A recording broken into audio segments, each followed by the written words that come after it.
いつでも始めていいぜ。課題はやってきま。国を繁栄させるには誰がいようと関係ない。誰がいようと関係ない。ご覧いただけました。先生、こんにちは。俺の隣空いてるぞ。いい子にしてます。この辺で終わりです。僕の優秀さ、少しはご理解いただけました。課題はやってきま。誰がいようと関係ない。ご覧いただけました。クローリー、何しに。クローリー、何しに。カリム、おとなしくしている。手を挙げるなら今だ。手を挙げるなら今だ。授業内容簡単すぎました。無事終了と。次もこの調子。楽しい時間。誰がいようと関係ない。クローリー、何しに。クローリー、何しに。クローリー、何しに。誰がいようと関係ない。国を繁栄させるにはクローリー、何しに。この辺で終わりです。終わった終わった。お茶の時間にしようぜ。課題はやってきま。クローリー、何しに。先生、こんにちは。いい子にしてます。誰がいようと関係ない。カリム、おとなしくしている。手を挙げるなら今だ。俺の隣空いてるぞ。皆さん、意外と集中し。 Happy birthday, Leona! That is true. It is Leona's birthday today. I don't think I can pull for him because I'm already in スカラビアの実力です。in Twisted Wonderland 誰が gotcha debt. So 手を挙げるなら今。 not really, but you know, if anyone's tuning into the stream for the first time, basically, I make Arnold's thumbnails for him, and usually he pays me, but he is not going to pay me for the next round of thumbnails I make for him because instead he paid for my Azul Overblot polls. 課題はやってきま。 So, you know, fair enough, right? 誰がいようと Fair is 関係な fair. い。まず手を挙げ So て。 that's what happened. We will be starting very shortly ご注 here 目ください。 to do what is allegedly Twisted Wonderland's most 誰がいようと messed 関 up 係ない。この辺で終わりです。 event. But I'm just gonna let people come on in 僕の優秀 and さ、 remember 少 that しはご理 I'm 解いただけ streaming ました。 today, etc., etc. I know we're starting a little late. I have not been sleeping well lately. I don't know why. I've been like going to bed at 3 in the morning, even though I'm not even playing Lodestar anymore. It's not like, oh, I'm on the Lodestar server until 3 in the morning. I'm just like up until 3 a.m. Hi, Cloudberries, how's it going? Sorry, I know that they're loud and then I'm loud, 僕の but 優秀さ、少 we'll, しはご理 here, 解い let's ただけ。 stop the loop with them. Was I doing special lessons? Actually, no, let's just keep going and I'll talk later. We will have to 課題 wait. はやってきましたか。 Oh, 誰が yeah, let them finish. いいと And こ that 見せ way な I きゃな。 can just, you 先 know, 生、こんにち chill here は。 for a second. 誰がいようと関係ない。誰がいようと関係 But ない we。will be ご starting 注目 shortly. ください。誰がいようと関係ない。 But yeah, how are you guys doing? Are you having a good day? Good, what's today, Monday? It is Monday, yeah, I think. We are gonna do a little bit of reading from the Disney Villain Bible too before we start today because I feel like we all need a Pinocchio refresher. 何しに。ご覧い Because ただ let's け all ま be した。 honest, how often have you guys watched ま Pinocchio ず手を挙げて。 like in your life? 俺の隣空いてるぞ。皆さん、 I'm 意外 going と to 集中し。 guess that it's not many times.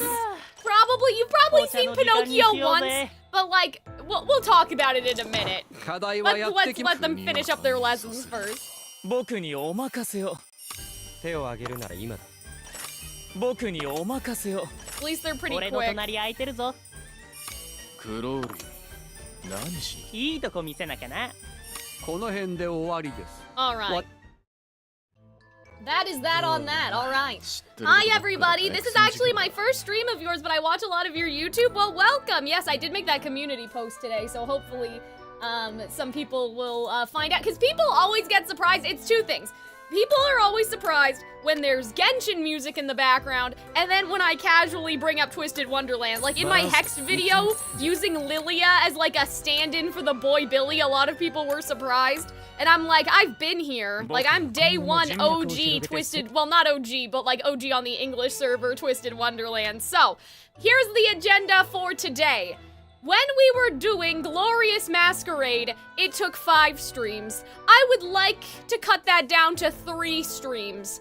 I don't know mathematically what chapter we have to get for it to be divided evenly. If anyone would like to do whatever 83 divided by 3 is, go ahead and tell me how many chapters we gotta get through. I don't like quantifying it that way though. I'd rather do time as opposed to like, you know what I mean? Like I'd rather be like, I want to stream for 3 hours, but basically, when we were doing Glorious Masquerade, it took like 10 hours to finish.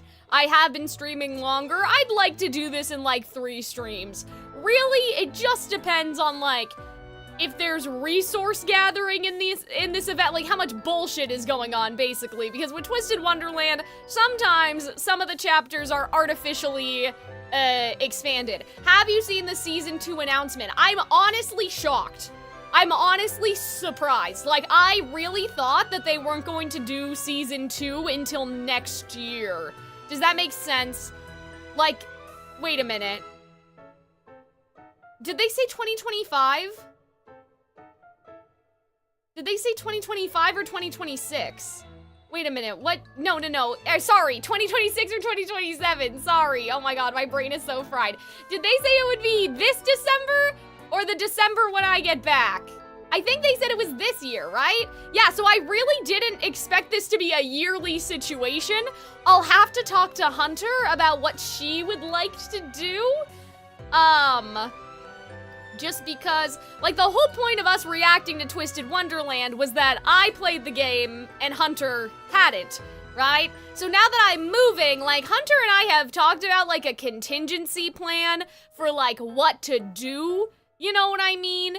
Like, we've talked about a couple options with her coming here and recording in my setup and then sending me the file, or, like, we just call on Discord, and if the quality's a little shitty on Hunter's end, we just, like, deal with it. Like, we've had a couple, I mean, we have to be on Discord either way, but I'm talking about, like, Hunter capturing her POV in this office as opposed to, like, me screen recording her on Discord. Like, we kind of have to figure it out exactly. We could also just wait until I get back, because it's not going anywhere. You know what I mean? Like, as much as I'll be kind of sad that I don't get to watch it live with all of you, like, I've been here before. Like, I know, you know what I mean? I know what happens. It's not a surprise. So, I don't know. We'll have to talk about it and figure out what we're going to do. I do think POV recording may make the most sense, right? Because then Hunter can just send me her file. I don't know. But I'm really shocked. I'm literally, like, I didn't expect it. I was so sure it would be 2027. I didn't think they'd do, like, December again.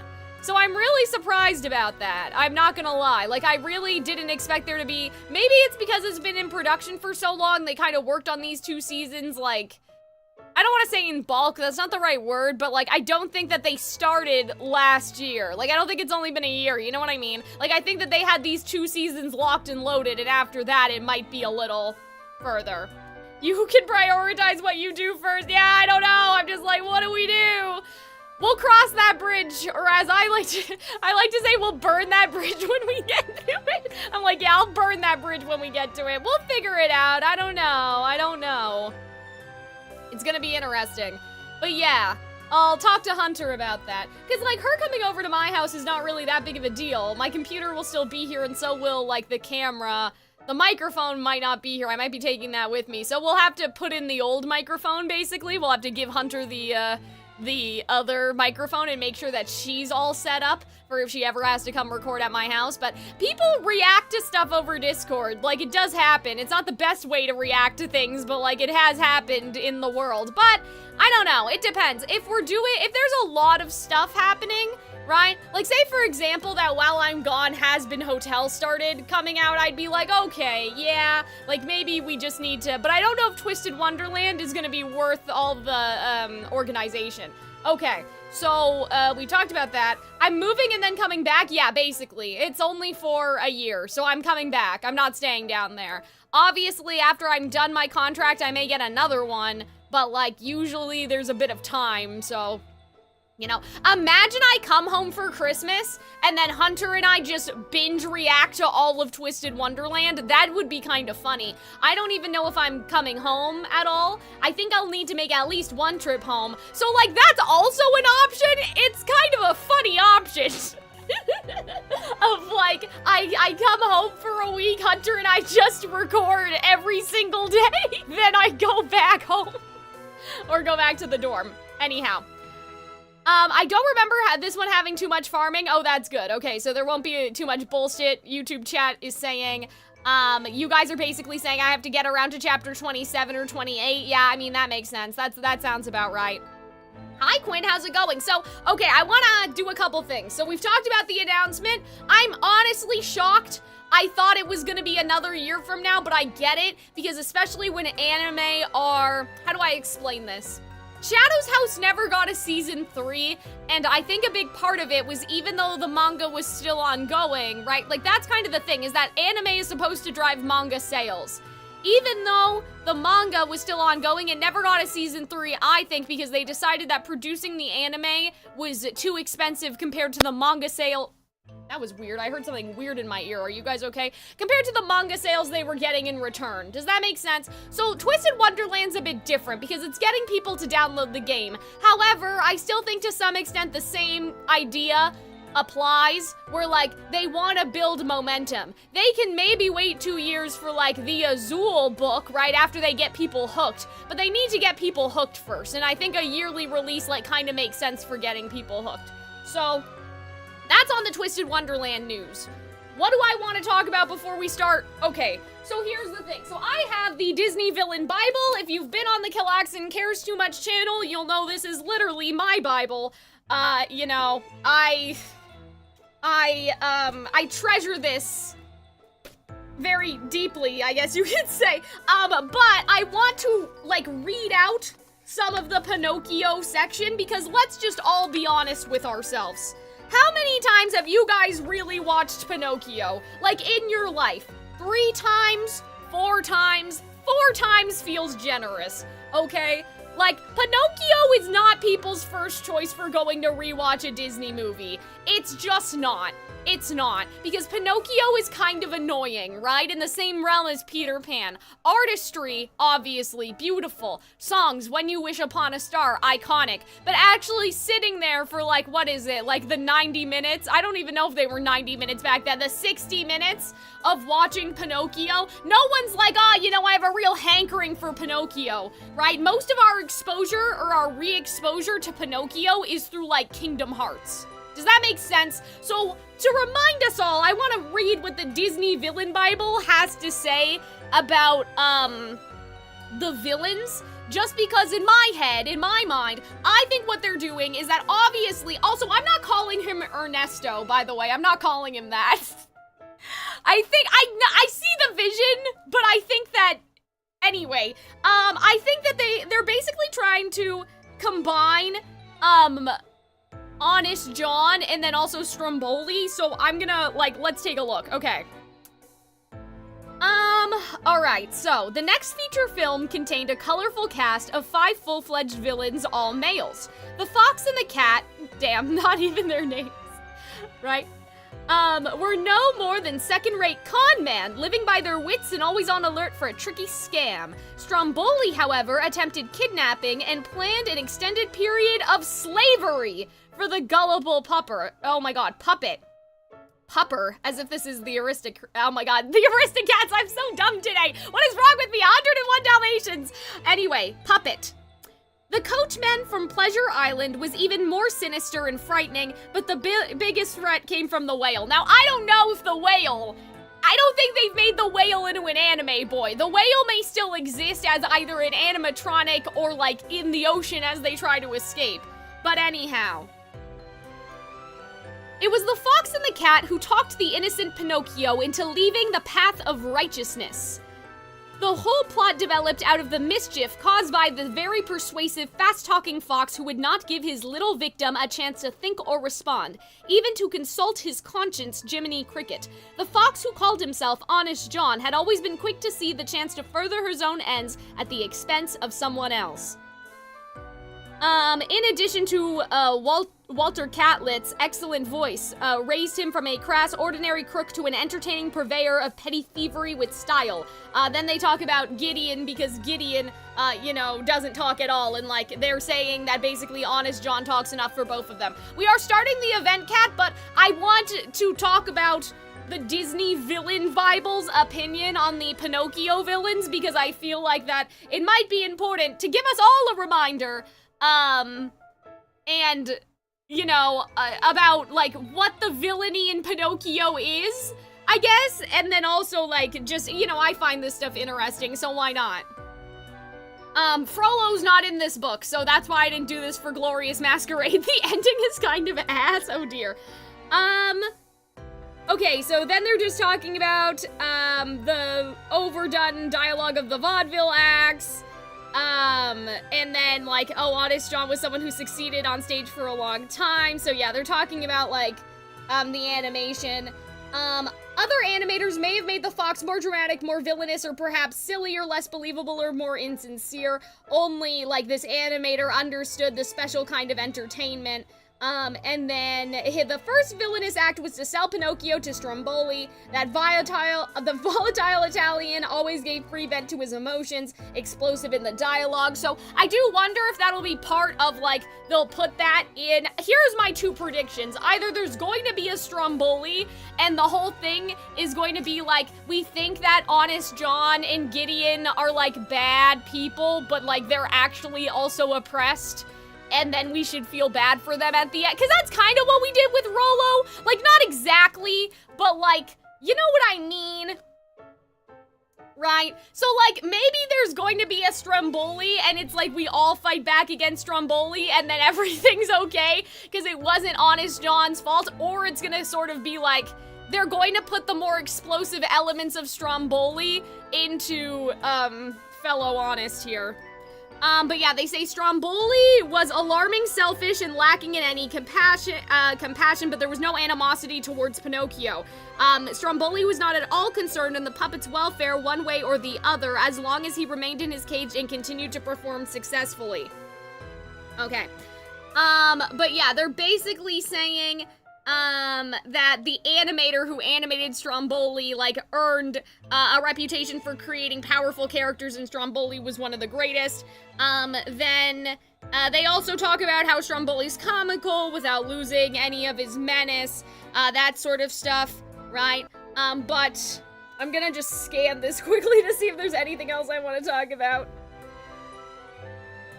They talk about the coachman being satanic, which again, I'm assuming that we're, like, throwing the coachman in, like, I think that the coachman is just gonna be I think we're just putting every character in here, right? But yeah, they're saying that the coachman was, like, really foul compared to the other characters, and that he was obviously sadistic and liked what he was doing, which made him all the more scary, right? So, like, there's a lot of shit happening with the Pinocchio characters, right? If they're trying to combine them all together, that's gonna be kind of difficult, but maybe. Then they're talking about the Pleasure Island stuff.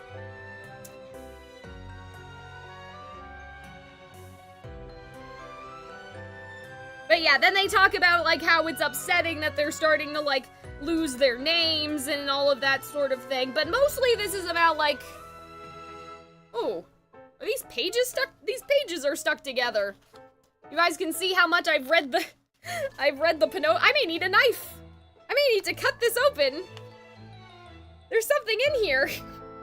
But yeah, I just wanted us to, like, remember, like, the plot of Pinocchio and also who, Honest John and Stromboli and all these characters, like, their villainous... like, the areas of which they are villainous, because they all are slightly different, You know, Honest John is more of a con man. Oh god, I'm so afraid of, like, ripping this open. But the book is, like, stuck, the pages are stuck together. Oh my god, this might be a job for my mother. I tried to use, like, I have a letter opener. Do you guys think that that would work? There's just pictures in here. Okay, we might have to deal with that at some later time.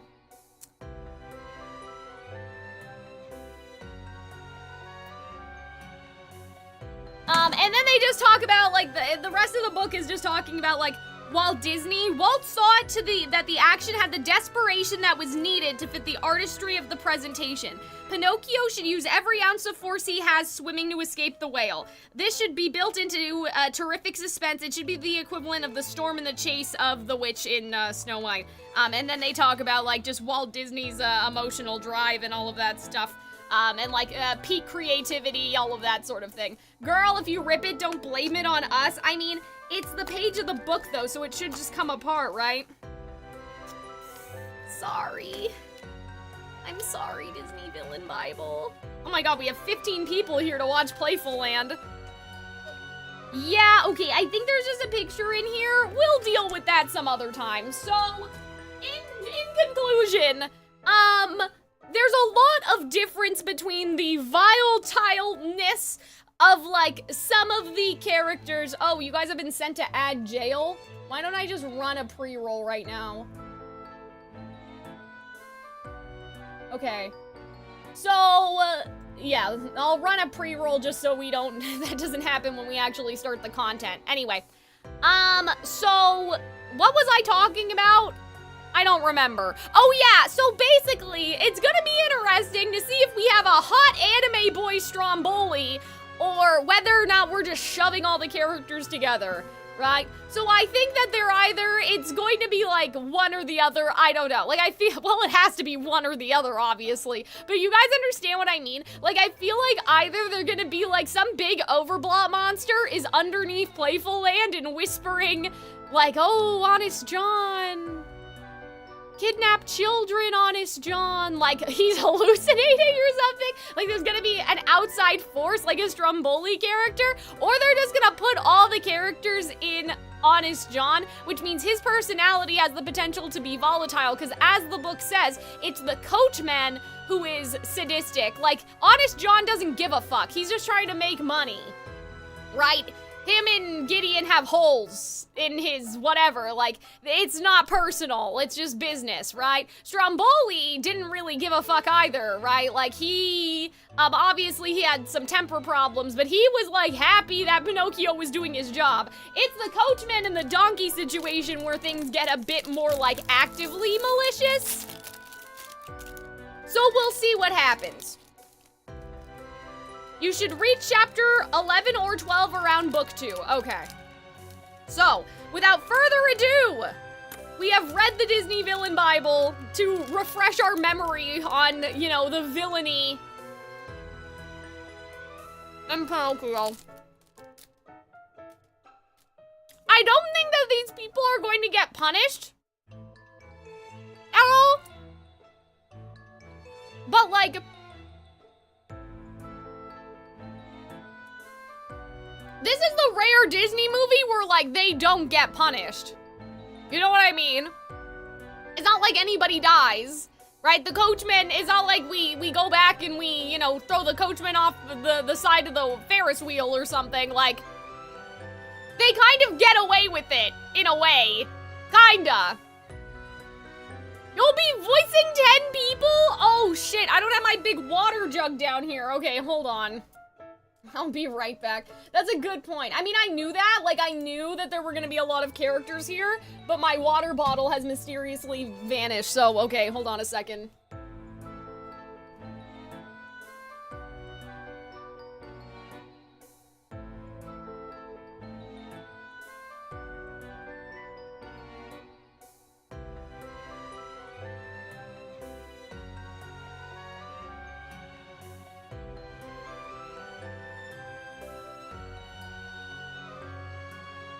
I mean, Halloween happened, you know? Like, it can't be that bad. We did, or sorry, not Halloween. Glorious Masquerade was a thing that we all did. You know what I mean? It can't be that bad. Oh god, I spent 20 minutes of the stream talking about Disney Villain Bible. Ah. Okay. Sorry. Let's all focus. Let's all fucking focus. Okay. Illusionary, what the fuck does that mean? Also, did you guys get, I'm wearing my Penny shirt, because she's based on Pinocchio. Oh my god.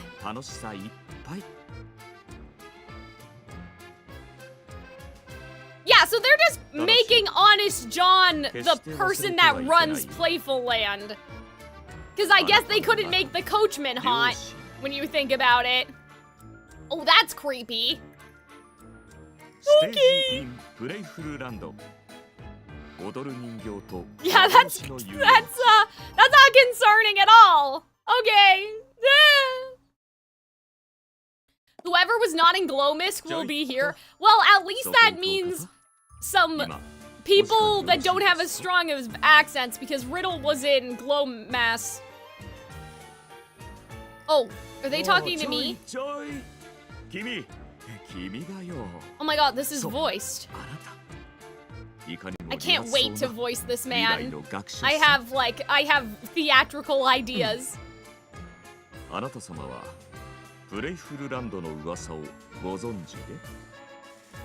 The music is great.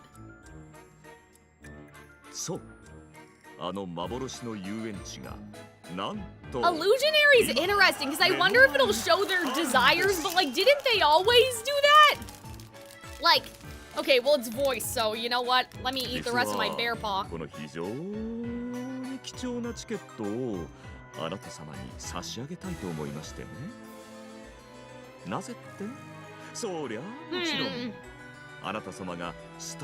So we're combining the star stuff with the amusement park stuff. That's interesting.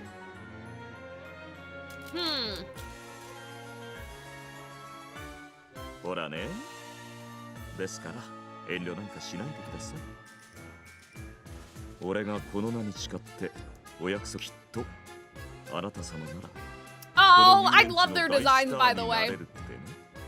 Oh, here's another thing. One of my favorite characters in RWBY, or maybe even my favorite character, is Roman Torchwick, who is based off of the same fox that this guy is based off of. So it's very interesting to see, like, Roman and this guy are like siblings, basically, you know what I mean? In the same way that, like, when we see Disney sparkling stars, right?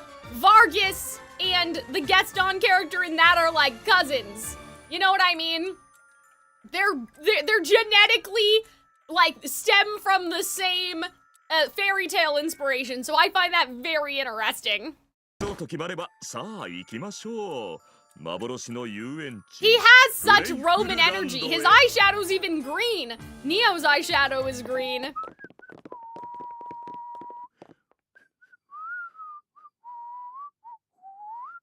Roman Torchwick, I loved you from the day I saw you. Yeah, I know. I love him too. I have his cane.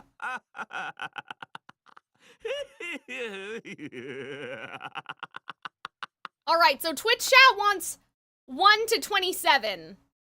Yeah, that's kind of the same that YouTube chat had said. Part 2, 28 to 55. Part 3, 56 to 83. I will screenshot you guys' suggestions. Oh! Oh, Royal Sword Academy, huh? Hello? Who? What? Where? Why? Man, losing a basketball claim. Oh, God. Man, losing a basketball club game to the Royal Sword Academy seriously burns me out. Bums me out. And burns me out. Oh my God, can I not read? Hold on, guys. I was so sure we had it in the bag this time. That's why I spent my day off in another school's stinking gym, but we lost again. There's always next time? Sheesh, me and my henchwoman came all the way here to cheer you guys on, and then your team starts fighting in the middle of the game. So much for playing basketball. Was the other team that good, or were you guys just that bad? Way to kick a guy when he's down. We totally could have won if Floyd hadn't completely checked out in the first half. Excuse me? You got a problem with how I was playing, Mr. Benchwarmer? That's crazy! Oh my god, please guys, no wonder you can't win. Huh? No, I was just saying it was a huge loss of a key asset. Oh, I know, how about we grab something to eat before we head back to Night Raven? There's this great burger joint down the street. Oh, burgers? Sign me up! Sure, why not? It's not like I got anything else going on once I get back to school. But don't expect me to shell out for anyone. You all can buy your own meals. Come on, can't you do something nice for your plucky underclassmen? Huh? Okay, so the whole basketball club is here? Well, obviously, they should be, but I don't think Jack and Jade are. Hey, isn't that Jack and Jade across the way? Oh, hey, you're right. That's rich. What are those two doing hanging out together? Yo, Jade! This is a very interesting setup, and I like that they do, like, they are talking about their club stuff, because I feel like that doesn't come up a lot, but yeah, they must have away games, right, to Royal Sword Academy, so it all makes sense. Why, hello there, Floyd. Oh yes, you mentioned having a practice basketball game today. What are you two doing out here, shopping? No, I just ran into him while I was looking for clothes. He invited himself along. Jack, why are you... Can you calm down? Like, why? Huh? Like, what do you mean? Like, it sounds like you guys are doing something shady, like you're spying on them. I grew curious about what clothing stores beastmen frequent and what manner of clothes they choose, so I decided to accompany Jack and observe him as he shopped. You liar! Observe my tail! You keep trying to get me to try on random things you think I look funny in! What brings your group out here, Floyd? I believe the school is in the opposite direction. Krabby said he was gonna treat us to burgers. I did not! Don't encourage him, Grim! I'm still feeling salty after losing, so I just wanted to blow off some steam with a good meal. Oh man, I could use a hamburger. I went off campus to relax. Who would have expected it'd just wear me out even more? Oh, that was Jack. Oh man, I really can't read today. Jesus. Oh dear, Jack, are you feeling more now? That won't do at all. It's your fault! Want to join us for burgers? What a delightful invitation. I would of course be happy to accept. I'm not a fan of going out in packs, but I am getting hungry. We may as well while we're out, right? Sweet, the burger place is just a quick walk from here, come on! Yeah, man, I wish I had a hamburger. Well, would you look at that, Gino? Judging by those uniforms, I'd say today's our lucky day. Quick, we'll head them off. I don't know what kind of voice I'm gonna give him yet. We may have to feel it out a little bit. I'm thinking about Roman Torchwick in my head. We should be coming up on that burger place any second now. Huh? I had no idea there even was one in this part of town. It just opened recently, and Cater says it's supposed to be really good. I don't know who that is, so I thought I heard some familiar voices. I knew it was you guys. Hey, Jack. Oh, hey, Jack, Ace, and all the rest of you. Hello, it is rare to run into so many students in Foothill Town at once. What are you guys up to? Okay, I'm sorry they are not hidden at all when there's like 10 people staring when they're dressed in top hats and stuff. Roman mixed with Pilot Alistair. I'd love a little transatlantic. That would be fun. Oh, hey, it's Calxiyn and Ortho. What are you guys up to? You're as rare of a pairing as Jack and Jade. We were shopping in a local bookstore. I was having tons of trouble making sense of my potionology assignment, and Ortho suggested a good resource for it. But Sam's isn't open today, so I figured picking it up in town myself would be faster than having him order it for me. Poor Jamil. He said he was worried about Calxiyn and took off towards the school on a broom the moment the basketball game ended. Guess they must have just missed each other. I bet he's at the dorm right now panicking about where Calxiyn could be. What potionology assignment? I don't remember getting any. Well, I kind of blew our last pop quiz, so I got extra homework as a remedial lesson. What a mess. Talk about a struggling student. Like you got any room to talk, Grim. Didn't Tren keep you after class the other day? Hey, that wasn't my fault. Maybe if Tren's lessons weren't literal snooze fests. I hear that. I got caught dozing off during magic history class and you should have seen the look he gave me. My, you both have so much to learn. If you must take naps, you should do so discreetly. You won't get yelled at if you don't get caught. Oh, is there a way to do that? Tren gets real scary when he's mad. I want to learn how to stealth nap like that. If you're that bored during his lesson, why show up at all? You could just skip. You'd be surprised how often you can get away with it when you get someone else to answer road call for you. Who's gonna volunteer to stick their own neck out like that? It sounds like you're all sleeping through your lessons or skipping them entirely. Oh, see? So they're establishing all the boys are bad. Like Pinocchio. But it's October. Midterm exams are coming up soon, you know. And that's why this is a Halloween event, because it's October. And our after-school schedules are going to be filled with Halloween prep work. By my analysis, it seems like it would be best to start studying now if you hope to avoid disaster later. Hi, Lori, how's it going? The truth hurts. Would you knock it off? I don't want to hear all this gross talk about exams and studying. Oh, whoops, I came to the bookstore to study, but I ended up getting all distracted.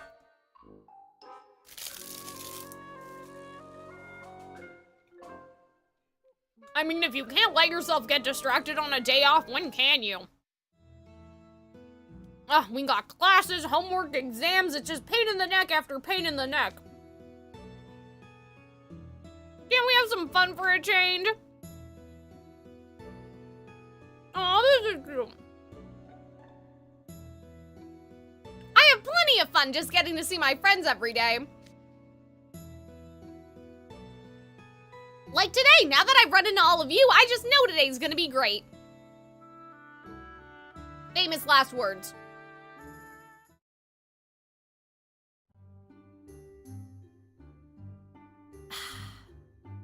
All right.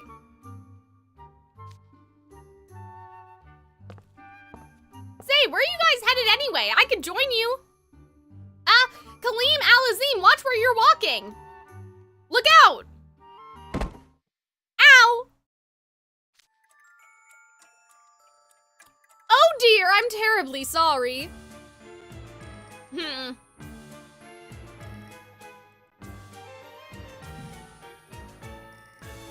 Oh, they had a Twisted Wonderland panel at the con you went to? That's really cool. What was it about? I beg your pardon. Are you all right? It would be just awful if you were injured. Oh, I'm fine. I should apologize for not paying enough attention. That's a relief to hear. Oh, what do we have here? Those stylish uniforms worn with such grace and aplomb. A plume? A plume? The utter class exuding from every last one of you. Would you happen to be students of that prestigious Arcane Academy, Night Raven College? Huh? Yeah, why? Who are you again? Oh, where are my manners? Allow me to introduce myself. I'm not calling him Ernesto. You guys can't make me. To me, he is honest. We'll call him Honest Foulworth. I think that's fine. Well, his name's Fellow Honest, so should we call him Fellow Foul? I like Fellow Foulworth. Let's do that. I'm not calling him Ernesto. I think that that's one of the worst localizations in all of Twisted Wonderland. I get the vision. I know what they were trying to do. Like, I understand.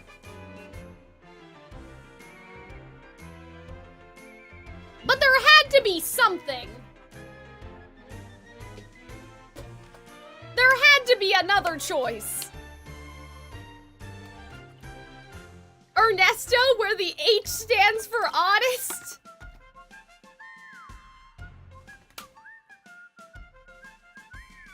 But yeah, I don't know. They could have even named him after that Lampwick guy. Right? Like the friend or whatever? What's that guy's name? But yeah, I think his name was better in Japanese, so let's call him Fellow Foulworth. I think that that's some nice alliteration.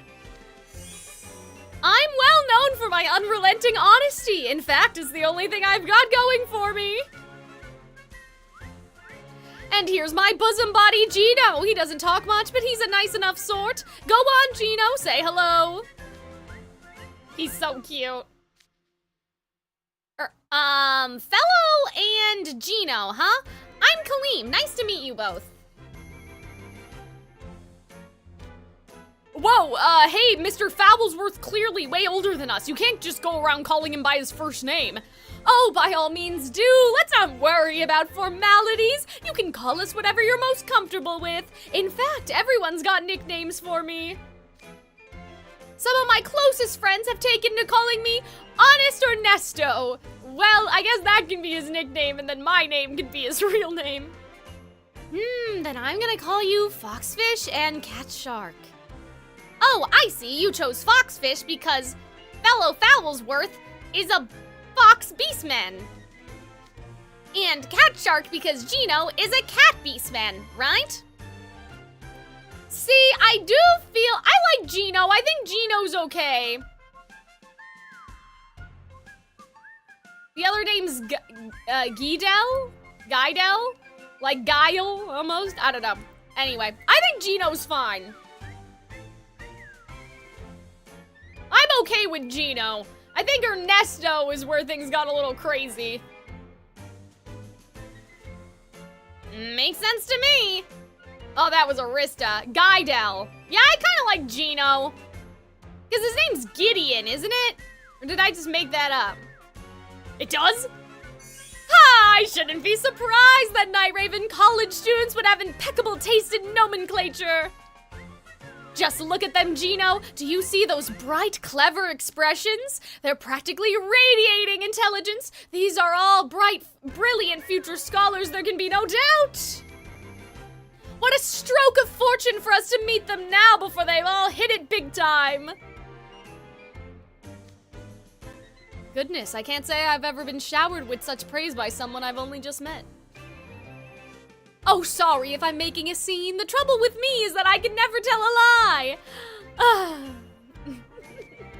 It's fine by me.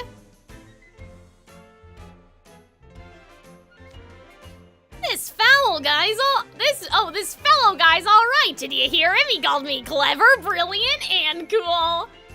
Hi, Nana. How's it going? I don't think he called you cool. This could be the start of a beautiful friendship. What can I do to commemorate our acquaintance? Oh, that's it. I've got just the thing. I'd like to offer you all a gift. Oh, a gift? Give me what you got for me. This. A playing card? The Ace of Spades? No less. Not sure how I feel about that. That's it. That's just a piece of paper. Oh no, that was just a bit of humor on my part. Your real gifts are these! So he must have magic, right? Like, unless he's just doing magic tricks. I thought I saw something glowing, but I don't know, maybe it's dramatic effect. But there are also objects that are imbued with magic, so somebody else could have put magic in the objects in that he has no real magic for himself. Like, it could be something like that. You know? But he, like, can't use, like, the magical coded items that we talk about in Glow Mass. They look like some sort of ticket. They're all colorful and sparkly. How does Leona get dragged into this, bestie? Like, what do? They, like, Jack goes to Leona and is like, pretty please, can I, like, skip school to go to the amusement park? Like, how is this gonna work? I knew you future scholars would have an eye for quality. These, my friends, are tickets to the one and only Playful Land. Whoa. Playful Land.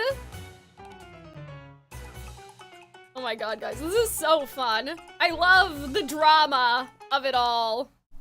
We're getting scammed. I mean, is it a scam though? If we're getting admission, it must be true.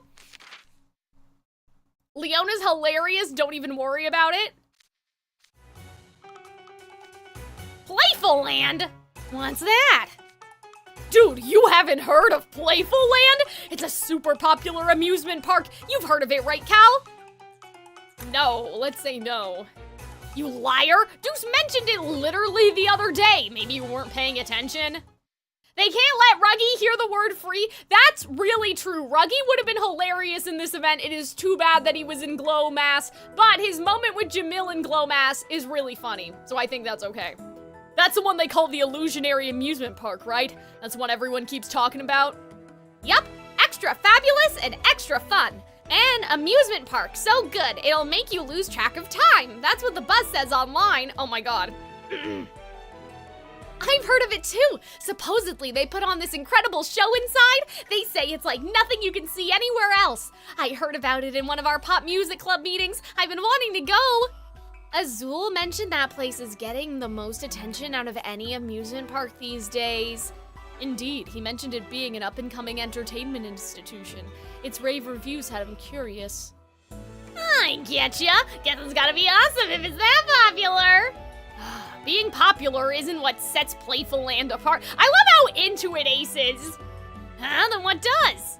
The thing is, obviously Ortho being in this event because he's an actual puppet is also really clever. Nobody knows where Playful Land is. Oh my god, what if it's on the back of a giant whale? Like that one, oh guys, I love the third Aladdin movie, low-key. I love how the Hand of Midas is in this giant moving turtle. Like that was so cool to me as a kid. I don't know, it just stuck with me for some reason. Huh?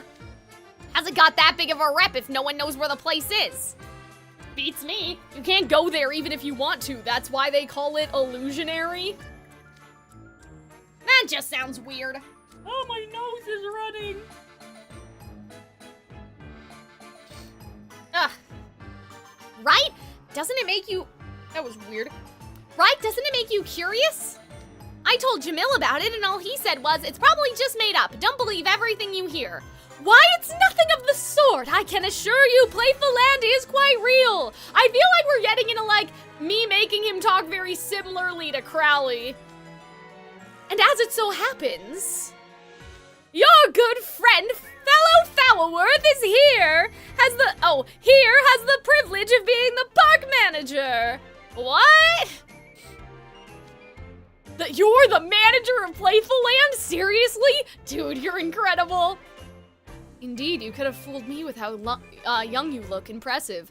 Please, I may be young, but I'm an old man compared to you, bright students. I've lived well over 20 years in indolence? Interesting. Okay, I'll have to look up what that means later. Goodness, that's embarrassing to say out loud. And to be clear, I'm simply an employee. It's nothing all that grand. Even if I have been charged with running the whole place. When I saw all of you, it hit me like a bolt from the blue. Oh my god, that's part of When You Wish Upon the Star. This dude is 20 if I recall? Wait, did he just lie then? They said sorry, you guys are saying he's 24. He just said he's only 20. So he's as old as Leona. You kids could be Playful Land stars. Stars?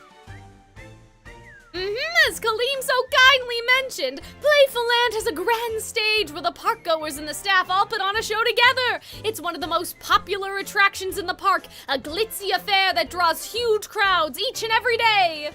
If you showcase your talents on our stage, why, you could become mega celebrities overnight.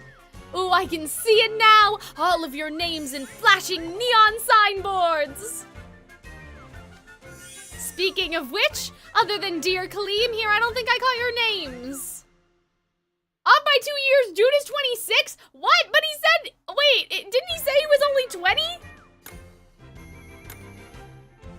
Can I not read? Oh, well over 20. Oh. Okay, they were just introducing themselves.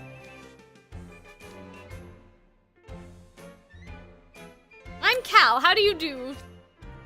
Fascinating, what distinctive names you all have. You have Future Star written all over you.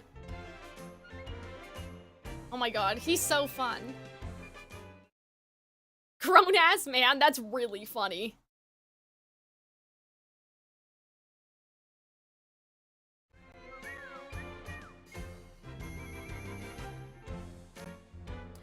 Fascinating! Oh, okay, we read that already. Wouldn't you agree, Gino? I'm sure something brought us together today. I'd like very much for you to accept these tickets. What is Playful Land for if not for the enjoyment of promising future scholars like yourself? I get to play in an amusement park and be a star? That's right, just between us. These are dream tickets and I only hand them out to very special guests. Free entry is a given, of course, but this grants you free access to all the attractions, and food and drinks are provided free of charge. You can enjoy everything that Playful Land has to offer. I wanna go, I wanna go, I wanna go! So you're just giving us these tickets and everything's free, even the food and drinks?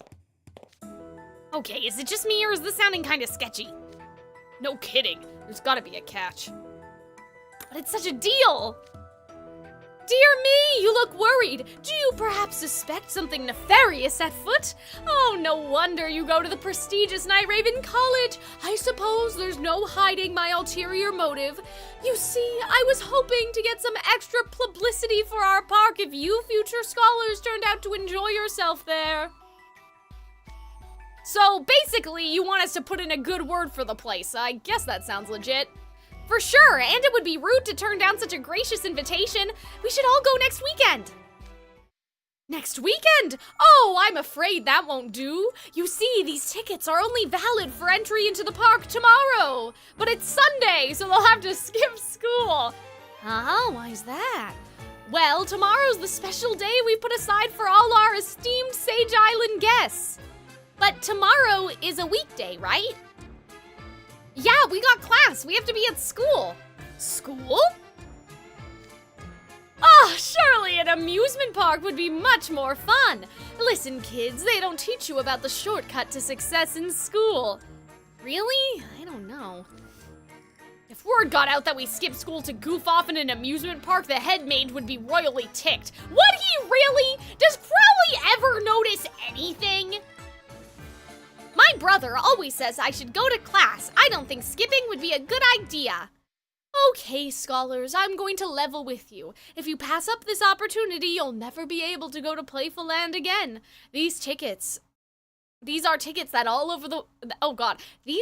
that people all over the world would fall all over themselves to get, and you're just going to throw them away?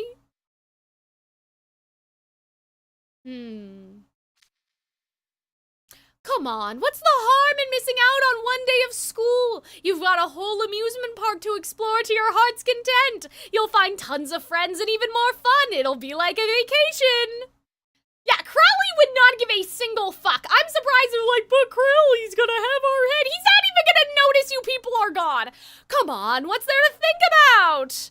Don't worry, as long as you stick with me, there's nothing to be afraid of. Damn, he's kind of like pushing them a little hard though. Like he's getting a little pushy. Like I'd be uncomfortable. What shall we do? Personally, I think it sounds like a highly enticing offer. Yeah, huh? It sounds rad. I want to go. See, was that magic just now? Like when he did the little charm thing, like was that magic? Me too. I want to go and have a blast together. Fellow's kind of got a point. One day off school isn't the end of the world. I'm not a fan of skipping class, but if it's really tomorrow or nothing, it's kind of hard to turn that down. That's true. Considering the rarity of the tickets, it'd be a waste to let this opportunity pass us by. See, if it was magic though, I feel like Ortho wouldn't be convinced, because I don't know if Ortho's really like affected by magic like that, so it might have just been his dazzling personality. Theme park time! Alright, we'll all hit up the park tomorrow. Excellent, that's the spirit. Here, take your tickets. Oh, and I know, you should invite your school friends as well. I'd be happy to give them tickets myself. If you have any good chums who'd be up for some good times in an amusement park instead of spending the day at school, by all means reach out to them. I love how like Gino's just nodding. Okay, I'm sure the guys will love that idea. Thanks, Ernesto. Oh, I should be thanking you! The park will come alive with all of you there! Just come to the place on this map at sunrise tomorrow and I'll lead the way. I'll see you all then. Don't break your friend fellow Foulworth's heart by breaking your promise. We won't. Okay, guys, let's go back to school and tell everyone what's up. Damn, he played them all like a fucking fiddle. That's crazy. And that's the story. You guys should join us when we head to the amusement park tomorrow. Absolutely not. Absolutely not. Absolutely not. Oh God, absolutely, everybody, even Azul? Absolutely not. There's no one from, yeah, he's mute, I think, because Gideon is mute. Like Neo is mute. See? Damn, guys, I smell like something's burning. Is that just me? Played like a cheap-ass kazoo. Some strange guy invites you to come play in a strange place and you're actually going to go? That's completely out of the question and you know it. Ah, but why, Jamil? When you said you had some good news to share, I certainly wasn't expecting an invitation to an amusement park. Right? I was shocked when you said you had tickets to Playful Land. That's a huge trending topic right now. Good job, Calxiyn. Okay, so they're coming with, obviously. If I posted about taking a trip to Playful Land, I'd do major numbers, guaranteed. Personally, I'd love nothing more than to go, but like that said, everything about this offer is suspicious. It's got more red flags than I can count. Yeah, there's no way a guy as cautious as Jamil would sign off on this. Obviously not. You just happened to meet a guy who manages an illusionary amusement park and he gave you tickets for free? Things that fortuitous don't just happen. But it did happen! Isn't that cool? And I reached out to you in the pop music club since I thought it would be fun to go together. We can invite the whole dorm too. No. You don't even know if he actually works for the park. He could be angling to abduct you. In fact, that could be the whole reason he made a contract with your group, because he knew who you were, Calxiyn. Oh, so they're just looking at it from the Calxiyn angle, not like... That was weird. Kitty? Oh my gosh, kitties! What's wrong? Not from like the magic school angle. These guys would get into the back of a van with the promise of puppies? Yeah, I mean, you're spoiling the 101 Dalmatian event, Cat. Kitties, come here. Nah, that was just a coincidence. We just accidentally ran into each other. Again, that could have easily been orchestrated. How can someone be so completely and utterly credulous? Anyway, the point is, you're not going and that's final. Neither am I, obviously. But it's illusionary! Doesn't that sound fun? Come on, Lilia. Cater, you think so too, don't you? I mean, I'd love to jump on the chance, but... Jamil's objections are certainly rational. Thank you both for seeing reason. Let this go, Calxiyn. You have something more pressing to attend to anyway. I do? What was that again? Your homework! If you forget to do it, not even a good midterm score will help your final grade. This is no time to be goofing off. I'm going to check out some extra reference material from the library. You'd better buckle down and study. Oh. Damn. Yeah, why would they even tell Riddle? I'm sorry, would you care to repeat what you just said? Because surely you didn't suggest to me that I should join you in skipping school. It's patently obvious that that would never be acceptable. How did you even dream up this ridiculous notion? And here he goes. I knew he'd say that. Why'd you even bring it up with him, Deuce, you gromless nincompoop? Wait, but it was, huh? I was nice enough to give you a pity invite and you blew it by blabbing to the strictest guy in the dorm. Okay, so Ace didn't tell him, Deuce did. Look, it wouldn't be right for us to have all this fun and leave our boss out of it. I was wondering what you called us to the lounge for to talk about, and boy, to think our dorm has students willing to actively plan on skipping school and invite Riddle along for it. You guys are brave, I'll give you that. Are you brave or stupid? Attending school is a student's whole job. Such a derelict of duty is beyond pale. Oh my god, dereliction?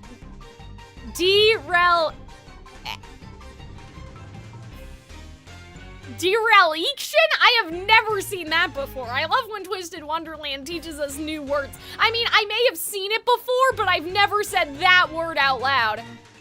Dereliction? Like relic? Anyway, sounding it out. Of duty is beyond the pale. But come on, it's just one day, right?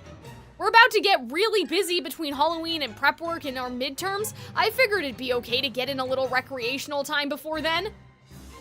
You know, a deep breath before the plunge. That is not okay!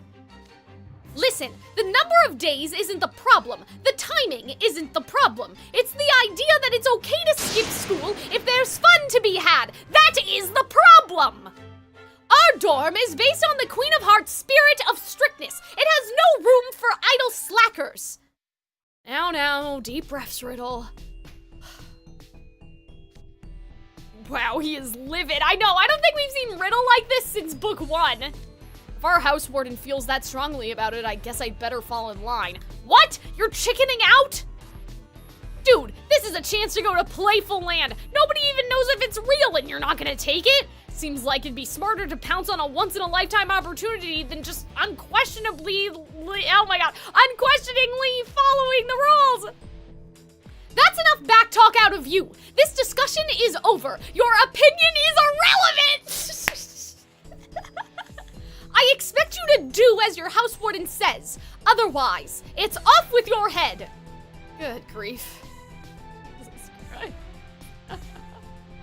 I'm really surprised that Azul doesn't want to go and just, like, sniff it out. You know what I mean? I know Azul was in Glow Mask, so I don't know if that's the reason, but...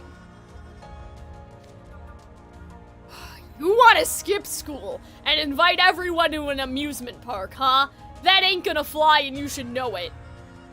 Really? But you cut class constantly, Leona. Yeah, it's kinda true! Call him out! Call him out, Jack! What the fuck do you mean? I wasn't expecting you of all people to take issue with this. What's the problem? This is a chance to go to Playful Land and not so loud. Huh? Think about it. Tickets to an illusionary amusement park, all provided free of charge. What do you think would happen if he caught wind of that? Oh, they're talking about Ruggy! Oh, Ruggy? Yup. He'd swipe your ticket and resell it to some poor sucker at an exorbitant markup, guaranteed. People off campus with no other options for getting in would pay any price he cared to name. I mean, I guess, but like, the ticket would have been for Ruggy. If he wants to sell it, that's his business. Like, it wouldn't be Jack's ticket. Ernesto said that they'd have enough for all of them, so... Yeah, I guess you're right. I'm willing to overlook a little on-campus mischief, but off-campus, that changes things. If a dispute broke out, there'd be no sweeping it under the rug, and Crowley would pin all the blame... Oh, all the responsibility on me as the house warden. Achoo! Achoo! Oh my god, sorry guys. You sweep things under the rug on campus? Anyway, I can definitely imagine all of that. In fact, I can practically see it now. Now that you mention it, I'm getting the feeling this ticket could spark some sort of huge fight. You see? So don't fan the flames. Not to mention how obviously shady it is that you just lucked into tickets this valuable. Even you could piece together if you took 2 seconds to think about it. Well, I guess I'm going alone. Hold up, why are you so eager to get in on this anyway? Wanting to skip school is out of your character, considering being a square is your soul-defining trait. A square? Anyway, I just think in this case it's not that bad. I mean, a chance like this doesn't exactly come up all around that often. I already promised Fellow I'd show up tomorrow. I wouldn't want to make myself a liar. From the sounds of things, this Fellow guy's got a real way with words. You can say that again. He basically spent the whole time telling us how awesome we were. Seriously, don't go. This smells like a huge mess in the making. You're not going to talk me out of this, Leona. I never break a promise.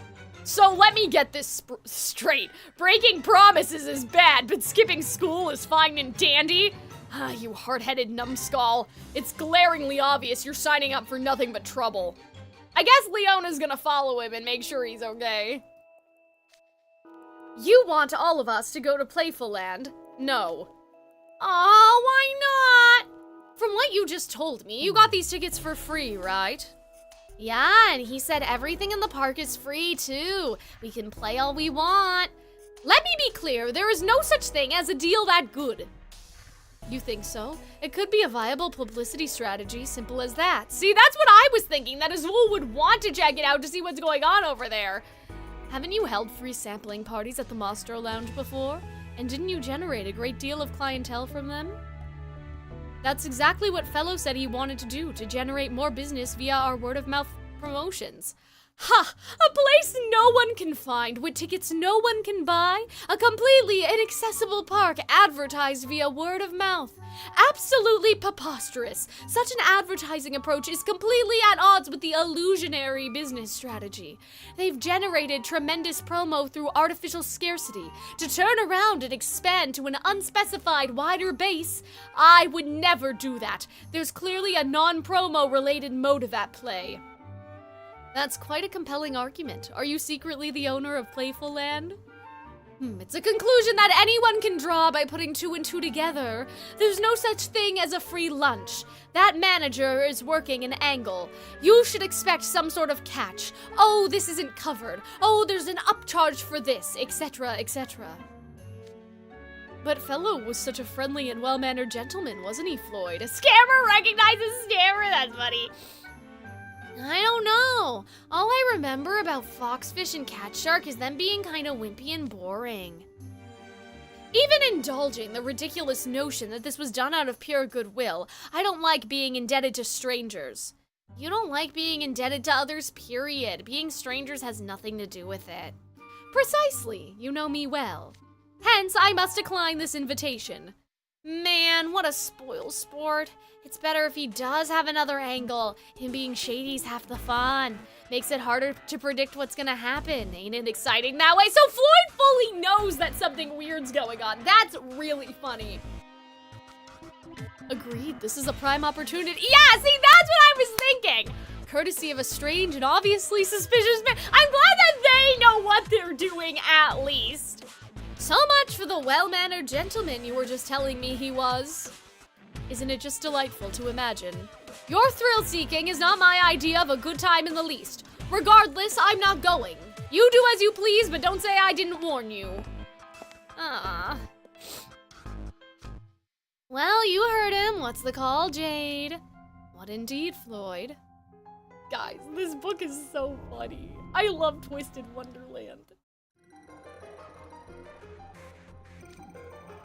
Bruh, an amusement park? Yup, an amusement park. Nope, literally all the nopes. Come on, Edia, it'll be fun. We've never been to a theme park before. This is a good chance to change that. It's gotta be a blast. Don't you want to try visiting one for yourself? I absolutely don't. That's the literal worst place I could think of to go. Only extroverts go to amusement parks. I don't think that's actually true. No, it totally is. You might not be all up on this stuff, but dressing up with pals in coordinated, sparkly ensembles, even though no one's looking, taking selfies with tons of cheesy filters. He's basically talking about Disney adults. They always say each other's names when talking to each other? That's interesting. I've never noticed that before.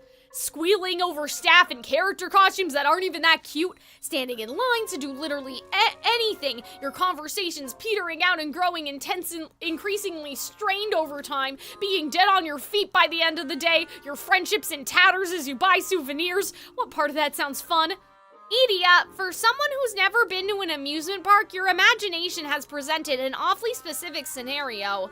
Huh, please, this is all common knowledge online. Anyway, I'm not going, and that's final. I mean, I'm not that surprised. Unquote. I tried to invite him, but he flat out refused. And you're simply giving up? I would argue this is a prime moment to showcase the acting skills you've been cultivating in our club. A wholeheartedly tearful performance from you should get him to fold in no time. I've been considering that since he first refused, but I think he might be right that a sudden trip to an amusement park would be far too much stimulation for him. So I don't have the heart to force the issue. Fair, an amusement park might be too drastic of a jump for him. He'd be better off starting with a regular park. Damn, they really said to go touch grass? Guys, I love Twisted Wonderland. Why is this game so funny? I wish he was in the position to go with me, though. I just know that any performance the two of us would put on would be in perfect sync. We could have hit it big time and become stars. Stars? What's this about? Oh, is Vil coming with us? I didn't realize. Wait a minute, Vil wasn't in Glorious Masquerade, was he? Oh, a fox beast man named Fellow Foulworth told us if we put on a show in Playful Land, we'd be guaranteed to become stars. Oh, that's a rather brazen claim to make. It's not that simple to perform on a stage. Really? I think my brother and I could definitely pull it off. I mean, Edea also did the star sending, so... Oh, you silly boy. There's no such thing as a shortcut to success. I question if this show even truly exists. I'll grant that the rumors about Playful Land have reached my ears, and they say the part puts on a superb performances far beyond anything you can find elsewhere. But details are still vague, right? Which makes no sense, considering how much people love to talk. That sounds like smoke and mirrors to me. You should know better than to believe an absurd man making absurd claims. I did find it suspicious at first, actually, so I observed him on the down low, but his pupil dilation, body language, pulse, none of those values were indicative of lying, so that's interesting. So but that's the thing, right? Ernesto doesn't need to lie. He's incapable of telling a lie. It's all true. There will be free food. There will be a show. They're just going to kill them after, I don't know. What did you say? Normally I'd question your judgment, but I can't imagine you erring in your calculations. Does that mean Playful Land truly features a show that lives up to the rumors? I think so. Yes. What do you think? Doesn't it sound fun?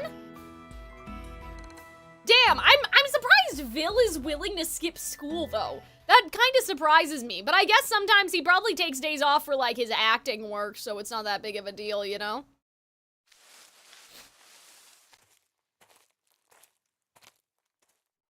Does Ace always wear one glove? I never noticed that before. All right, the coast is clear. Come on, guys, and don't make any noise. Silent, stealthy. Soft footsteps. All right, we're outside the front gate. We should be good to go now. Ah, sheesh, it was a real hassle crawling on the ground all the way here from Ramshackle. That's crazy. Sure, we didn't tell anyone about the place and we snuck out because you didn't want anyone messing up our plans, but do we really gotta be this careful? Absolutely yes. Our school is full of guys who don't know the meaning of the word fun. We got tickets to Playful Land here. Do you really want to missing out? Risk missing out? No way! I'm gonna have all the fun and become a big star. That's what I'm talking about. Oh crud, it's almost time for the meetup. Fellow said to meet him in Craneport, right? Man, we're going to the harbor. It's farther out from the school than where we met yesterday. We'd better hurry. Yeah, come on, Cal. He always wears what? I've never noticed that. That's interesting. All right, made it to Craneport. The sun hasn't risen yet, so it's still too dark to see much. Careful not to slip and fall into the water. You heard him, henchhuman. Watch your step. Cal's way less likely to fall in than you. I have to wonder why Fellow picked this for the meetup spot, though. I mean, we gotta take a boat. Are you guys stupid? This area barely gets any boat traffic, especially before dawn. Oh, hey, I hear Ace. Looks like Cal and Grim are with him, too. Over here, guys. Oh, hey, Kaleem. Good morning. Splendid. Fellow has yet to arrive, so that means we're all here on time. Took you guys long enough. The rest of us have been waiting. Does that mean Jack and Ortho are here, too? It's too dark to see. Yeah, we're here. I see you two managed to actually wake up on time, Cal. I was worried you'd oversleep. Yup, I'm wide awake. We've got company too. Kaleem, Alazim, and I invited some friends to join us. Yeah? Who's that? From Ortho, I'm guessing you brought Edea? Edea at a theme park? No way, no how. Okay, yeah, forget I said that. But who does that leave? Us. Whoa, Lilia, Cater, and Vil? What a merry group. Yes, hi Magical. How's it going, Magical Valkyrie? Welcome to the stream. Yes, we did see. We still have to figure out what to do because I'm not gonna be here in December, so I'll have to talk to Hunter about what she thinks is the best idea. I honestly think, I don't know, I think maybe the game plan, I joked about this earlier, but maybe the game plan is to like come back home in January, and then, like, you know, if I get time off, obviously, and, like, if I stay for the week, Hunter and I will just binge react to all of it instead of, like, weekly. We have to figure it out, but I did hear about that. I was really surprised. I was really surprised that it would be this soon, but, you know, I hope that the show gets more people into the game and the manga and all this stuff, so, like, it's good for it to be this soon and to capitalize on the hype, you know?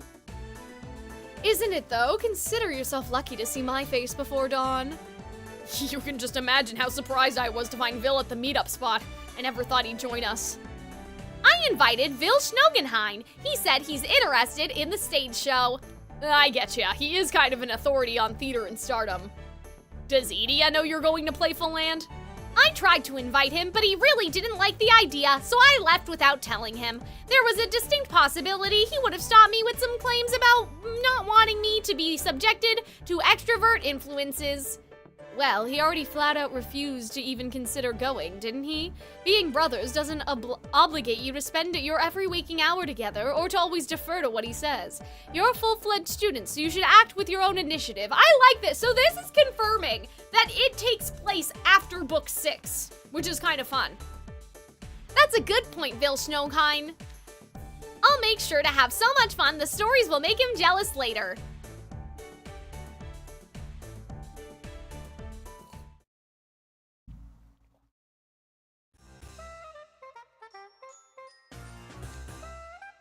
Okay, that covers Vil, so what are you doing here, Cater? I looked for you yesterday, but I couldn't fill you in because you were busy with a club meeting. Oh right, you and Kaleem are in the pop music club together. Exactly, Kaleem gave me the deets. Jamil was with us and he was extremely opposed. Straight up said it was really shady and we had no business going. But once Jamil left, poor Kaleem was ever so despondent about it. So Lils and I talked and we decided to make an impromptu pop music club excursion. Sorry. Is that? I don't know how to pronounce Vil's last name. I pronounce it differently every time. I say Schnogenheim. I don't think that that's right. You guys are saying Sheenheit? Sheen? Like diamond? That may make sense. Damn, guys. Original player, by the way. Like day 1 player, by the way. On paper, I guess we can call it a field trip to appear in a Playful Land show. You wouldn't believe how happy I was when they said they'd come with me. Once we get back and tell Jamil about the awesome time we had, I bet he'll be all like, oh man, that sounds so cool. You guys should totally take me along next time. I want in on the fun. So I'll make sure to have all the fun I possibly can and bring back tons of stories to share. I question if Jamil would say any of that. The odds of that happening are less than 1%, but to put that in a positive light, there's a non-zero chance. Jamil wasn't wrong to say this was blatantly suspicious and far too good to be true, but children will never grow without diving into a little danger. I respect Jamil's wish to protect Kaleem, but sometimes a little adventure is just what the doctor ordered.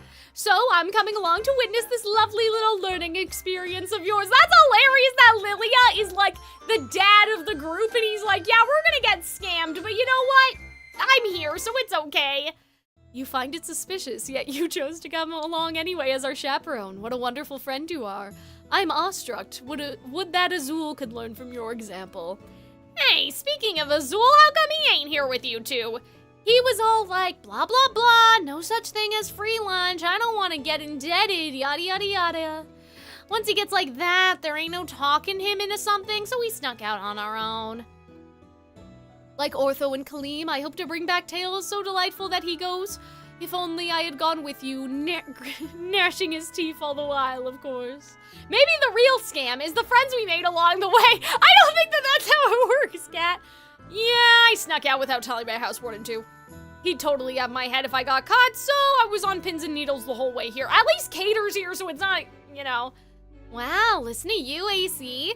Way to add your vice house warden's worries. Huh? Who are you waving at, Cater? Oh my god, Trey is here? Huh? Why are you looking over my shoulder? I did not expect that. What? The betrayal! The betrayal! Okay. Trey, when did you show up? Thanks for the perfect reaction, Ace. It's not just me, though. Leona! Yay! Whoa, Leona too? What are you doing here? I followed you here, Ace. You got really sulky after Riddle gave you the 3rd degree yesterday, so I figured knowing you, you'd totally ignore his warning and sneak out anyway. And sure enough, here we are. So you were on to me from the start? Wait, does that mean the house warden knows? Please, if he knew, you wouldn't be standing here right now. You know how much magic I had to use to muffle all the noise you were making. That's hilarious! Ah! Dude, you're kidding. I didn't even notice. If it were up to me, I'd stopped you entirely, but Deuce talked me out of it. Wait, what, he did? Yeah, he was feeling pretty bad about basically sabotaging you. I didn't know he cared so much. I went back and forth on this a lot, but you can be surprisingly stubborn at times, and you know how to hold a grudge. Eventually, what I settled on was covering you so you wouldn't get caught. I was hoping that would tie things up neatly, in the interest of keeping the peace in the dorm, not to mention ensuring you come back safely. I'm here to help. Lucky you, AC. Even if you do get busted, Trey will be right there with you to apologize. I'm not sure that would go so great. If that came up, we'd need to split Riddle's anger 3 ways. So I'd have to join in. Yeah, wouldn't he be mad at you too? Trey, Cater, thank you both. If worse comes to worse, I'll be happy for the company. Please just try not to get caught. But what do you mean? It's not like Riddle will find out. It's not like they're gonna go to the amusement park and then be back before school starts. Riddle's gonna know that they all skipped school. Okay, so Trey's here to keep Ace out of trouble. Is that the same for you, Leona? Are you kidding? Your soul brain cell must still be asleep. I came to talk some sense into a bunch of fools with no self-preservation instinct. You'll believe anything you hear if someone butters you up first, huh? Didn't anyone teach you to be wary of strangers? I come here and what do I find? Freshmen and sophomores are one thing, but I'm seeing juniors happily jumping on board too. I almost envy how thick your skulls must be. Wow, this event is hilarious! Oh my god, they're so fucking funny! Really? Goodness, I'm flattered. That wasn't a compliment. Who's gonna be on the hook if things go south? The house wardens, including yours truly. Go back to school and stop making extra work for me. You're a house warden too, Vil. Did it really not occur to you to question any of this? Please, don't insult me. Of course I found it highly suspicious. As someone active in theater, I know just how little credibility this fellow's claims to have. But you think this group would turn around and just go back because I explained that? If this man is such a talented actor that he could deceive even Ortho's eyes, if he's a charlatan capable of passing lies off as the honest truth, these spudlings wouldn't stand a chance on their own. I deemed it safest to keep an eye out on them personally to ensure nothing happens. Yeah, whatever. That's a very nice sounding made up excuse. You were just drawn to the promise of a stage performance and you know it. There's no way you could resist the allure of putting on a show at an illusionary theme park. Excuse me, that's not true. I suppose I'd be lying if I said I wasn't interested in it. Oh my god, this is great. I love Vil and Leona, because I feel like we just had cloud calling, right? Where Vil and Leona had old divorce couple energy, so this is making me ship them even more, and I never shipped them before. But they're kind of mirrors of each other. Okay, no pun intended. Let me cook for a second, okay? Leona will never be king. He is fated to always be second born, never be listened to, and that's why Leona doesn't try, right? The whole thing. Vil is fated to forever be typecast as the villain. But Vil still does it because that's kind of the greatest good that Vil is ever going to get, right? He's never going to play the hero role, but he'll take the role that he can get and make his name that way, right? That sort of thing. So, I think that's kind of interesting because Vil perseveres while Leona gives up. And that's a nice little, when I ship things, guys, I never just, oh, these two characters, they're both hot or something. You know what I mean? Or they look good together or whatever. I always think of, the thematic, how could you make this into a fan fiction? You know what I mean? So even though with Leona and Malleus, there's kind of like an obvious, like, the ruler and like all of that, like, you know, both of them being royalty and that sort of stuff. Like, the Vil thing, like the Vil and Leona thing, I don't know, man, it's kind of cinema. I don't know. After we're done this book, which I'm assuming is going to be soon, we will take another break, rehydrate, and maybe I'll go get some pizza or something, even though I had pizza yesterday. And the cheese hurts my tummy, but I need to eat something. Both are not even half as funny as Jamil and Azul, that's true. It is true. My, everyone's here so early! Oh, we were done that chapter. I'm assuming that there's gonna be, like, one more chapter. Like, we can check, but... I'll be back, see you, okay. Don't worry, I'll still be here, I hope. Yeah, let's check this really quick. Oh, there's 16 chapters. Okay, I'll run the ad now, just cause, like, I don't want people to be stuck in ad jail. If that makes sense. So let's run an ad really quick, because we've been streaming for an hour and a half almost, so.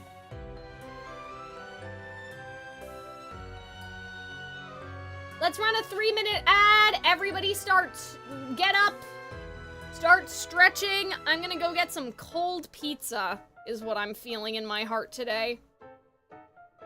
I already had an apple earlier, so don't worry. I already had the healthy stuff. Now it's time for the not healthy stuff.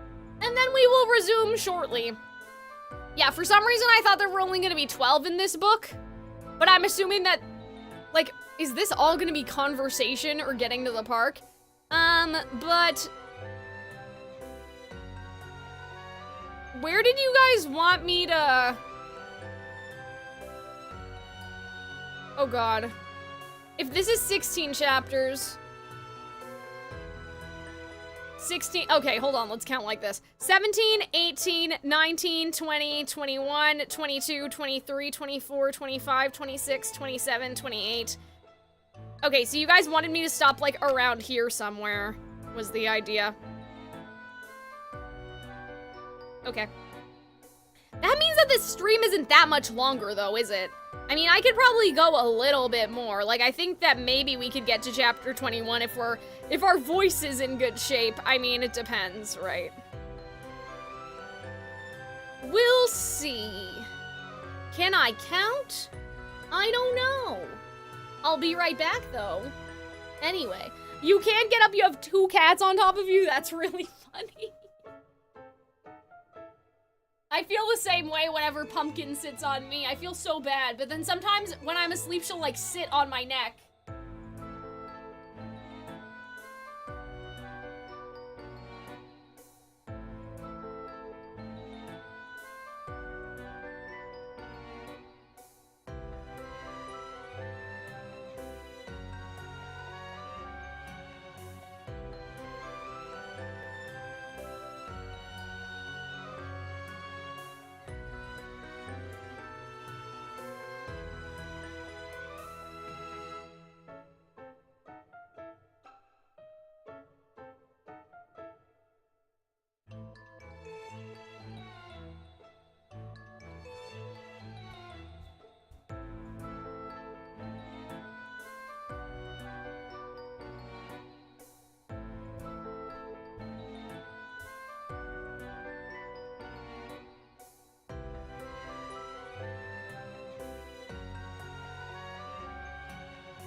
So here's the thing.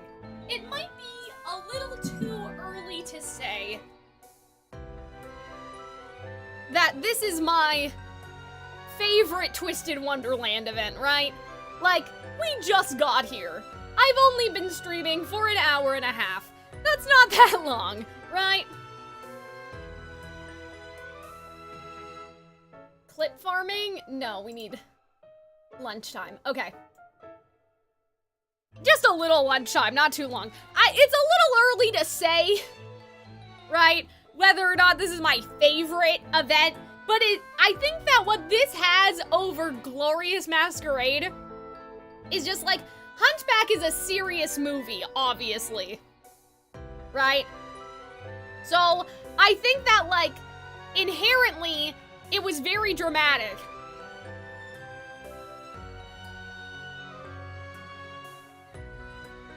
But this event is so fucking funny.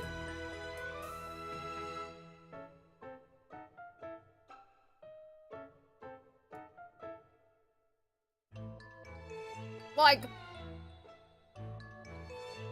it is so unserious.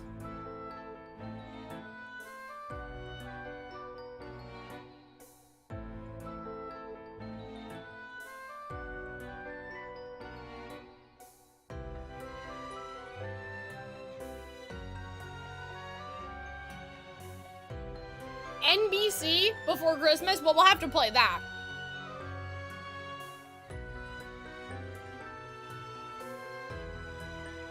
Do you guys think that's even better than this one? What? I think for me, like,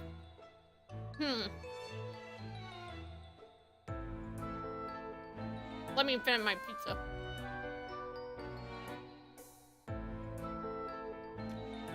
Here's what I think it is. Because the Hunchback event was a field trip, there was a lot of that food, culture, and like, I like that stuff for the lore. But it's kind of like Leona's hometown event, right?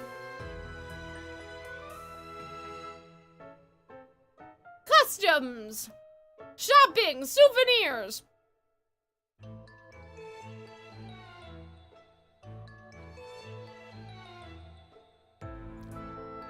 And like, don't worry, I'm sure this event will talk about food. Because all of them fucking do. That's why I'm eating right now. You know what I mean?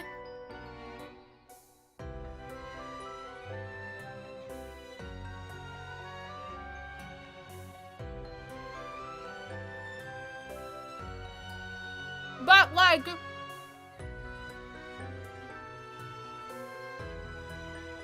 because this is not a school-sanctioned trip, it's able to have immediate drama and conflict because the conflict is the fact that they're leaving without most of their house warden's permission. Right? Whereas because Noble Bell was a school-sanctioned trip, most of it was like no conflict until we got there, obviously.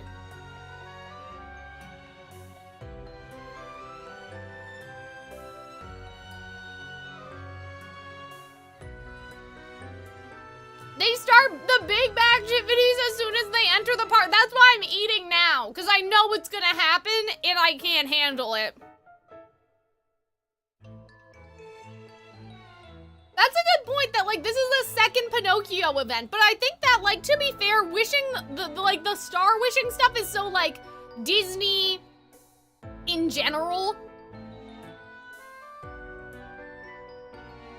Like, Tiana does it. You know, obviously Geppetto does it, but like,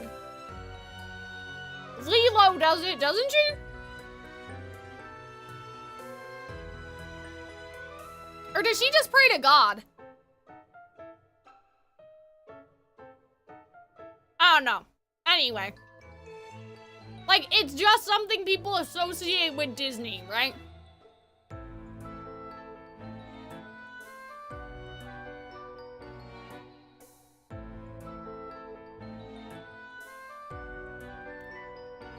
in kind of all fairy tales, really. Like, that's why the beginning of Into the Woods literally starts with, I wish more than anything, more than life, more than the moon, all that stuff.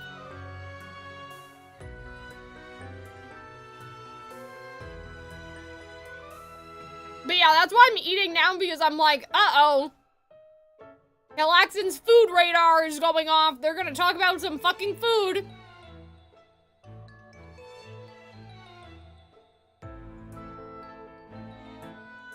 It's probably gonna be junk food, too.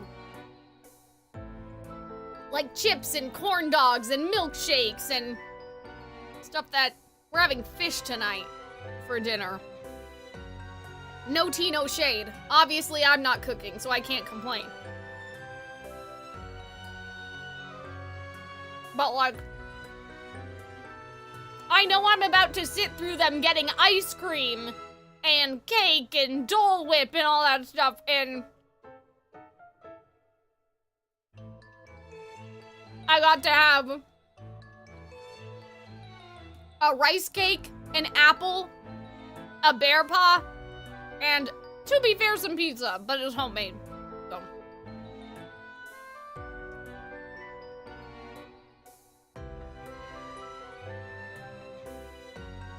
The big back twistivities.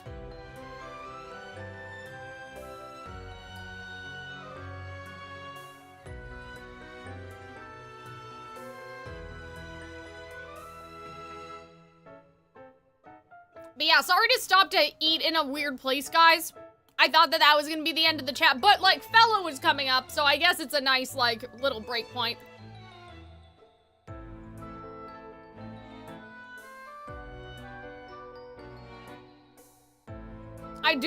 I will admit I love a pogo, personally.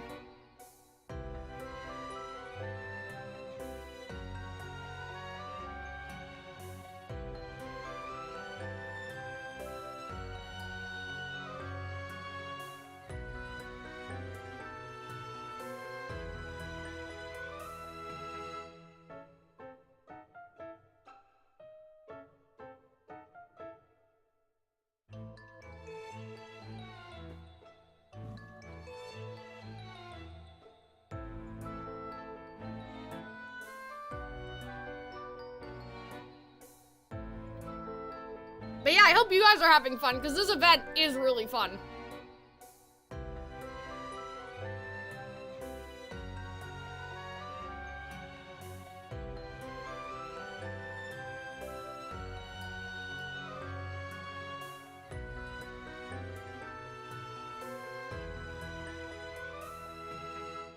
I have never actually seen Coco. That's one of the movies that I'm gonna react to, at some point before I leave.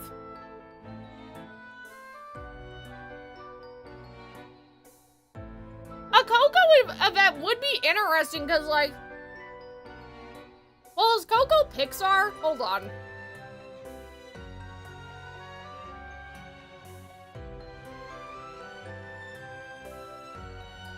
Coco is Pixar, right? It's Zootopia that I always think is Pixar, but it's Disney. They're very confused sometimes. What was I gonna say? Twisted hasn't had any Pixar references, whereas Sparkling Stars has the Monsters, Inc. characters. So I do feel like that is kind of interesting, you know?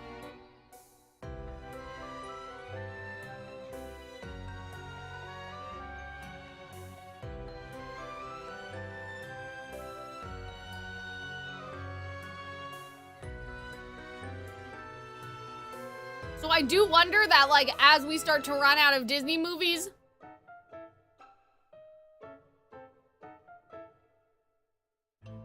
they'll throw in some Pixar events.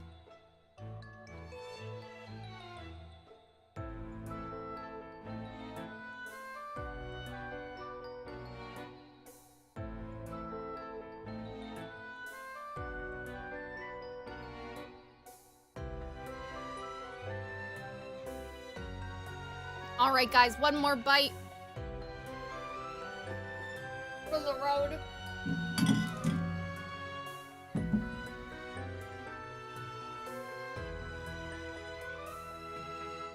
And then we'll continue.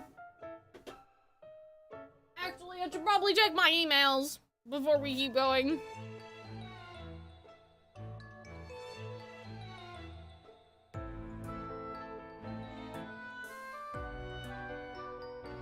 Why did they choose Roz? Maybe. Like, if I had to guess, I would say it has something to do with, like, strictness. You know? Like, I don't know a lot about, what am I trying to say? I don't know a lot about, oh my god. I don't have a great memory of Randall's personality with Monsters, Inc. is what I'm trying to say. But they may have thought that, like, Roz lent itself better, to having a sort of, like, more, drastic personality dynamic in the group. What I would also say is that because Randall is sort of a rival of Sully, that it would make more sense in an event to have him be like the Nej equivalent than have him actually be in the group, right? Because then it's like, oh, you're competing against this person versus like you're competing with them within the group. Now I know we say that and then we have Gaston, which is like a little confusing. But you know.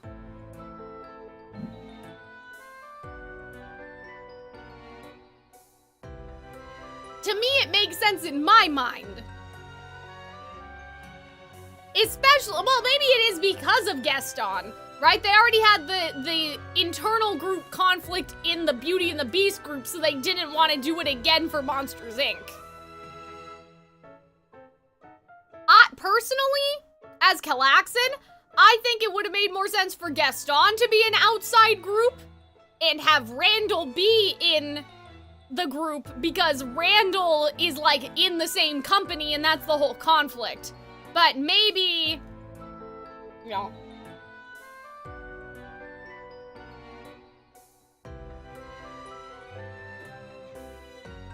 Everyone is kind of chopped. I think that though, I was right though, Kat.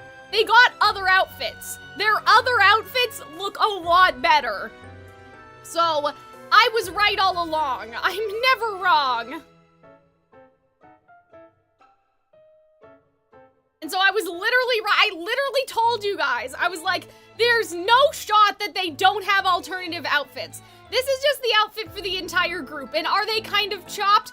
Yes, but we already sort of talked about why. It's because all of them are distinct characters, but they're basically given one character's clothes. Like they put Gaston in the Beast clothes. You know what I mean? That's why they all looked kind of chopped, except for the Beast, you know?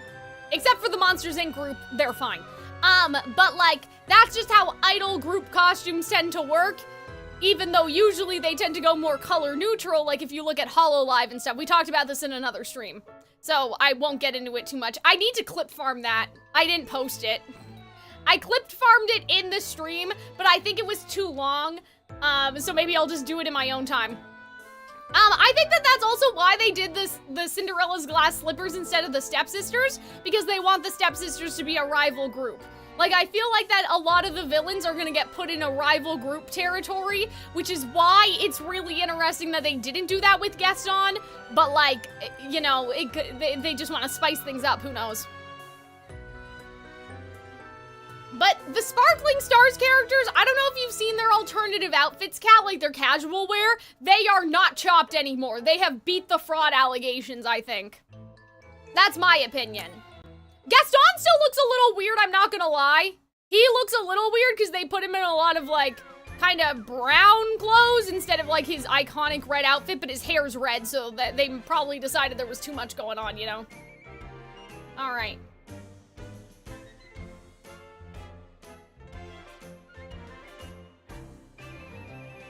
I'm gonna vainly check my teeth. that's that. Okay. Let's keep going. Good morning, everyone! Lovely weather today, isn't it?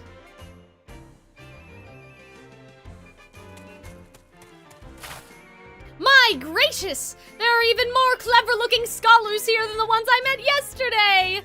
What have we here? A lion beastman? Now there's a rare sight around these parts. I mean, obviously I'm a beastman myself, but a fox hardly has the presence that a lion does. Wouldn't you agree, Gino?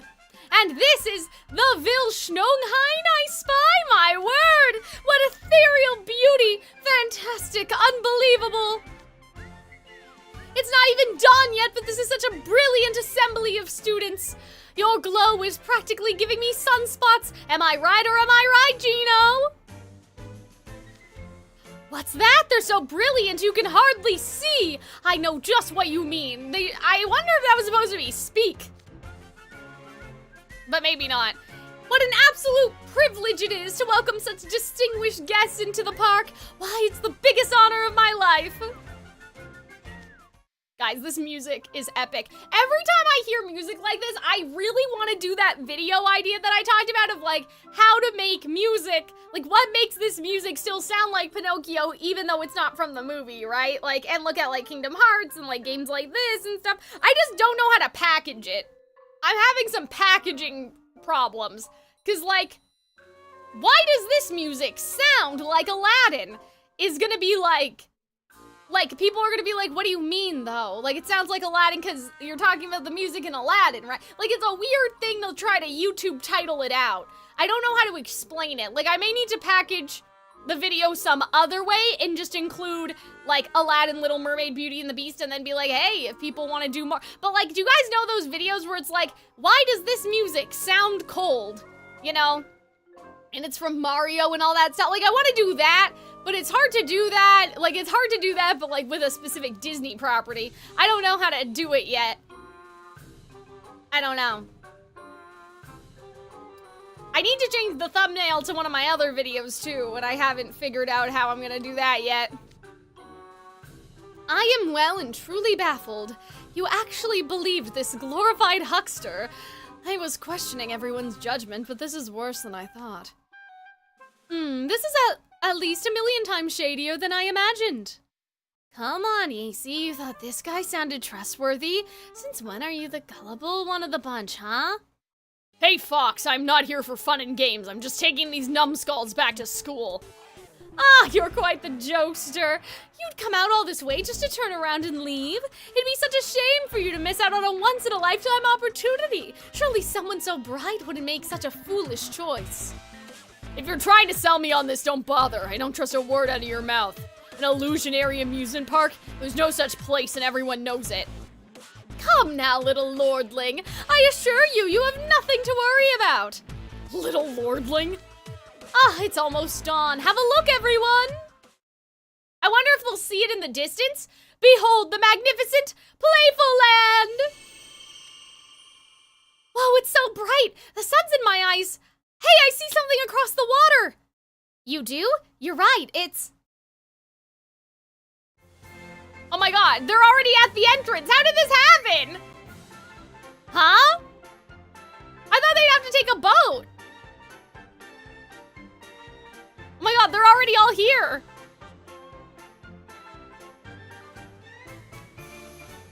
Hey, Cal, are you seeing this? I'm not just imagining things, right? I can hardly believe what I'm seeing.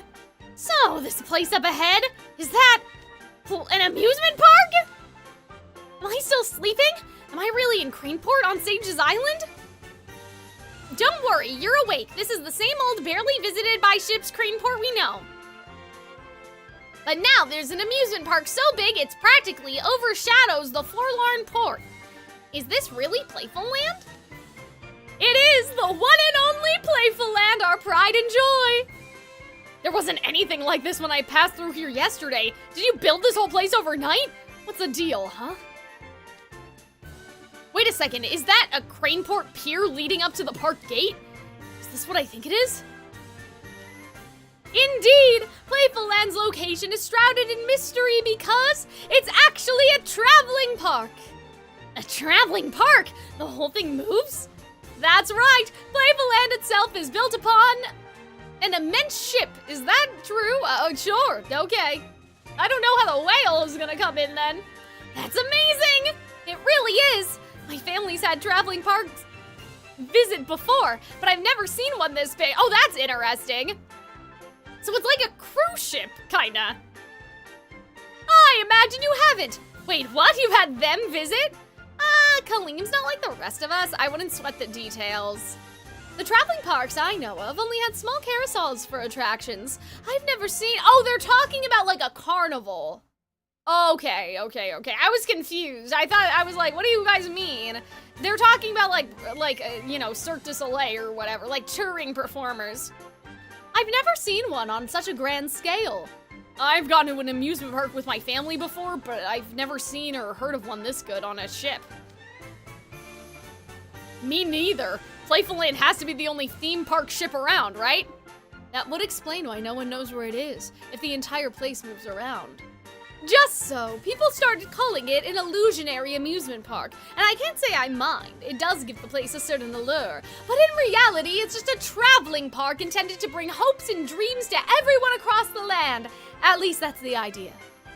Now that the cat's out of the bag, there's nothing to be suspicious about, right? No tricks or gimmicks, nothing up my sleeve, as embarrassing as that is to admit. I like his little cat-like smile, too. Dude, what's amazing is that you can even get this thing to float in the water.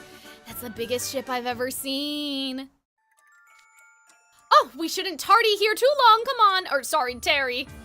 Our theme park awaits! Why waste daylight standing around talking when you could be using your time more efficiently? We have massive attractions, delectable food, and delightful shows. You could never take in all the fun in just one day here at Playful Land. Sora from Kingdom Hearts? I mean, in Dream Drop Distance, they do go to the amusement park, but I don't remember Dream Drop Distance very well. All right, let's move, Cal.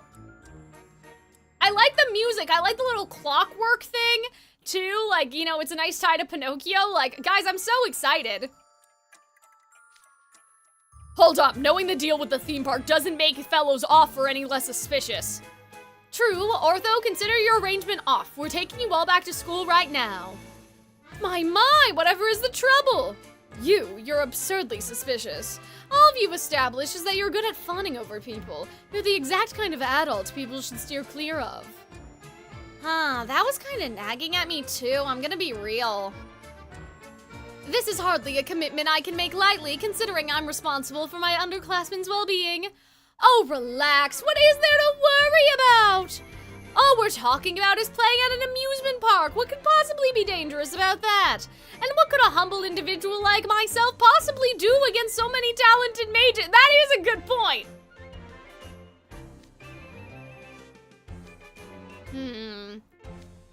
Come now, Playful Land's a place of delights. No need for scary faces here. Let's see some smiles. Here in this park, there's nothing to fear. Yeah, see, I feel like that either the stick is magical, but he has no real power, or like, I don't know, man. Like, I feel like there's an enchantment going on. Because look at like how Leona and Vil are like, I don't know. Like, I feel like they're being like kind of persuaded. How long are we gonna stand around debating? I'm tired of waiting. First! Excuse me, I'm first. Hey, get back here, Grim Cal. No fair jumping the gun. You got a lot of nerve going in ahead of me. Please don't leave me behind. Yes, nothing beats the sound of eager children's voices. Here, everyone, your tickets. Fine, give me one of those tacky, sparkling things. You're going in after all, Leona? Glad to hear it. You're gonna have a blast. Don't get me wrong. I'm gonna be your chaperone. Oh, fine. I suppose we'll have to take a ticket as well. Yeah, we're already here, and it wouldn't be right to just leave Ace and the others and go back on our own. The ship sailed and we're on it, huh? Well, Playful Land is a place I was hoping to visit. In that case, there's nothing for it but to have some fun. Great, it's gonna be even more memorable with all of you here with us. Yeah, let's make today a blast. With that settled, let's move along, shall we? In you go! Oh my god, he looks so evil! Oh, Rowan Torchwick. You know what's funny about this is that I've always had a fanfic idea that, like, Neo and Roman would make some sort of, like this would be something that they would do using Neo's illusions to make some sort of, like, production, like a theater, like more of a puppetry sort of thing. You know what I mean? But, you know, I think that's kind of interesting. Or, like, maybe even more a cyberpunk type thing, where, like, it's some sort of, I don't know. Like, you know how in cyberpunk, people have those, what are they, headsets, or they take pills or something? And then they, like, see what they dream about, or there's, like, experiences that they can load in? I don't know. I may be getting cyberpunk and Snowpiercer confused, but you guys know what I mean. In Snowpiercer, there are these rooms that, like, there's this drug that makes you, like, dream about whatever you want, right? So a lot of people dream about the outside because, like, the whole thing is that the world's been frozen over. Well, let's get in and have some fun. Ow. A pole just dropped out right in front of me. I smacked right into it face first. That's the bar for the ticket gate. You can't just waltz right into a theme park, you know. I believe we'll have to provide our tickets to the gate attendant to be allowed in. What now? Oh, it's a puppet! Ticket? Oh, you mean this? Okay, what do I do with it now? Ticket, please? Yeah, you already said that. Looks like the gate's got an automated system. See that puppet on the other side of the window? See, that's a puppet on the other side of the window, not a person. Uh-oh, but what if it is a person? Maybe you put the ticket on the gate panel to scan it? There, am I good? Ticket validated. Oh, guys, why am I glowing? What's happening? It's probably gonna, like, look into their heart for their desires and then make stuff that fits, like food and whatever. Whoa, Ace is getting all glowy. Is he gonna blow up or something? Don't jinx it. Whoa. Oh my god, or they're getting their new clothes. Oh my god. Oh my god, they look so cute! I like how, like, it's kind of in line with Glorious Masquerade's outfits while still being its own thing. This is a nice fit. What's going on? Talk about a quick change of clothes. Dude, I didn't even do anything. Dang, Ace. What's the big idea dressing up all cool when none of the rest of us are? Oh man, you changed clothes for this, Krabby? That's what I call motivated. It's a very flattering look. Did you bring that outfit with you? You guys literally just watched my clothes change, right? This isn't about bringing clothes or being motivated. I scanned my ticket and it just happened on its own. Ooh, neat. I want to try. Here's our tickets. Ticket validated.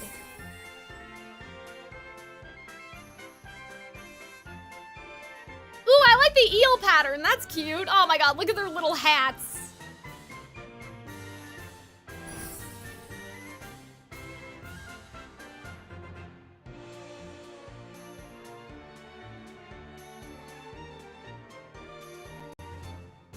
Ace got a top hat too.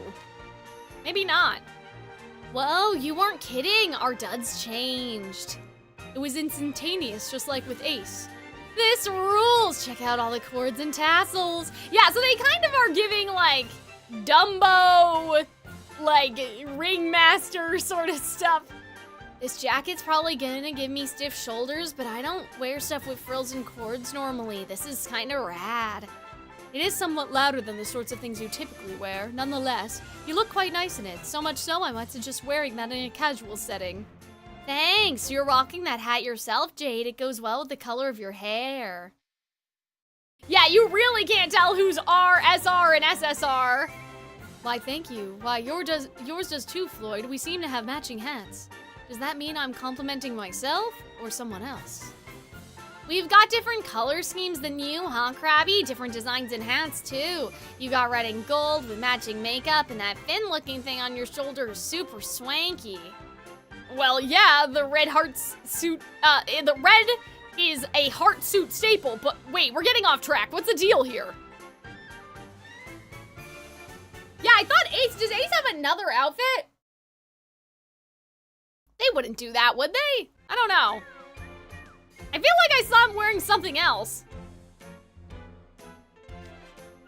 Ah, surprise! That's some special magic at work designed to enhance your Playful Land experience. AC, Floyd, and Jade are all looking dapper. Mind if I take some pics? Oh, they're even sized, decorated, and fitted to suit each individual. This is some fine attire. That looks so cool. I want to wear it too. It's magic? Like, whose? Yours? Please, you think I could manifest outfits this detailed? Hardly. I'll grant that I can use a wee bit of magic. Yeah, see, I think use is interesting instead of wield. Because I feel like he's not doing it, it's his stick. But the best I can do is conjure a gentle breeze, fling water droplets, and summon sparks to my fingertips. My magic is nothing to write home about. I'm hardly worth calling a mage. I suppose it's safe to take you at your word with regards to magic, but don't put yourself down over it. Magic proficiency is about what many different traits that make people who they are. Yes, that means I'm more talented than you and a way better mage. Sorry about him, I'll get him to stuff it. Oh, it's fine. After all, I hardly merit any comparison with you boys at all. You're also highly valuable students of a valuable! That's crazy. Why, trying to compare me with such elites is like trying to compare the grass and the clouds. I know, I love his little cat, like, this is why, I know, the little cat smile is so cute. Yeah, makes sense to me. So does that mean it's Gino's oh my god, that was Arista. What's happening? Yeah, makes sense to me. So does that mean it's Gino's magic that made the outfits? Oh, Gino isn't even slightly capable of magic. He did nod. Yeah, he smells like Cal, barely a hint of magic on him. I forgot Leona can do this, that's crazy. Really? The magic that crafted those outfits came from the park itself. Playful Land's proprietor loves a few things more than seeing a person's fate alight with awe. See, if that's true, if there is a proprietor, I'm assuming that then that's the bad guy and poor Ernesto and Fellow are just the bait. You know, and they're gonna have a reform thing happen. So we offer the outfits as surprise guests to all our attendees. I mean, that could have been a lie, I guess, but like, I don't know, I kind of believe it when he says that he can't tell a lie, because that's kind of an interesting character trait to have for a con man. Here, everyone's a performer and everyone's a star. That's a driving philosophy behind the stage outfits. I hope wearing them will make today all the more fun for you. Come along now, everyone present your tickets. Whee! Okay, Cater's an R card, right? He doesn't look like that's not giving SSR to me, or sorry, SR to me. Lilio, what? Okay, I don't know how to feel about that. Sure. I wish they made that accent on him pink and not purple. Ooh, this is adorbs. I look like a classic Nutcracker doll. This is gonna make my park pics super cammable. Very nice, Cater. The formal uniform look is a good one for you. Thanks, you look pretty adorbs yourself, Lils. When it comes to thrills and tool, you never fail to dominate the field. So true. Look at this ribbon and the veritable mountain of frills in the back. Oh, okay, Cater's an SR? Okay. Has there ever been a cuter, cooler pair than the two of us? But I can tell Lily is an R card. Ah, talk about the confidence. I think you're onto something though. Pick time, yay! Leona's SSR though, right? Trey, what the fuck is that? Oh god, look at how they massacred my boy. I know he's the Green Clover, but like, I don't know, man, like, Oh, I don't think that Leona might just be an SR card. I think it's the hat that separates the rarity. Yeah, Leona, I don't know how I feel. I mean, his hair is nice. Yeah, Trey is chopped. Trey's chopped. That's unfortunate. They should have made his jacket dark green or something. Damn. This getup's ridiculous. Isn't this way too overboard for some lousy amusement park? but you look so good in it. I hope you don't think the same of mine. I couldn't bear to wear it if you did. I couldn't bear to wear it if you did. Like you meant a word of that. You look like a very endearing, well-mannered young boy. It suits you, Clover. Cut it out. You know, Leona, you look really put together when you're wearing a jacket with a high collar. Okay. You wear that hat and jacket well. It gives a classy feel. Maybe you ought to consider dressing like that all the time. Trey is eternally chopped. I agree. Like, I don't look perfectly put together in my normal clothes.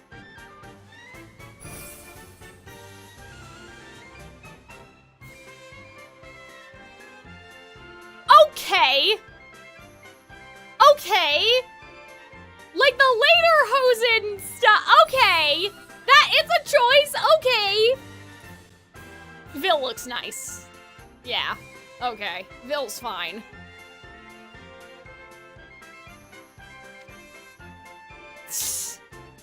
Mirror. Yes, right away, Gino. Bring out a mirror. Oh, Vil likes it. He looks great. I was about to be quite cross at you putting Vil Schnogenheim in tacky clothes, but I suppose this passes muster.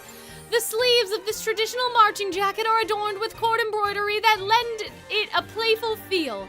The area around the waist has a high volume evocative of a dress skirt. The tulle interwoven shading is a fantasy-esque detail befitting an illusionary amusement park. I have no idea what you're saying, but I think it's a gorgeous look that's still very gorgeous, Jack! That's interesting.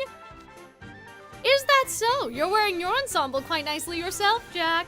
That simple white shirt without too many bells or whistles complements your natural physique. Is that how it works? Thank you. I think Jack's overalls are cute. I don't know how to feel about it because nobody else has them seemingly, but like they're kind of cute. They're German looking, I guess. You guys all look amazing. What am I gonna get? 3 chapters that are just putting on clothes. Okay, well.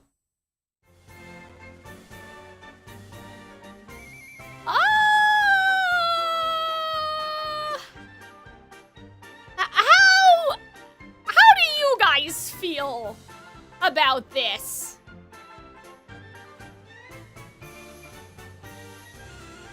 I don't know if I like this bright yellow jacket.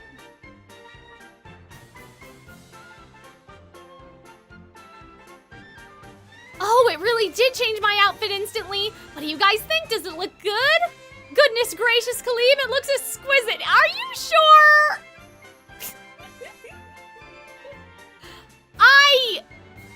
I don't know. Is that true? Maybe they should have gone for more of a gold than the bright yellow. I kinda hate it.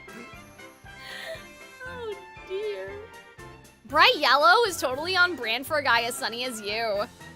Those puffy sleeves remind me of the aristocrats in the days of yore. It's a fine look for you, Calxiyn. Like, it's the color is throwing me off.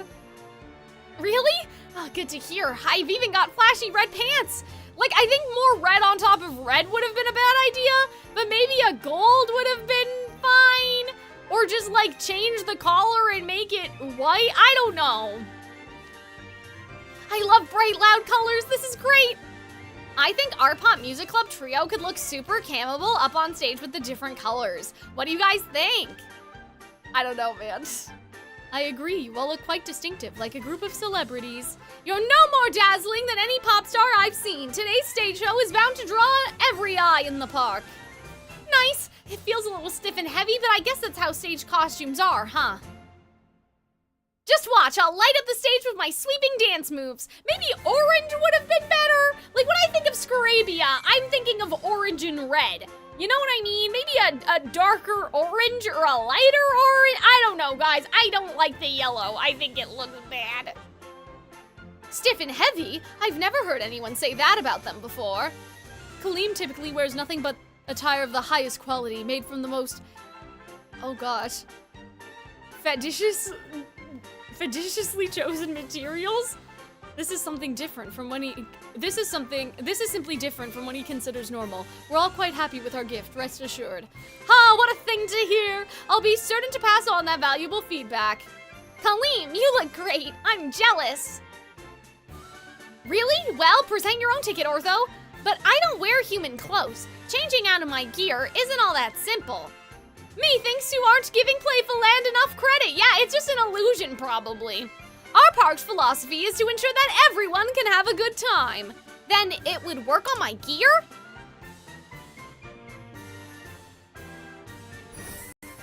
Whee! Okay, Ortho is slaying. Okay, everyone out. Calxiyn is ugly, unfortunately. Ortho, that's awesome. I love the giant, like, fuck-ass, like, side cape thing. Like, this is really cool. I love the giant, like, sun thing in the middle. Like, the big, like, star-shaped thing, almost. Yeah, that's nice. This is a nice one. Wow, my gear really changed. His fuck-ass hat? No mechanical issues detected. Is this still functionally my school uniform gear, just with an exterior altered? Even that shouldn't be so simple. Really is amazing magic. Do you like it? I think it's made you look even more charming than before, and even more like a star. My, Ortho, you give off a different air entirely now. It's lovely. Yeah, it's like the hat and shoulder bit really stand out, and the chest thing is like jelly. It's neat. Jelly? What? You call those compliments? Can you use a single actual fashion term? Sorry, I think it looks cool. That's the best I got, okay? Don't worry, Trey. Trey Clover, I could tell that was a sincere compliment. Thanks. I really like the mini cape shoulder plating. It makes me match with the rest of you, doesn't it?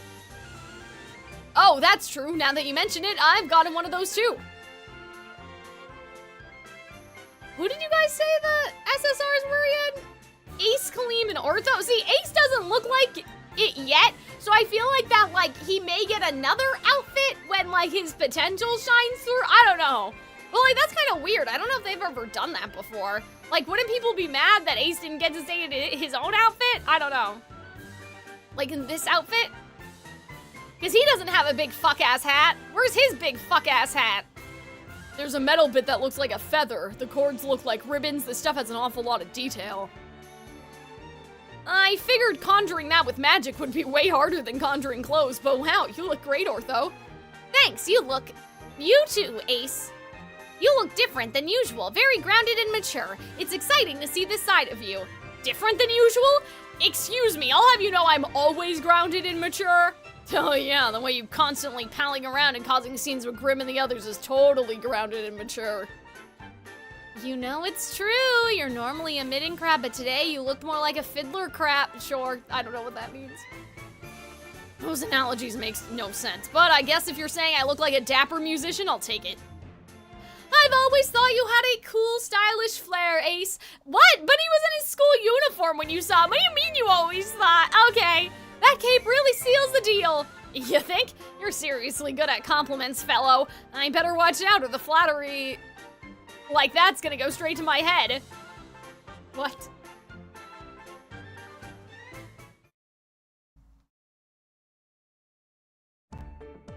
Best marks ever? Oh boy. That just leaves Cal and Grim, right? Come on, I want to see those outfits. Well, with that kind of build-up, I guess I gotta give the fans what they want. Come on, Cal.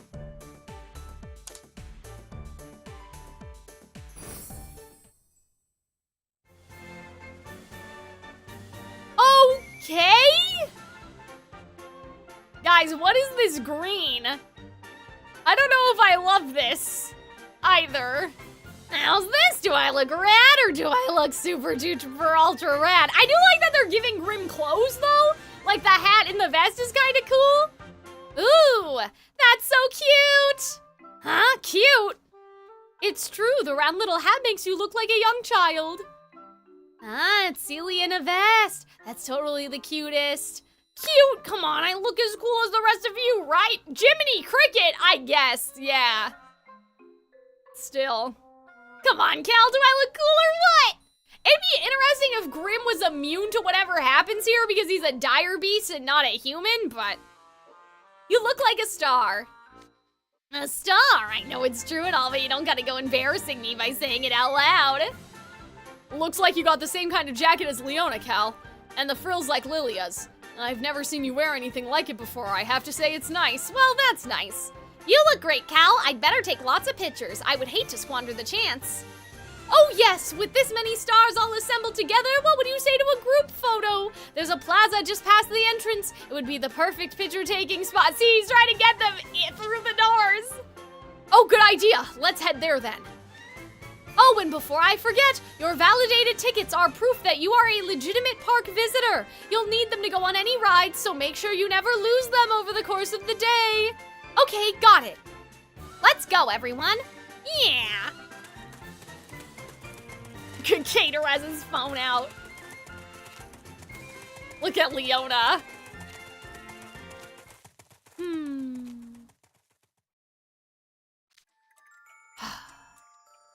Boy, that was nerve-wracking, huh? We almost lost our best marks ever.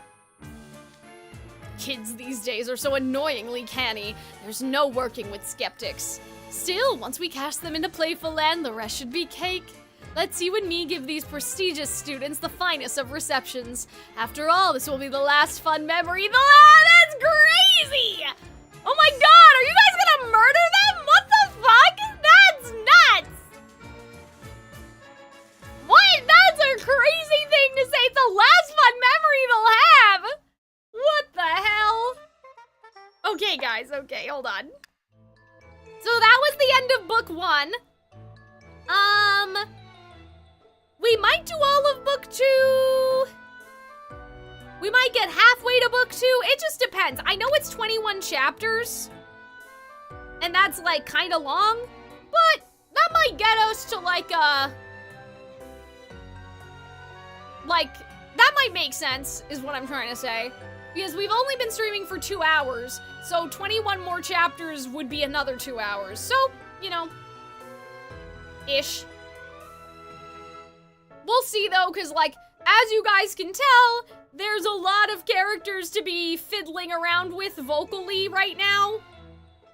So, you know, it depends on how well I can handle reading for everybody. But, let me run some lessons while I run an ad and then also use the bathroom. And then we'll keep going. I won't spoil what will happen to them. Thank you. Yes, no spoilers. I'm just speculating out loud for you guys' benefit. Let's do that. Let's do that. 子犬ども知った役に立つか腹が減ってきた Alright, let's be right 片付けは back. 任せたぜこんなのもわかんないのかこれは初めて知ったグッボーイ知ってることばっかり退屈な授業だしつけの時間金ねわクルーウェルめバカにするなよ歯応えが欲しいな適当でいいんだよ次はお行儀から教えてやる知ってることばっかり退屈な授業だしつけの時間あとはやっとけよ知った役に立つか励んでますねおい手元煙クローリーもしつこいなクローリーもしつこいな次はお行儀から教えてやる知ってることばっかり退屈な授業だ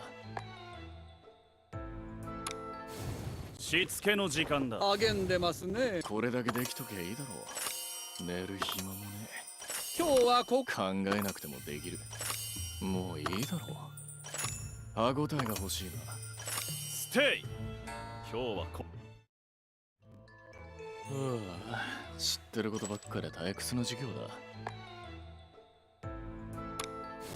しつけの時間飽きたんだがあ鍋が焦げたあとはやっとけよ鼻がバカになりそうだ午後は眠たくなるステイ今日は知ってることばっかり退屈な授業だしつけの時間片付けは任せたぜ片付けは任せたぜ。鼻がバカになりそうだ。バカにするなよ。鼻がバカになりそうだ。次はお行儀から教えてやる。知ってることばっかで退屈の授業だ。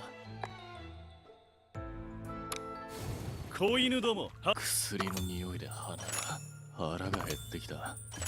知った役に立つか。これは初めて知った。薬の匂いで鼻が。次はお行儀から教えてやる。知ってることばっかで退屈の授業だ。しつけの時間。ラギーが好きそうだ。こんなのもわかんないのか。バカにするなよ。できて当然だ。去年もやった。ステイ。今日は知ってることばっかで退屈の授業だ。頭に叩きこんなのもわかんないのか。やる気が出ねえ。狂うべるね。狂うべるね。励んでますね。寝る暇もね。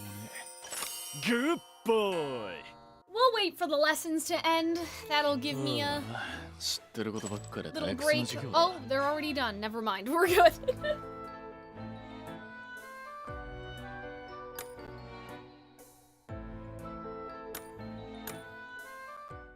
全生徒の夢の内容を把握する手段はないものか。なぜって？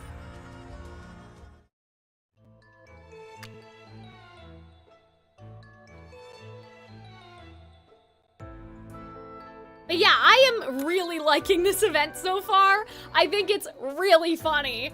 I'm enjoying myself. I am thoroughly enjoying myself, so I'm having a great time. But yeah, we'll basically go for, like, however much longer I can vocally sustain myself. If we get all the way to chapter 21, that's great. But I think based off of the math, like, based off of what you guys said, you guys wanted me to get to chapter 28, right? So, like, 16 plus... Oh god, please don't harass me over my math. 16 plus 12 is 28 chapters, isn't it? That's what we decided. 83 divided by 3. Yeah, about 27. Okay.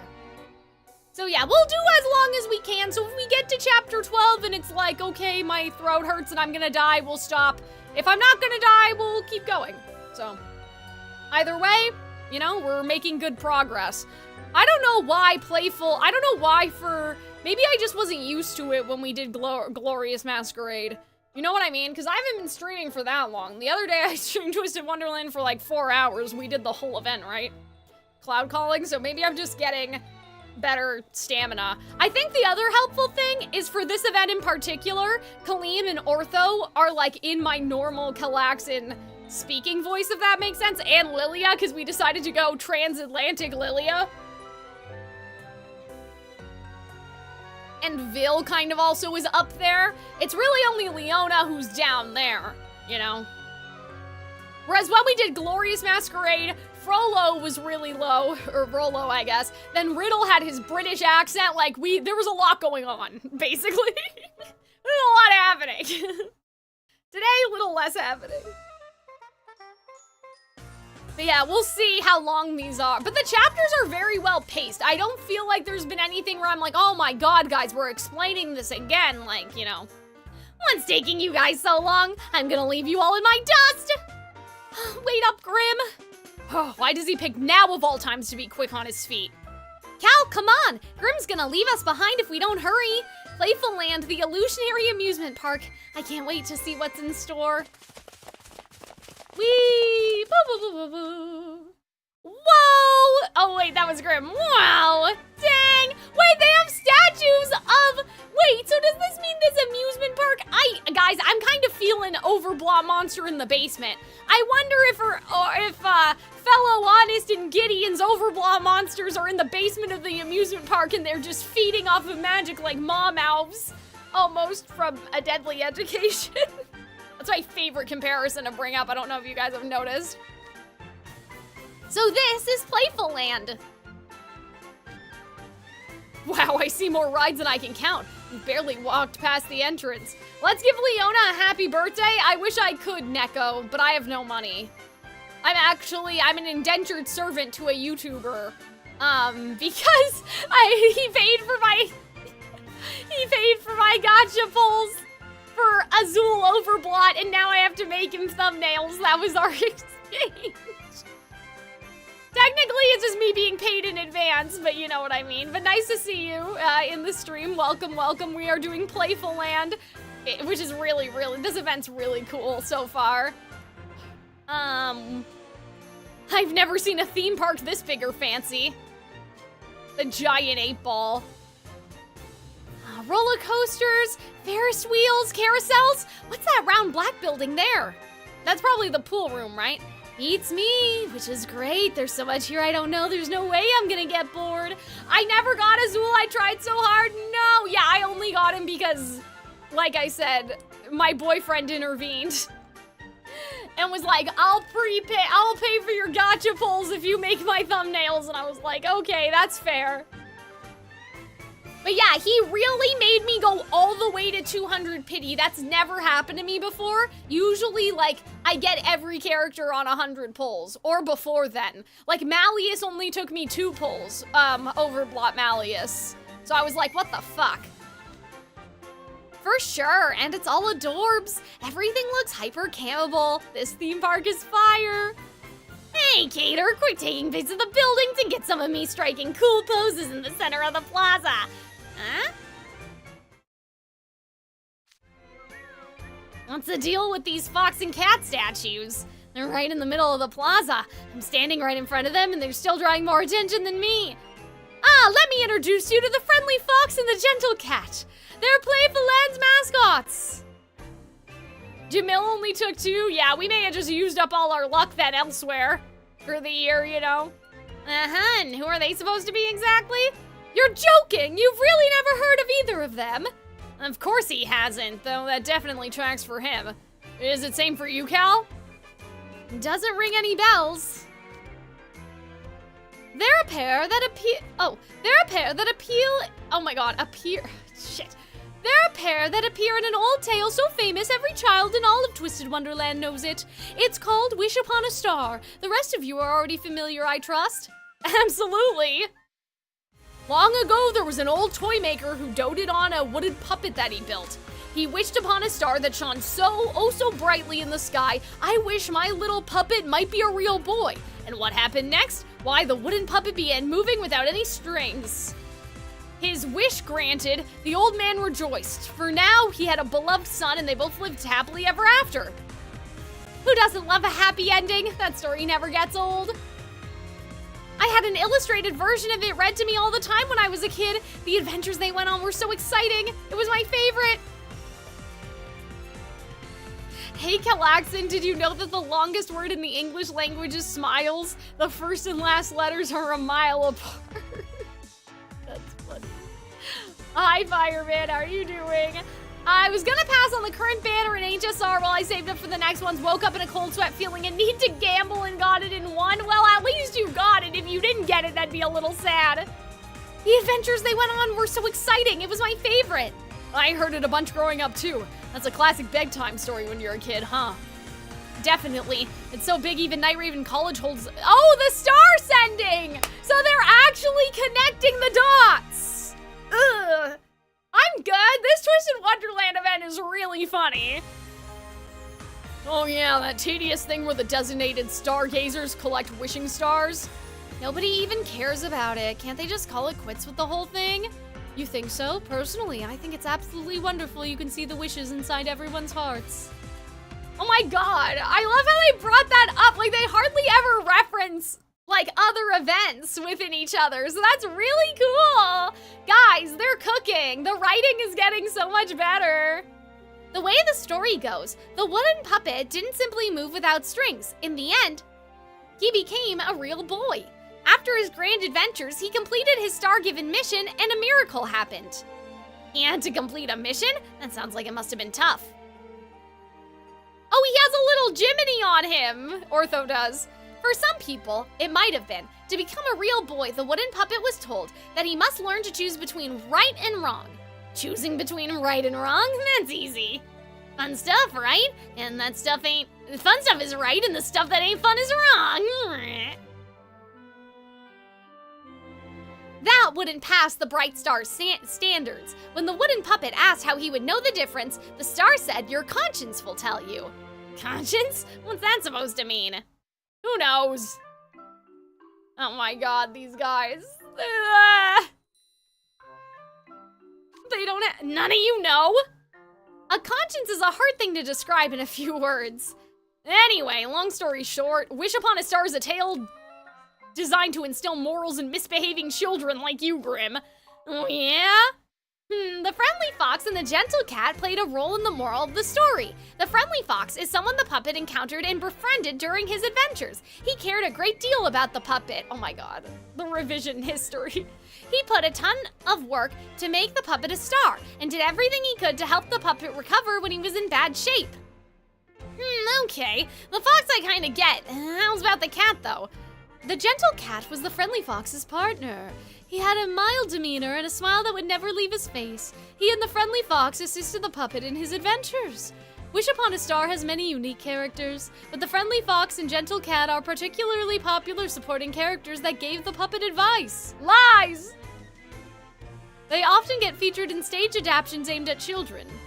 Of course our scholars would know their stuff! Wish Upon a Star is actually what Playful Land is themed around. Many of our rides are designed to emulate the puppet's various and sundry adventures. The original author of Pinocchio genuinely hated children? I have never heard that before. That's interesting. During those adventures, the friendly fox, you know which... I like the adaptation of Pinocchio, that's Guillermo del Toro. Guillermo del Toro. I loved that Pinocchio. That, it freaked me out so bad. And then I was crying. I was, ugly crying in the first 10 minutes. I watched it with Arnold. It's really good. During those adventures, the friendly fox realized the wooden puppet was beset with a terrible malady. Its symptoms? It seemed as though his mouth wasn't working quite right. Also, he'd see red spots when he opened his eyes, and his heart pounded as hard as someone pounding on a door. And so rapidly, it made him dizzy. In the story, the fox's cure for this malady was inviting the puppet to an amusement park, as I'm sure you'll recall. It was an incredibly carefree environment where the puppet could relax and enjoy himself. He even made a friend. And after a day of fun, the wooden puppet got all better and left. Is that true? Yes, simply by spending time in an amusement park, his physical symptoms faded like they were never there. If people's illnesses were cured just by spending some time in the park, it must have been a magical place indeed. Which brings us to Playful Land. The creator wanted a park as fun and as friendly as the... Wait, what? The creator wanted a park as fun as the one the friendly fox took the puppet to. Guys, I cannot read today. That vision is what drove every decision. There's a lot of almost rhyming. He talks in a very the vision and the decision drove every decision. There's a way of how he speaks that I do enjoy, though. And thus, the friendly fox and the gentle cat came to be the park's mascots. For such a secretive place, it sounds like it's got some real upstanding ideals. Well, this is all information I learned secondhand from the proprietor, or I'd explain it in better detail. Though personally, I imagine us being a fox and a cat beastman had a little something to do with our employment. Thinking about it like that makes it impossible not to feel a certain kinship with these statues. We lovingly polish them to a sparkle every day. Guys, what if they're being possessed by the spirits of the original... what if it's like that? I don't know. They're being possessed by the ghost of the original cat and fox. Something's going on anyway. The wooden puppet went on lots of different adventures, right? What kind of attractions do you have here in the park? You'll just have to see for yourself. Why spoil the surprise? Oh my god, guys, he's so pretty. His character model. And look, his little finger is exposed. Guys, I love his design so much. It's so good. He's so hot. Anyway, sorry. Here, have some maps. You'll need them with how big the park is. I suggest you pick out where you want to go and plot your route carefully. You wouldn't want to get lost.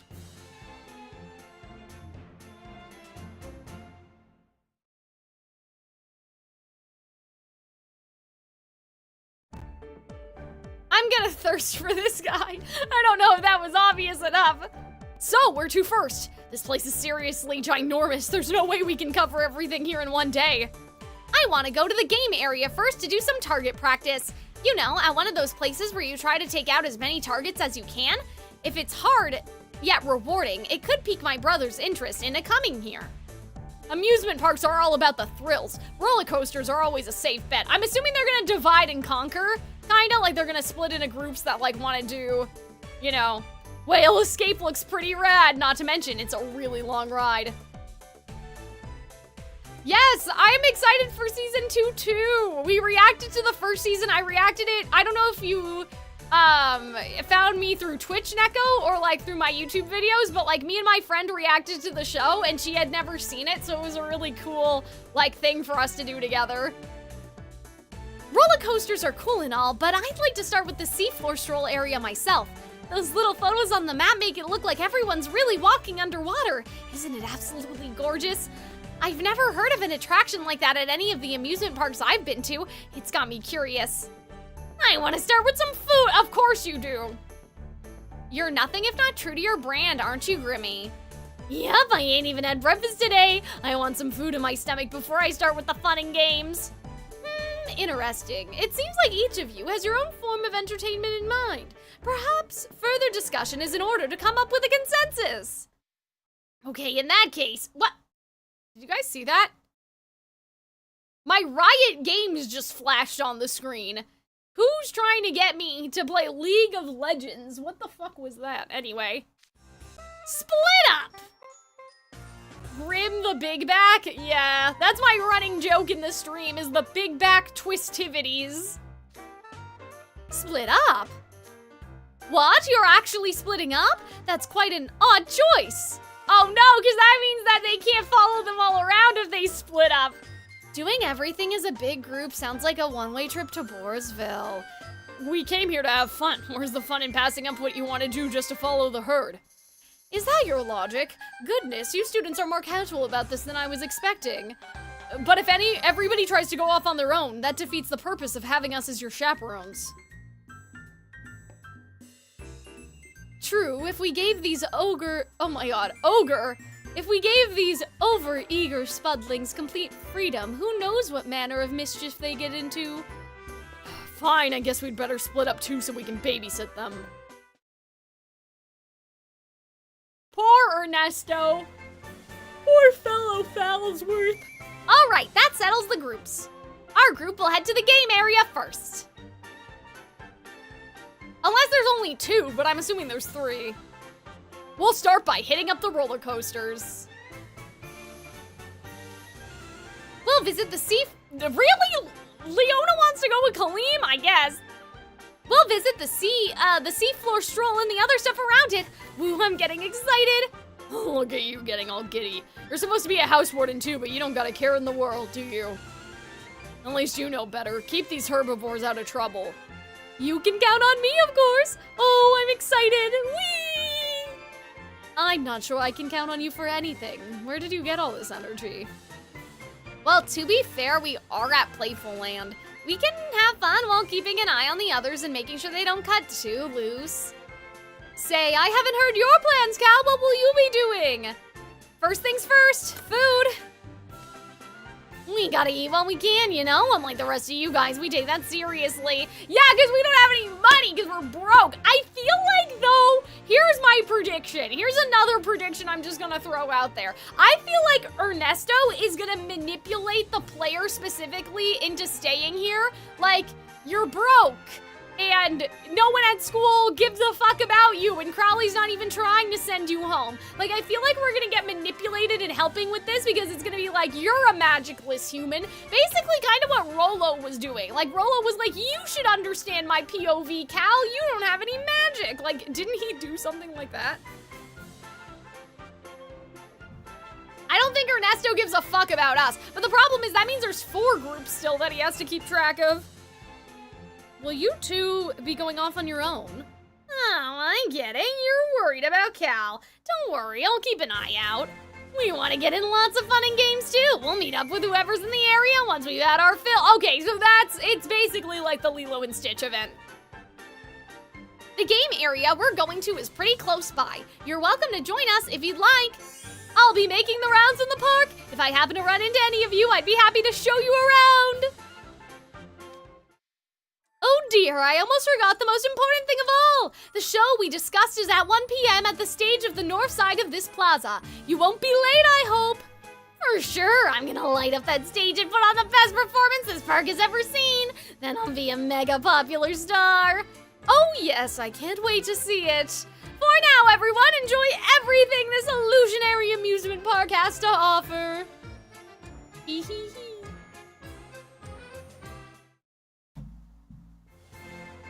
A foxtail? Like a beaver tail? So, you guys cool with hitting up the roller coaster first, right? I was hoping to get a ride on a suitably thrilling one myself. Cute, same. Your top pick was Whale Escape, right? It looks like that's the biggest roller coaster in the park. We definitely gotta make sure to ride the main attraction. I'll go wherever you guys want to go. They all look like a blast. Looks like the coasters are at the edge of the park according to the map. We're in Gentle Plaza right now at the center. Oh boy, that's a walk. Are you young scholars about to make your way to the roller coasters perchance? If you are, I'd suggest taking a carriage ride. A carriage? Oh yes, there should be one coming back to the plaza. Oh, here it is now. Oh my god, so like the coachman. Oh my god, the donkeys.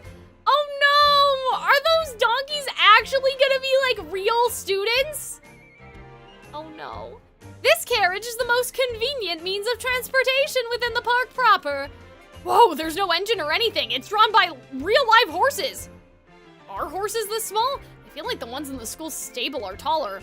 Yeah, the ones at school are definitely bigger, but these are some cute little guys. Guys, they're not horses, they're donkeys. Are they stupid? I mean, I guess. Anyway, this is a replica of the carriage that the friendly fox helped the wooden puppet ride. Ah, then those aren't horses at all. Draft animals, that is, animals intended to pull wagons, vary across different times and places. That's right, we try to recreate Wish Upon a Star as faithfully as we can here, including the part where the wooden puppet shared a carriage ride to the park with a merry band. Oh, how excited he must have been. I'm sure all of you will experience that same anticipation as you make your way to Whale Escape. Sounds good to me, not to mention convenient. Let's hop aboard. Ah, it seems it's only passengers. Would you mind if we joined you? I could show you more of Playful Land sights on the ride over. Go for it. Welcome aboard.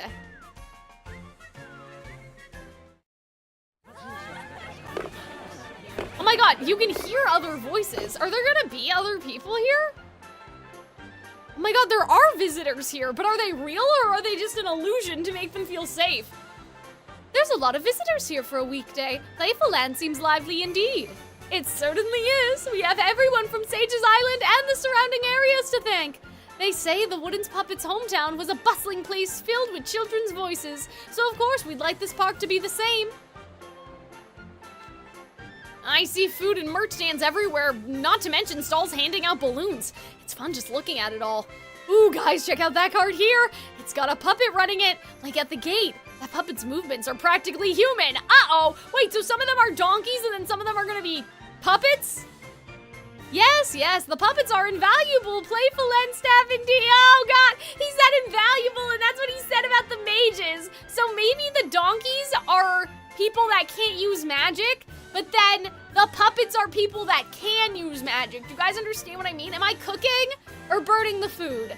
Please feel free to vote with your emotes. We got Calxiyn burning the food, or Calxiyn sipping and Calxiyn investigating. I'll show you guys those. I think YouTube, you guys only have 2 of them because I don't have enough members for more emote slots, which is sad. I wish I could gift you guys memberships, but because my YouTube channel's a brand channel, it won't let me. Sad. Anyway. Am I cooking or am I burning the food? It's up to you. Ah, and here we have, excuse me, you there. I'll take 4, please. Huh, you're leaning out of the carriage now? What are you getting? Here you are, a gift for each of you. What's this, a foxtail? Just so, it's an accessory themed around the friendly oh, an accessory. I thought it was gonna be food. Maybe I have big back activities, I don't know. I thought it was gonna be like a beaver tail. Man, I gotta have a beaver tail before I move to Florida or I'm gonna be depressed. You can hang it from your waist or wrap it around your neck. I hope having matching accessories will enhance your experience at the park. The tail's orange with a white tip. It's soft and pretty big. Okay. Ooh, this is nice. Having matching items totally ups our group cohesion for better camability. Thanks a ton, Mr. Foulworth. Oh, please, no need to be so formal. Just call me fellow. Way easier, right? I'll take one of those as well. Give it a quick wrap around my neck and there. How's this? Aren't I cute? Why, you look amazing. Cute and gorgeous at the same time. Boy, do I know how to pick 'em. I'll use mine as a cell phone strap.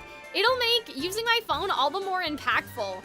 Sure will. I think I'll wrap mine around my wrist. That'll show off nicely since I'm always moving my hands. Is that something you do, Trey? Okay. As for me, you should put yours here, AC. Huh, my belt?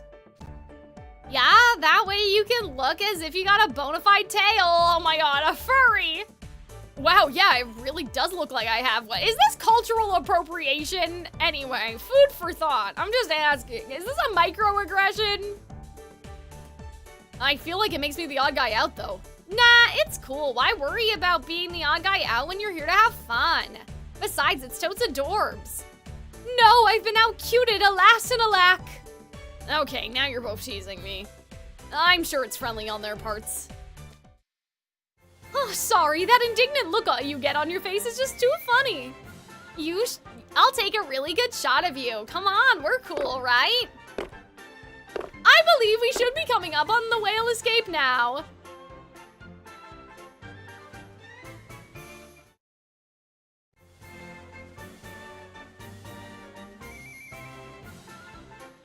Whee!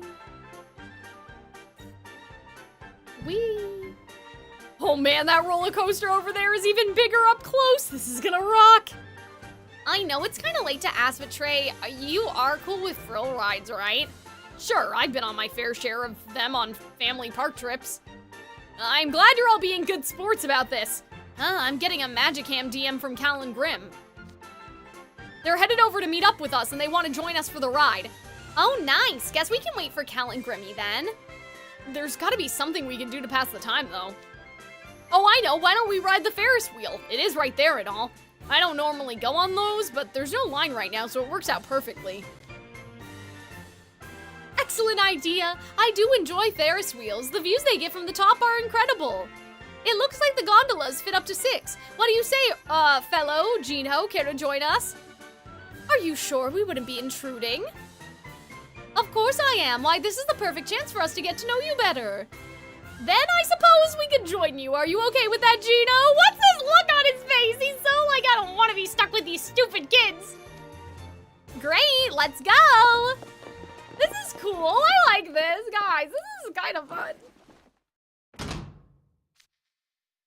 Enjoy your time on Catch the Star, the ride that takes you up so high you could pluck one of those twinkling stars right out of the sky. Ooh, it's moving! Yeah, we've seen this sky background before. Hello, Book 4 Scarabia. Dude, this view's amazing. I can see over the ocean from my seat. What a way to remind me this is all on a ship. Lots of ships do have roller coasters now. I believe a Royal Caribbean ship does? Or at least they have a Ferris wheel and some slides. And I know that Disney has a coaster now on the Treasure?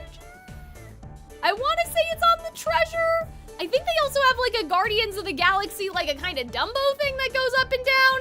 Did I make that up? Maybe. The world will never know. I don't know. Let me see. Oh, you're right. The sun reflecting off the water is dazzling at this time of morning. Come to think of it, wasn't there a part of in Wish Upon a Star about a voyage at sea? Yeah, there was. The hero embarked on a whole adventure and even went into a whale's stomach to find the old toy maker. The puppet goes to rescue him when he's stuck inside the whale with no food, right? Yeah, that's it. When I first heard that story as a kid, I remember wondering, wouldn't he end up getting digested way before he had to worry about starving? For whatever reason, I can never suspend my disbelief that far. You got caught up on the biology not making sense in a fairy tale? Guess you've always been the pragmatic type. Children pick the oddest details to fixate on.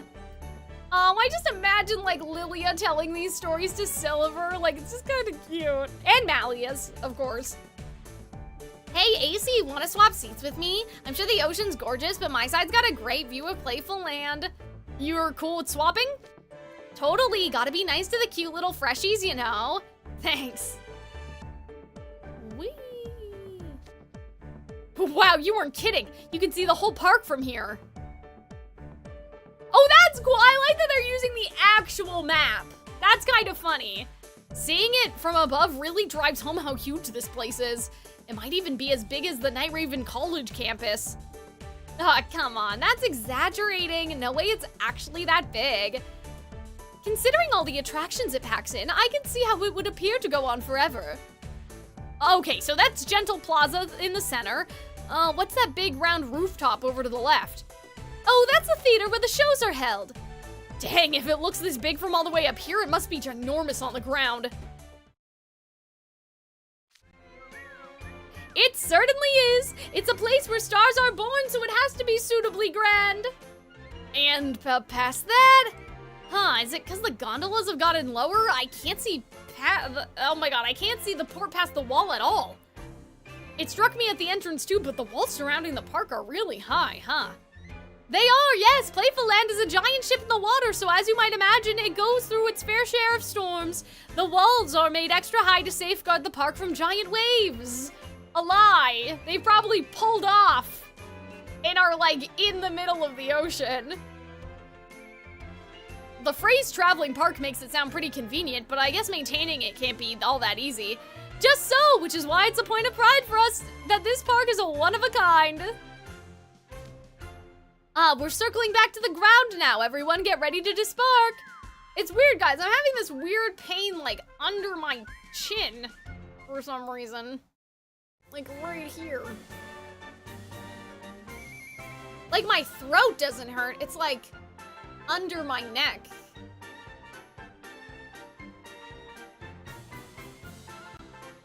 Oh my god, that does look cool. Like, the monstro, oh my god. The monstro raid! You know, that Ferris wheel was a lot more fun than I expected. Let's see if Cal and Grim have an ETA. Hey, over here! Oh, hey, you're here already. We're snacked up and good to go. We only just got here. I'm ready to ride. Look at all those people waiting to ride the roller coaster. Let's add ourselves to the queue, shall we? Oh, to the queue. Oh, what brave souls you are! You're the spitting image of the fairy tale hero with how boldly you're facing Playful Land's whale escape. It looks thrilling. Is it like a water ride? Like a big tube or something, you know?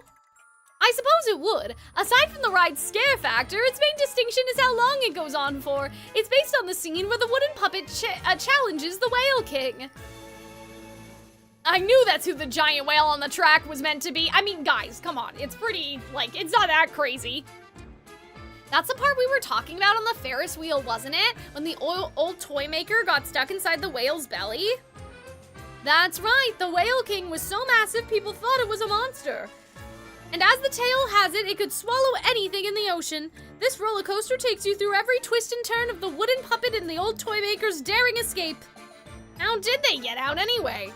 In the story, the whale coughed them up. So sounds like the Whale King was nothing but a bit old softy. Now me, I could never cough something I swallowed back up. Oh god, is this gonna be like, is this foreshadowing, guys, to all of the overblood things that Grim has eaten over the years? Like, I don't know, man. It's kind of a little crazy, to be honest. Wild thing to say. No amount of pleading could make me.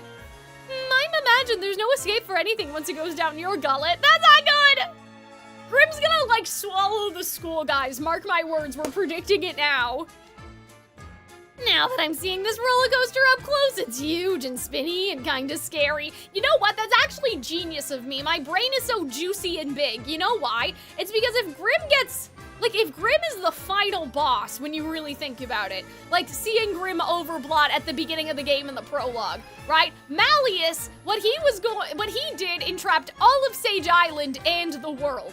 So when Crowley or Grimm or whoever, when they all overblot, the threat needs to be at least Malleus level, or it won't feel like we're going anywhere. So to have Grimm turn into this giant gluttonous monster that'll swallow the world whole, like, that's really interesting.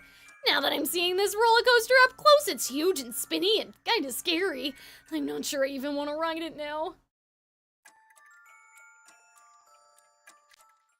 Oh my, are you getting cold feet? You would be very much missing out. I can guarantee you'll have a blast. Don't worry. See, look, he's using magic to, placate them, or pacify them or something. I don't know, man. Don't worry, it's nothing to be scared of. Okay, how bad could it be? I'm going, so you're coming too, Cal? Easy there, Grimmy. We still have to wait our turn. No cutting in line. My, you really are excited for the roller coaster, aren't you? You know what? I'll give everyone in line a heartfelt apology so you can all go on ahead. Wait, what? What? That feels kind of wrong. But who am I to say no if you're offering apology? What?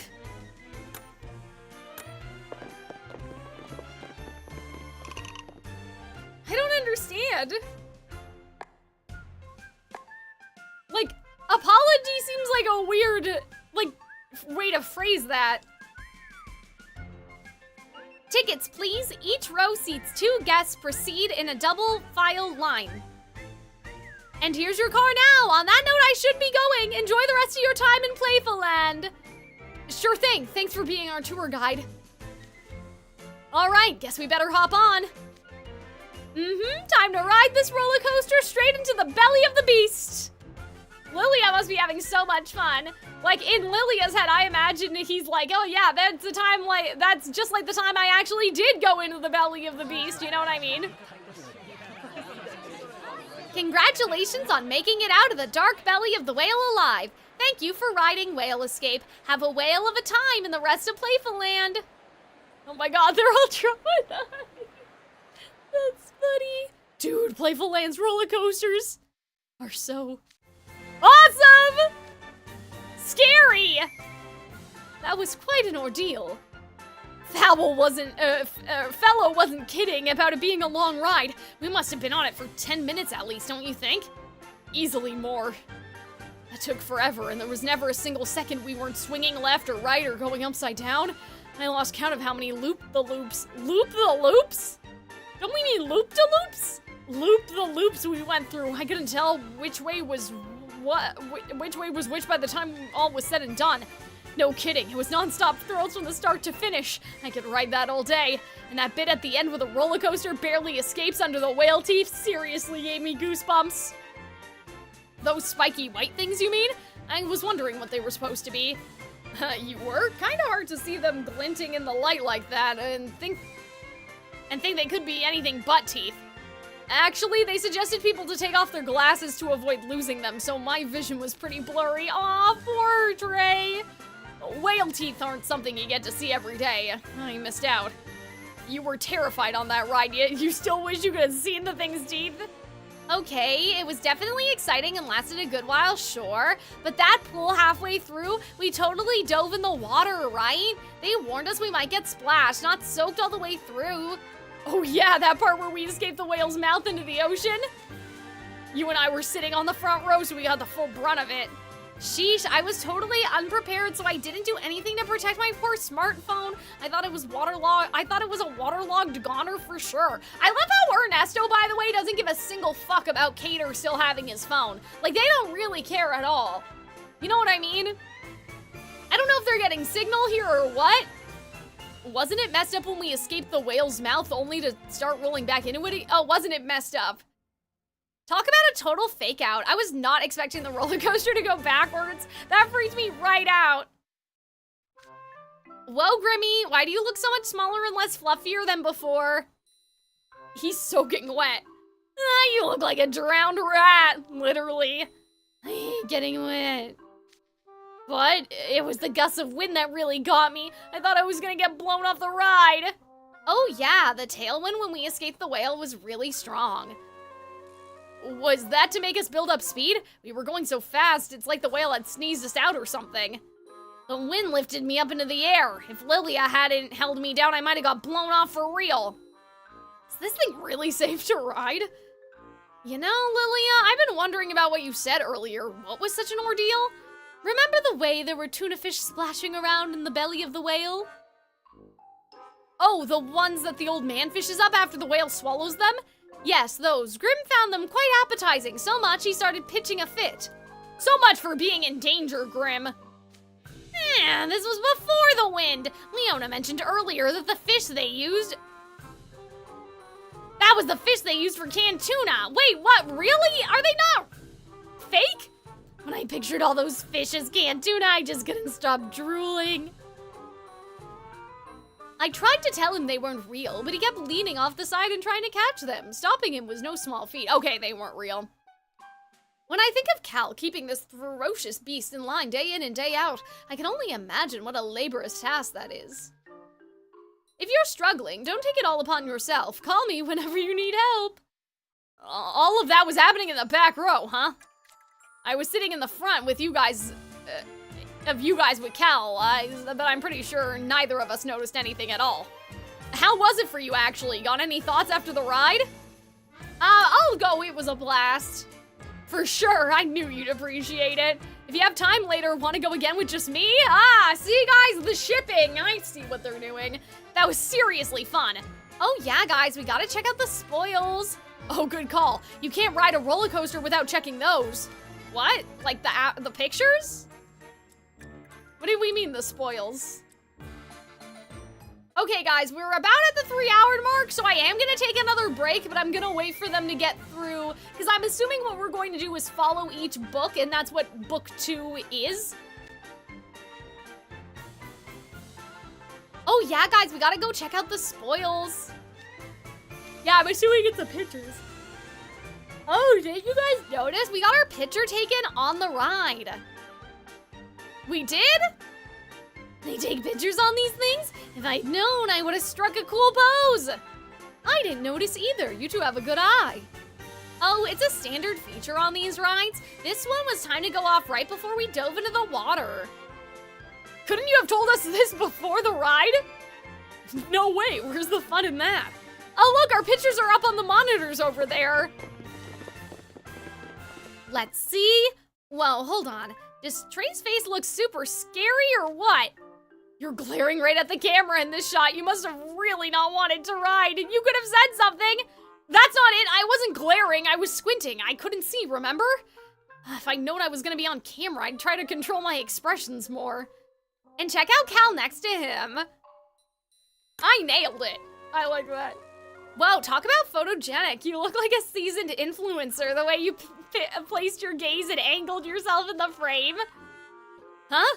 Oh, look at that. Cal and Lilia and Grim look way funnier than me. What's that, Trey? Are you trying to dodge the subject by turning the attention to me? He's got a point. You guys do kind of stand out. Look at the way Lilia's desperately holding down that ball of fur. Hey, the wind's blowing back my fur so hard you can't even see my face. Huh? I knew that ball of fur was you right before you got soaked, Grimmy. This is actually impressive. I've never seen Lilia looking this serious normally, not even during classes or exams. This is really funny. That's kind of funny in its own right. You laugh, but it wasn't funny at the time. Considering he came here to have fun, I wouldn't have felt right hurting him, but it was sure hard wrangling him gently. And what did I get for all my trouble? Grim mistook me for tuna and bit me. See this? Whoa, you've got bite marks on your arm. Oh my god, that's hilarious. This is embarrassing. I prefer to come out cute in all my pictures. Meanwhile, you and Ace make it look easy. I'm green with envy. Why are the both of you holding up your hands in that fashion? We wanted to make a heart shape together. Yeah, we worked out that plan beforehand. Ace, I see you're even winking. You look like a celebrity. How is that fair? Are you trying to steal my spot? I'm doing nothing of the sort. We definitely knocked this pig out of the park, though, if I do say so myself. That shot was right before we hit the water, so I didn't have the presence of mind to do anything cute with my expression. I'm jelly. You must think you're hot stuff, Ace.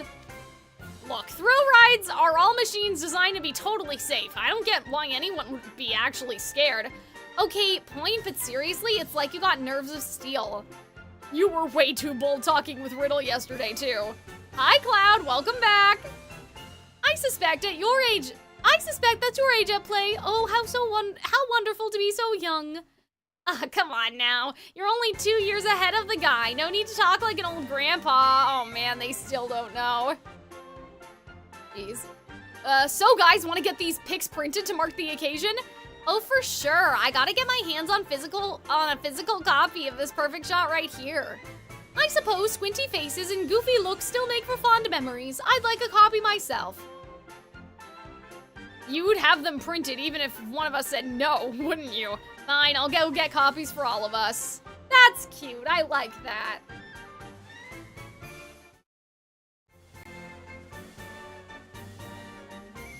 Okay guys, I'm gonna wait till they switch, like, POVs, if that makes sense. And then we'll take a break, because it is at the 3-hour mark and I want to make sure to run an ad. Man, I've sure worked up an appetite after all that fun. The map says there should be a food vendor around here somewhere. Is that it right there?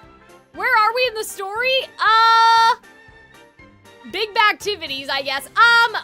The group split up into, oh my god. The group split up into 3?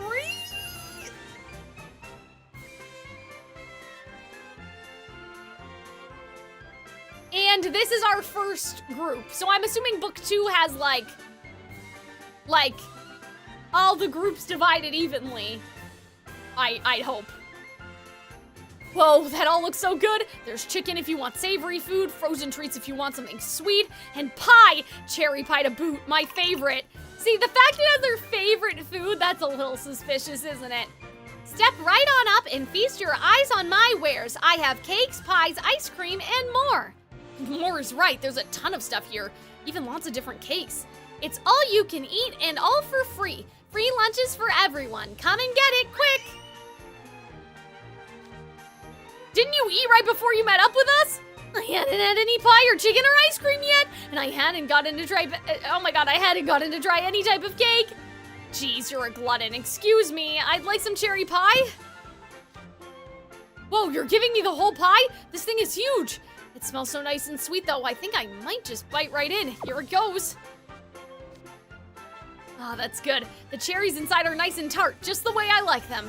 And there's a more intricate flavor here too. I've never tasted anything like this before. Let me try a bite. I can taste the cinnamon and cloves in the filling. There are crushed nuts too. And the taste and texture are both wonderful. What a delicious pie. I wonder if they're both tasting something different. Oh no, I guess the spices are real. Guys, I'm so suspicious of everything. I was wondering why the flavor struck me as so refined. I guess it was from the spices, and you could tell all that from a single bite. Sometimes a pie with a strong, distinctive flavor is just the right thing. I should do some research and try to make this at Heartslipple. That's what I'm talking about. Oh, you should try some too, Cal. Don't mind if I do. What do you think? Good, right? Trey was right about the filling having nuts in it. It's got a nice crunch. The pies are impressive, but look, they're selling whole roasted chickens. What a hearty offering indeed. Yeah, I'm sure, Lilia. Medieval times for you. Normally, vendors only sell parts that are easy to hold in your hand like drumsticks. Usually, you only see the whole chicken for some sort of celebration or special occasion. That's totally cammable. Yep, this tastes great too. Oh yeah, Cater doesn't like sweets. The skin's cooked to crispy perfection, while the inside's juicy with a nice peppery zing. This is my kind of food. Free.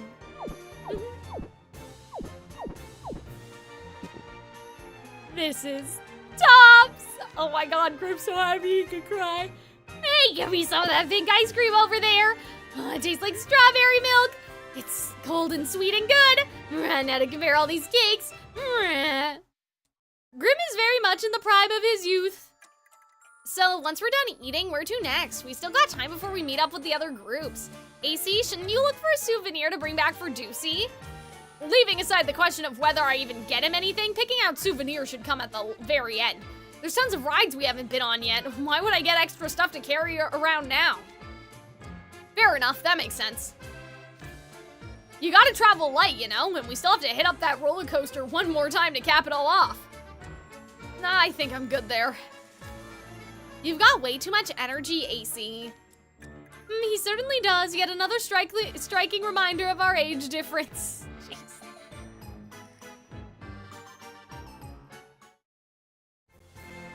Okay, yeah, so I'm assuming chapter 10, like okay, so this is the ortho group. All right, guys. So what we will, oopsie. So what I will do is, I think we can do this. Don't you guys feel that we can do this? My only question is, like, I'm assuming, like, I don't know. I feel like that this one chapter is gonna be all Ortho's group. And then book 3 is gonna be, I don't know though. Book 3 looks like it's the start of the show. So I don't understand how this would be evenly divided between them. Because I guess the foxtail was when they started the carriage. So that was 4, 5, 6, 7, 8, 9. That was like 5 okay, if they're getting 5 chapters each, I think that each group has 5 chapters then, ish. Sort of. Uneven, but a little. So I think that we can do it all today. I'm feeling pretty good. My voice doesn't hurt too much. Like I said, my throat doesn't hurt, under my neck hurts, but I'll take a lozenge while we take a break anyway. Yeah, maybe it's my jaw tension. It's probably my jaw, to be honest. I have teeth grinding and that sort of thing, so.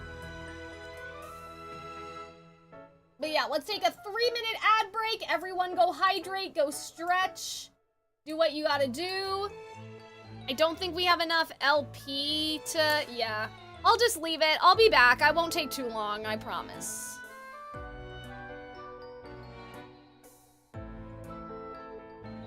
But yeah, we might as well finish 2 books today. I don't know what that's gonna mean for the next stream, but... because I know the books are like, quote-unquote, uneven, but... we'll see what happens. I will be back.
All right, everybody, I'm just gonna wait until the ad break is over so everyone's back. And then we'll be back.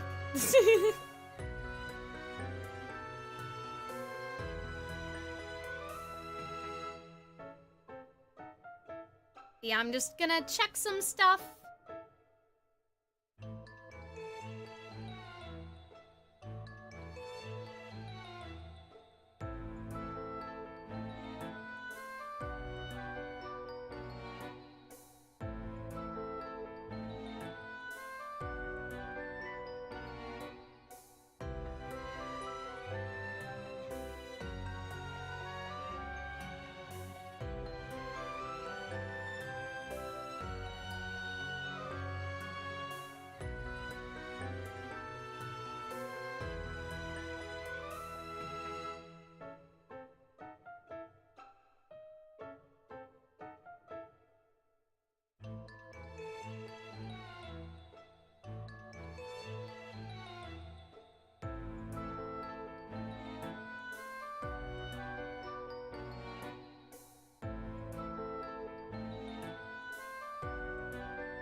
All right, everybody.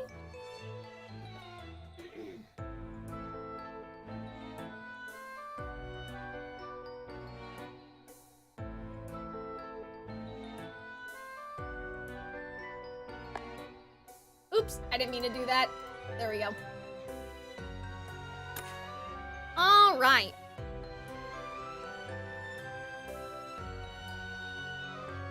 Ah!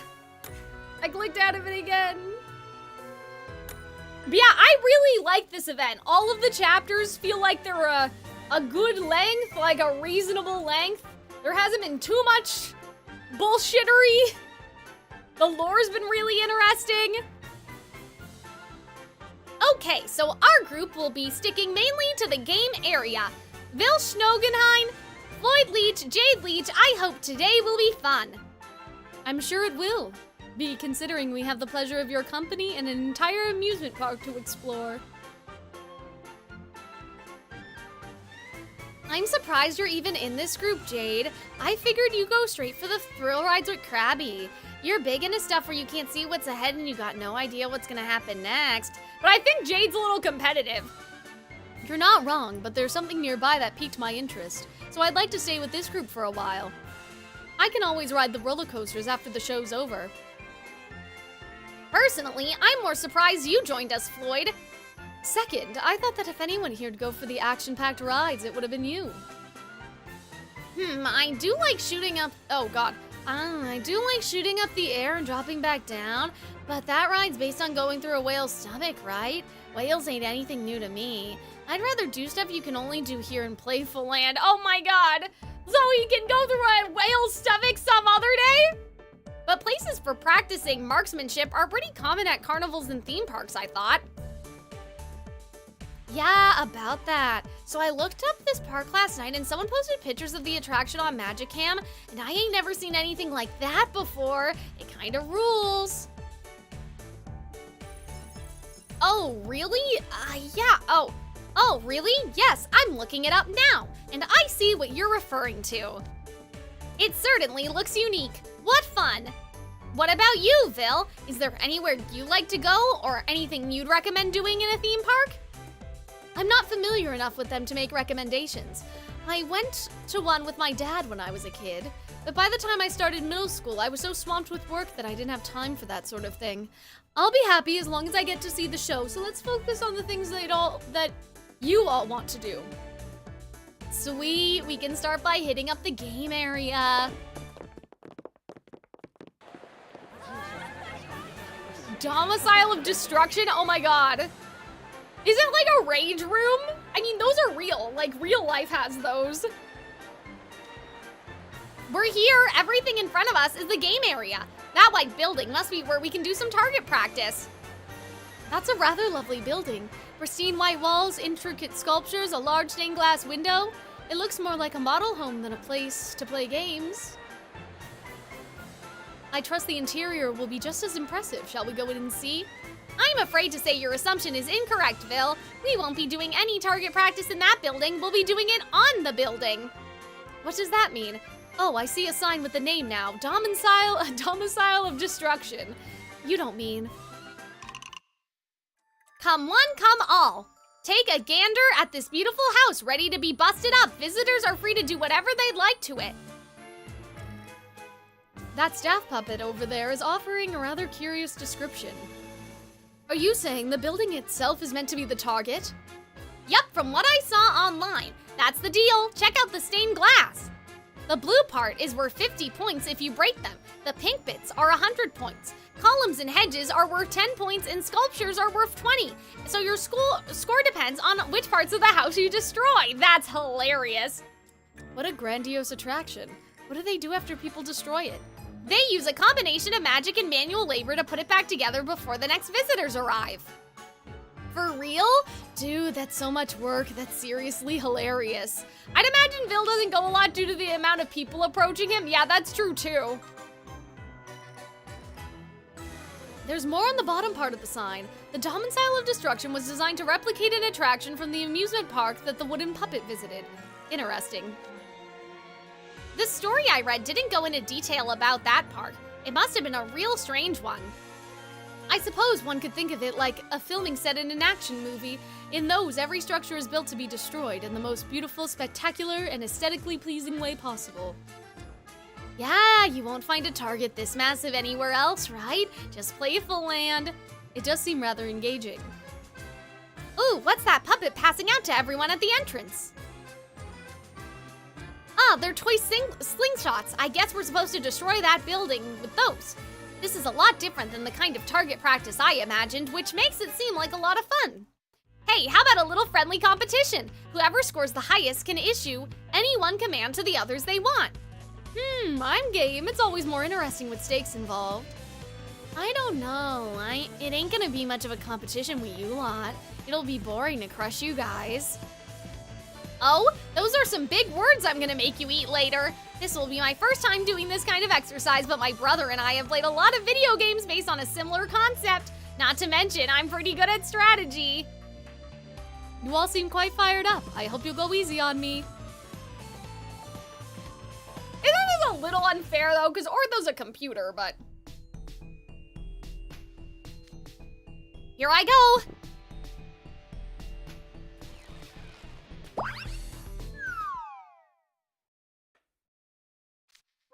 I missed again. These rubber balls barely get any distance. I'm not having any more luck than you. Likewise.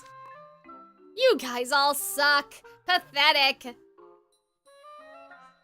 You've got no room to talk. Most of your rubber balls landed at your feet. Oh yeah, still doing better than you, Beta. You both look like you're in the same boat from where I'm standing. I'm pretty sure arguing about it is only gonna make matters worse. I've gotten some points with big targets like the flower pots and columns, but nobody's broken the stained glass yet. The stained glass is so high up, it seems quite impossible to hit it with these slingshots. Not for me, it isn't. Watch this. Whee! Swing and a miss. That's 9 whiffs in a row. Man, this rubber sling...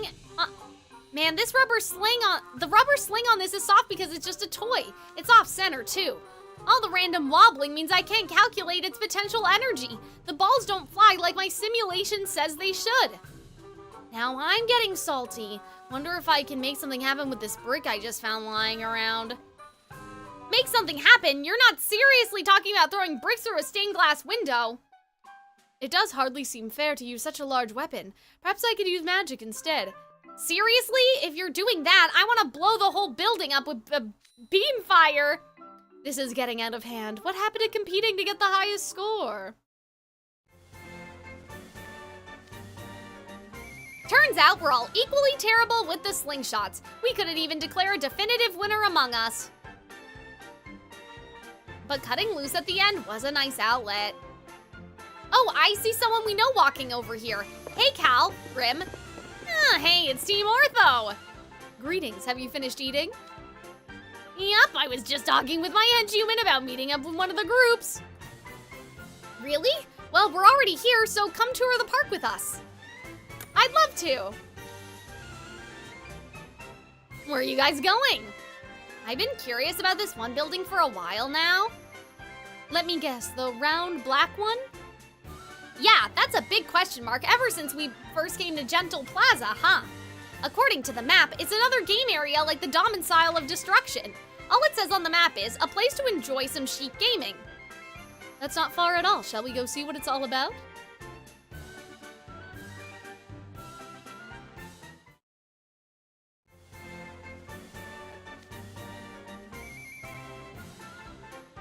We're here. Close up, you can tell it's not a solid black building. It's got a big number 8 painted on it. So it's an 8-ball. Perhaps this is a pool hall.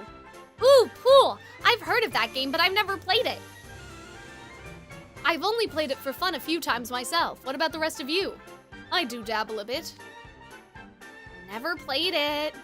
We went to a pool hall with Azul once, but I wasn't in the mood for it. You were quite preoccupied. Oh my god, you were quite preoccupied with the dartboard, as I recall. What about you, Cal? Have you ever played pool before? I have. Is that right? You seem rather confident. Are you secretly a pro at it? There aren't exactly any pool halls near our campus. Since we're here, let's play a little. Considering we never got a decisive outcome at the Domicile of Destruction, what if we start over with the competition of pool? Oh my god, whatever. It's fine. Are you certain? I never go easy on others, you know, not even first-timers. Likewise, it would pain me greatly to make you all cry tears of defeat. How do you know you won't be the one sobbing after all said and done, huh? Hey, none of you are a match for me. Wait until you see my big brain pool maneuvers. That's funny. Oh, Twisted Wonderland. Not that I've ever played it before or even know the rules. I'm in it to win it. Okay, let's play.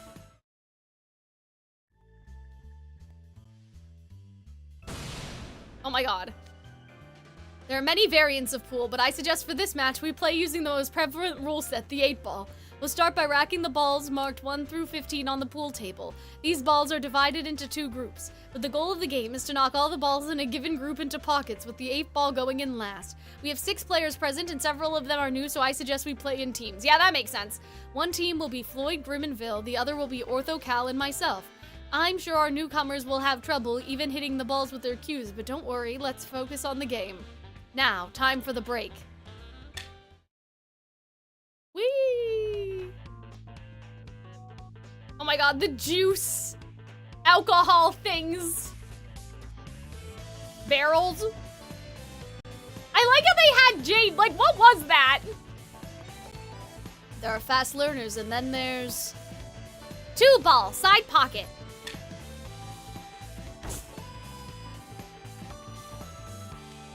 5-ball, rear right corner pocket. I'm assuming this is not gonna be that fun to play with Ortho. Like I said, he's a computer.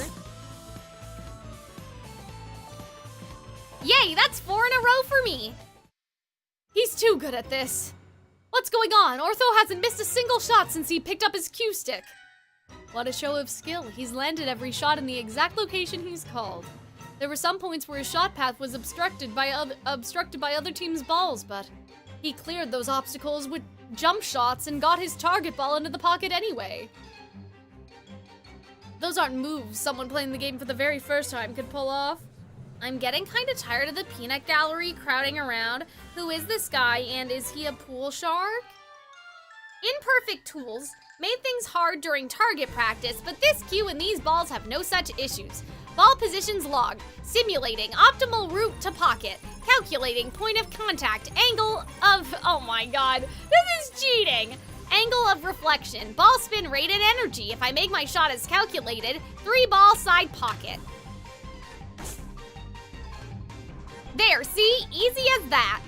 Nicely done. We might not even get a turn at this rate. Oh, what a pity that would be. We've got this in the bag. If I could just get a single turn. We're about to lose before we can even play. Right? It's kind of boring when none of the rest of us can play the game. Yeah, give me a chance to shine. Oh, but we decided the turn order fair and square with rock, paper, scissors. Is that the baying of sore losers I hear? Sounds like it to me. I think I'll go for 6-ball next. Yeah, because this is how it works, right? Like, if you get your shot and you just keep going. Come on, Ortho, that's not very nice. That's not in the spirit, is it? I think I'll go for the 6-ball next. Ah. Whoa, Ortho actually missed about time. That's a positive development, but what happened? You better not have missed on purpose. Of course I didn't. I would never pull my punches in a game. A bug jumped out in front of the ball. Oh, there it is. It's hopping all over the pool table. What is it? I think it's a cricket. Seems to be chirping. Come on, little cricket. You can't be up here. You startled me and made me mess up my shot. I was on track to play a perfect game all the way to the 8-ball and everything. Jade, Cal, I'm really sorry. But you were incredible. Yes, you did quite well. That was a most impressive display of skill, Ortho. Okay, boys, listen up. If Ortho gets that cue again, we're finished. We need to win this before his turn comes back around. Yeah, I guess I gotta bring my A game for this. Woohoo, we won! Aw, man, we lost. Actually, more like we got stomped. I was surprised you landed 2 shots your first time playing, Floyd. It's a testament to your skill of observation and comprehension. Bill, your advice was impressively on point as well. Surely you were being modest about your experience before. Sadly, we never got to see you actually pick up a cue and play. You're calling me modest? You're plenty good yourself. You ended the game before I could even get a turn. Thank goodness for that. Cal, Jade, good game. The 3 of us made a fantastic team. Ah, phooey. We lost, man. Why did I get stuck with the useless ones? Says the Spudling, who did nothing but dig divots into the felt surface with his cue. No kidding. Remind me again who it was that messed up my shot because he was pitching a fit about wanting a turn? Hey, I just remembered I got somewhere to be. Come on, Cal, let's scram. Later, guys! Man, that was fun and all, but it sucks that I lost. Next time, I want to beat... Ceylon? Clone? Cologne? Kelone? Is that what they call Ortho? What does that mean? Is that so? I don't think that's possible, but if you'd like, how about I take on all of you myself next round? I like that idea. I'll show you what I can really do then. That's cute.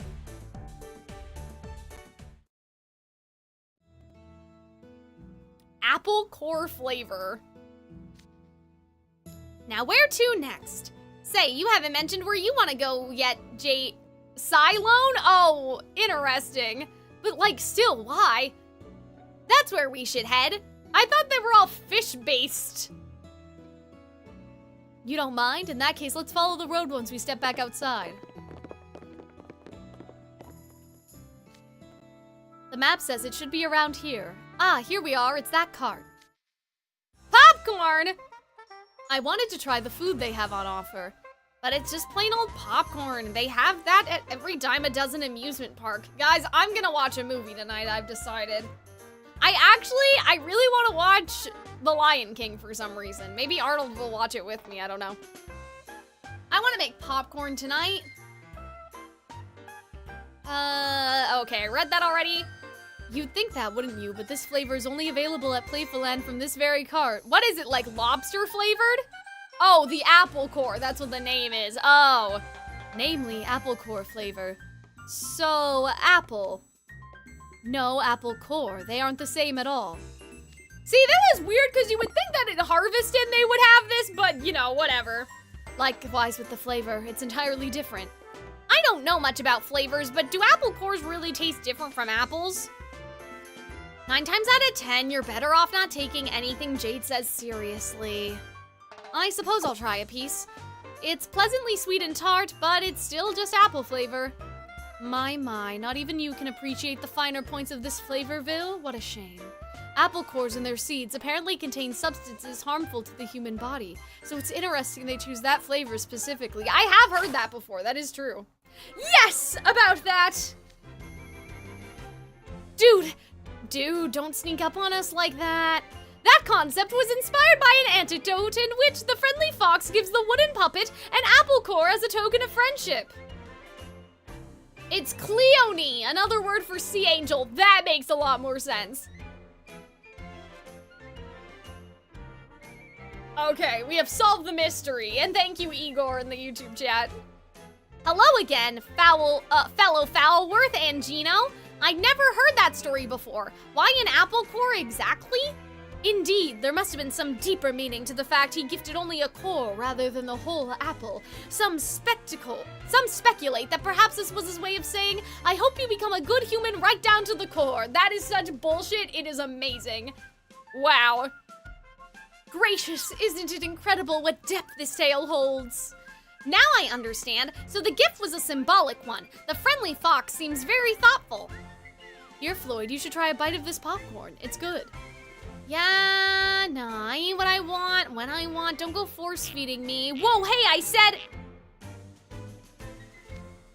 If you enjoy the popcorn, I should mention they sell candy in the same flavor in the shop over that way. Not to mention all sorts of confectionery. This area is not called Candy Road for nothing. Caramels, lollipops, chewy treats.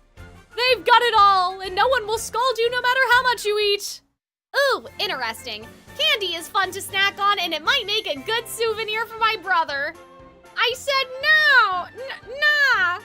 I wish I could do like an Australian, like no, like nar. I said nar. But it's not within my arsenal. That might make a good souvenir for my brother. Jade, what is it with you getting hung up on weird stuff? Also, shouldn't we save the souvenir shopping for last? We got plenty of time before the show. We should hit up more rides and games before we go filling up on candy. It's like, nah, I mean, I know what it's like. I just wish that I could make it Australian. Is there anything else you'd like to do other than playing games, Ortho? You were quite looking forward to coming to the park, so I'm fine deferring with whatever you'd like to go do. There's so many options, it's hard to decide. Oh wait, here. I want to go here. Let's see. Oh, excellent idea. Allow your good friend Fellow to lead the way.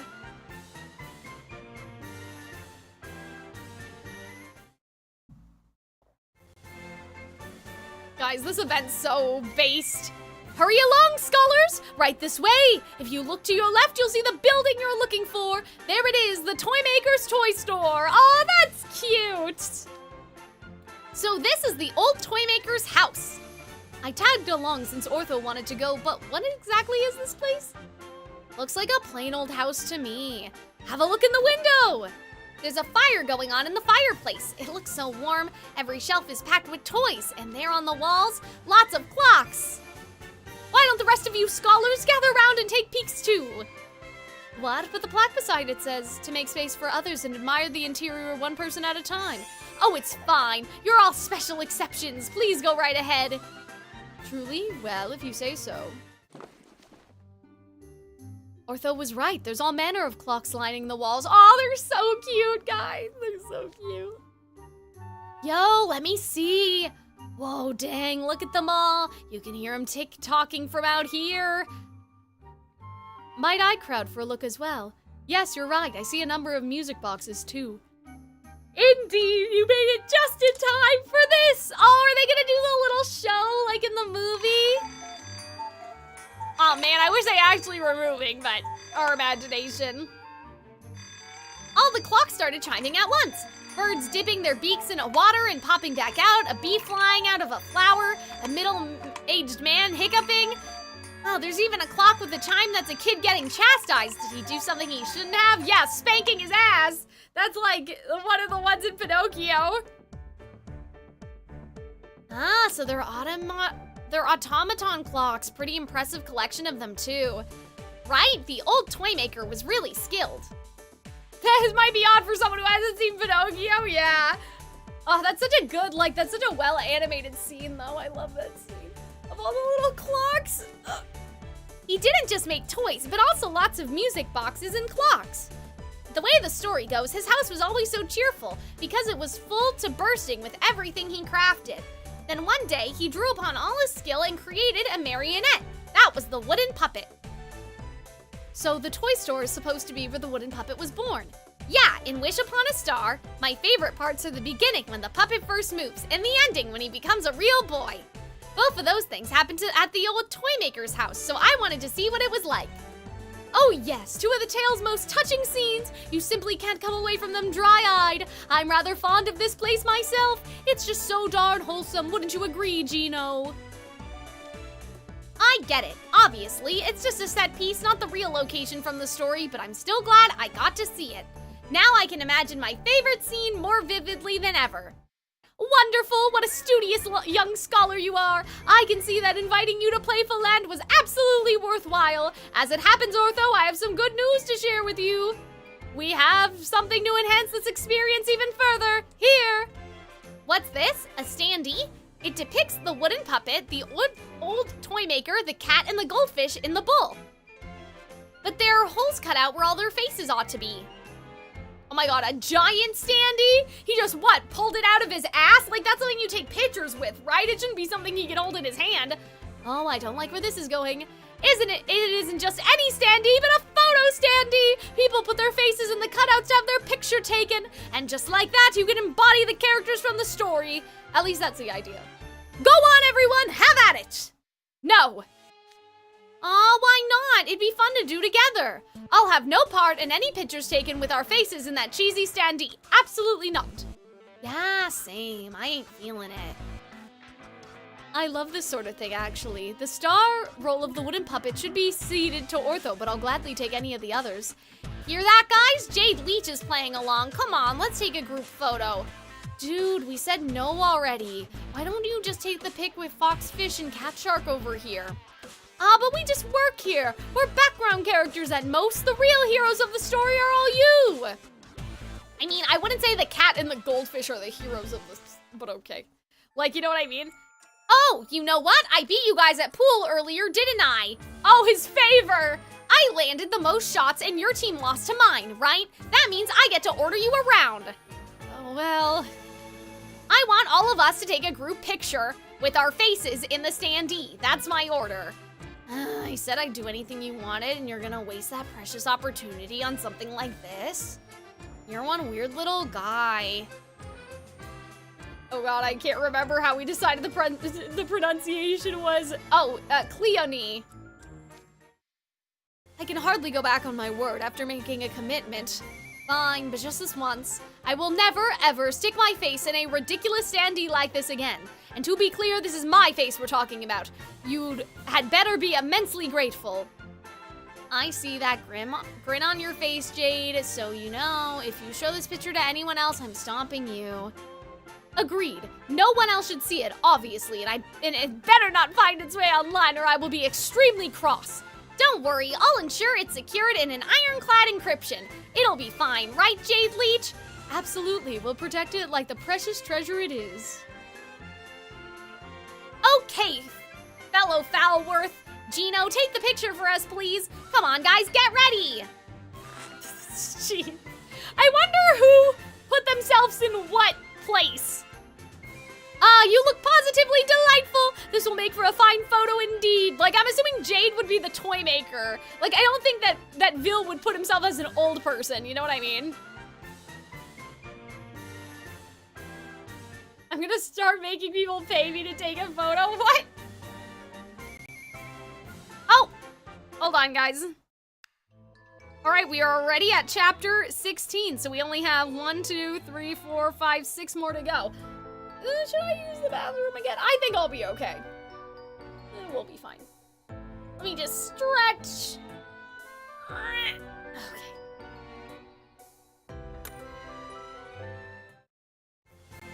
I'm very happy with the amount of progress that we've made today. Well, Leona, Jack, here's to an awesome day. Like I was saying earlier, I'd like to visit this seafloor stroll. I'd like to see the stuff in that area myself. Perfect, we're gonna have so much fun. Where would you like to go, Leona? I'm only tagging along to keep an eye on you kids and make sure you don't do anything I'll regret. Pretend I'm not here. Aw, but that would mean leaving you out. We're at an amusement park. You should enjoy it too. Don't worry about that. I'm having so much fun just being with you guys I could cry. In fact, I've already had so much fun, we may as well pack it up and leave now. You and your blatant sarcasm. Oh gosh, really? Thanks, I feel just the same when I'm with you two. I know I'm gonna have the best time. He's beaming. Good thing Kalim's so... Sejun? He lets your snide remarks roll off him like water off a duck's back.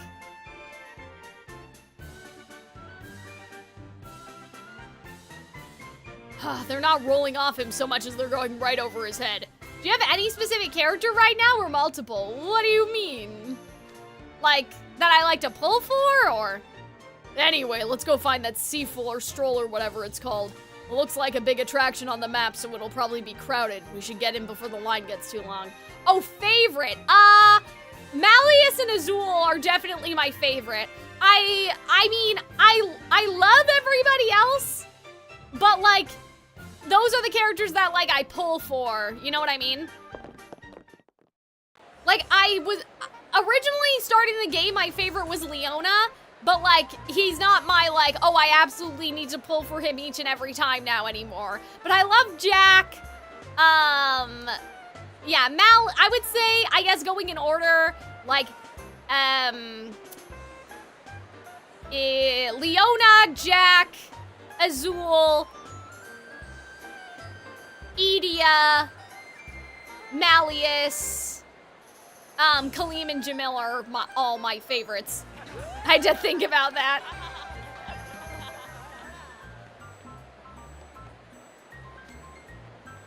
The entrance should be somewhere around here. Oh, found it! It's that gate! You were right, this is a popular attraction. The line to get in goes on for miles. That's why I said to get a move on. Maybe if someone here hadn't dawdled on the way over. But the park goers riding the train waved at me. If someone waves to you, you gotta wave back. Yeah, and if your waving got other people in on the waving game, it went back and forth forever. From what I can tell, that train runs a circuit around the whole park. Oh my god, a monorail. The map says it's got multiple stations, and anyone in the park can get on it and use it to get around. If I hadn't forced you to knock it off, you could have stayed there waving for the rest of our lives. I shudder to imagine that. Come on, not even I would go that far. I was only gonna give it another 10 minutes or so. That's still a pretty long time. Hey, I found Jack's group. Oh, it's Kel and Grim. You finished eating, I take it? Oh my god, we've eaten, what, 3 times then? Yep, I got me my favorite, a sandwich piled high with heaps of tuna. Are you guys going to the seafloor stroll place? Yeah, we're just about to get in line for it. You should join us. I love how Kalim, like, understands the concept of getting in line, at least. There's a sign posted on the wall by the entrance. It's got something written on it. Those glowing gold— ah! Oops. The old toy maker ventured out to sea in search of the wooden puppet. Then, oh, it's a scene from Wish Upon a Star. The toy maker goes looking for the wooden puppet only to get swallowed by a whale and end up stranded far from home. Wow, way to go, Gramps. Yeah, probably not his best moment. The Shining Star left the puppet a letter explaining what had happened, so the puppet ventured to the seafloor to look for him.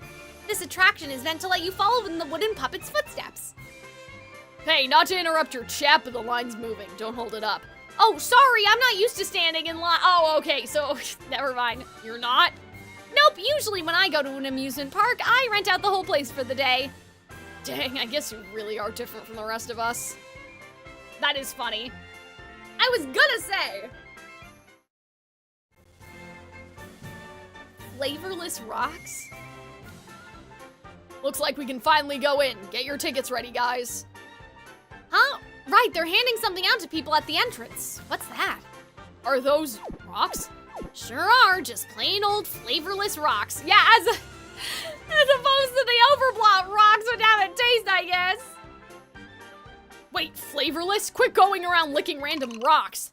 In the story, the wooden puppet ties a rock to his tail for ballast so he can walk on the sea floor. Okay. Here we give everyone a rock for good luck. May you find the whale on your seafloor stroll. Uh-huh, for sure. Wait, his tail? I don't remember anything about the wooden puppet having a tail. Wish Upon a Star is an old story with some minor regional variations. He's got a tail in the version where he was carved to look like a beastman. Is that true? Okay. In that one, he had big animal ears and a tail. And he even let out a bray sometimes. Oh, I getcha. I've never heard of that one before. I love how, like, we're ignoring, like, oh, the turning into donkeys and stuff, or else they'd be more scared about this place, I guess. Yeah, he wasn't a beastman in the version I first heard either.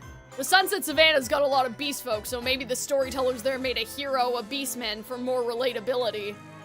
Neat. So he ties the rock to his tail. Oh! You guys have tails? What if you tied your rock to them like the wooden puppet did? Absolutely not. But you could reenact the story. If anyone here needs to worry about floating away, it's you, Calxiyn. Keep some ballast rocks in your pants pockets. Ballast? I'd hate having my tail tied to a rock. Let's just go in. Well, we're inside, but it's pitch black, and these stairs just keep going down. Guys, I really hope maybe I should take a bath or something. Like, maybe I should try to do something relaxing so I don't go to sleep at 3 in the morning again. I can't see a thing, so this is the seafloor stroll, huh? Better not be. You'd hope there'd be more to it than just walking down some stairs in the dark. Ooh, there's a light up ahead. Come on, let's hurry and see what's up there.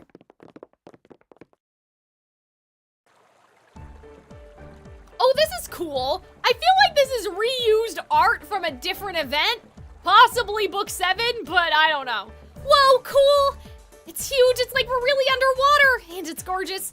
Hey, is it just me or does my voice sound weird? Guys, I can't do that, sorry. I wish I had an underwater voice filter I could turn on for all of you, but it's just... Yeah, it's got a quiver to it. Huh? Hey, mine's the same. You two sound so goofy. Wait, it's happening to me too. You sound like you're underwater. Yeah, it's probably supposed to make you sound that way. This immersion is amazing. Is magic changing our voices? Probably. I don't think all this scenery is just projections either. What do you mean? Whoa, that tickles! I mean, it's supposed to be illusionary, right? I'm sure it's a big illusion, or whatever. School of tuna cans, that's funny. Something just brushed my neck! Oh, hold on, are those fish? Fishy! Oh, they're so cute! There are fish swimming through the air, and I can touch them!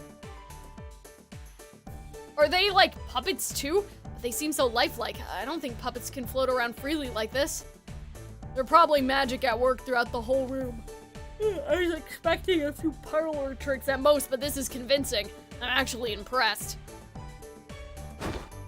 Right? Aren't you glad you came with us? I'm glad you like it. Shut up and quit hugging me. You don't gotta get all giddy over it. Grim, why are you flailing your arms around? The fish, there are fish swimming right in front of me. Oh, this is so frustrating.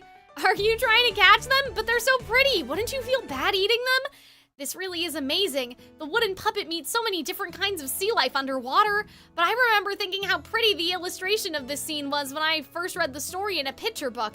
It's one of my favorite scenes in all of Wish Upon a Star. I mean, it was just so vibrant. And here I am getting to experience it for real. Who would have thought? They really do have all kinds of sea creatures down here, huh? Pink and blue fish, green and black flatfish, purple anemones, even some orange and black goldfish looking ones. Huh? The orange and black ones coming over here to me? Ah, that tickles. You're a friendly little guy, aren't you? Is it really this gorgeous under the sea? I should ask Azul and the others sometime. Ah, this one looks kind of weird. What is this, a rabbit? A horse? It's a seahorse with ears and a mane for some reason. The wooden puppet encounters a lot of strange creatures in the story. It's probably supposed to be one of those. Look at that huge school of seahorses! They're so cute and teensy. If only I was as small as they were, I could ride on one's back. I bet that'd be a fun way of sailing through the water. Oh, hey, Grim, check out what's on the other side of the seahorses. It's a school of big fish with dull colors and plain old fishy shape. What about them? Those are tuna fish. So? Really? That's the opposite of how I figured you react. Hey, Fuzzball, are you actually that dense? Did you ever stop to consider where the tuna part of canned tuna comes from? Wait, what? You can make a lot of canned tuna from those. Huh, with tuna that big, even that bottomless pit of a fuzzball might actually get full. You mean that's what goes in a canned tuna? So there are schools of tuna cans swimming out right in front of me? I didn't say that. Wait, what are you doing? Don't bite them! I gotta see if they really taste like tuna. He's completely lost control. Grim, no, it's dangerous to act up inside of a park attraction. Jack, Calxiyn, you grab his arms. Cal, get his torso. We're getting him out of here. Jeez, this is so funny. Let me go, come on, no, my tuna. They're not real though, don't they just taste like magic? I mean, Grim's had eaten some overblots, so. Oh man, guys, my arm really hurts. I'm like hyper mobile in this one, and every time I move it, I like hear it crack. Let me stretch.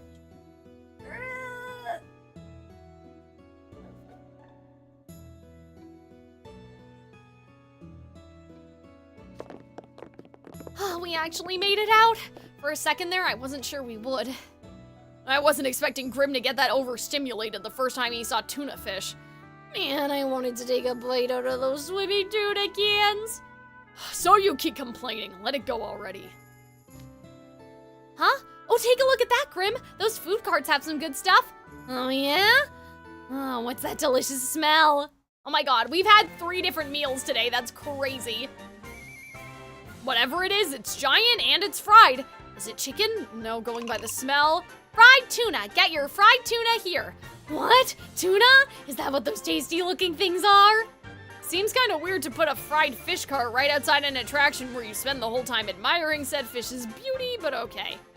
The toy maker also fished for tuna to eat. Come and have some for yourselves. Those puppets are creepy if you ask me. See, can Leona not sense that they're like human or something? Like, because like he can smell things. I don't know. I'll take some, thanks. Here you go, Grim, you wanted tuna, so eat up. I mean, they don't have to pay any money though, so Grim could have just gotten it himself. That's what I'm talking about. So good. Crunchy fried batter on the outside and soft tender meat on the inside. This fish just keeps getting tastier and tastier with every bite.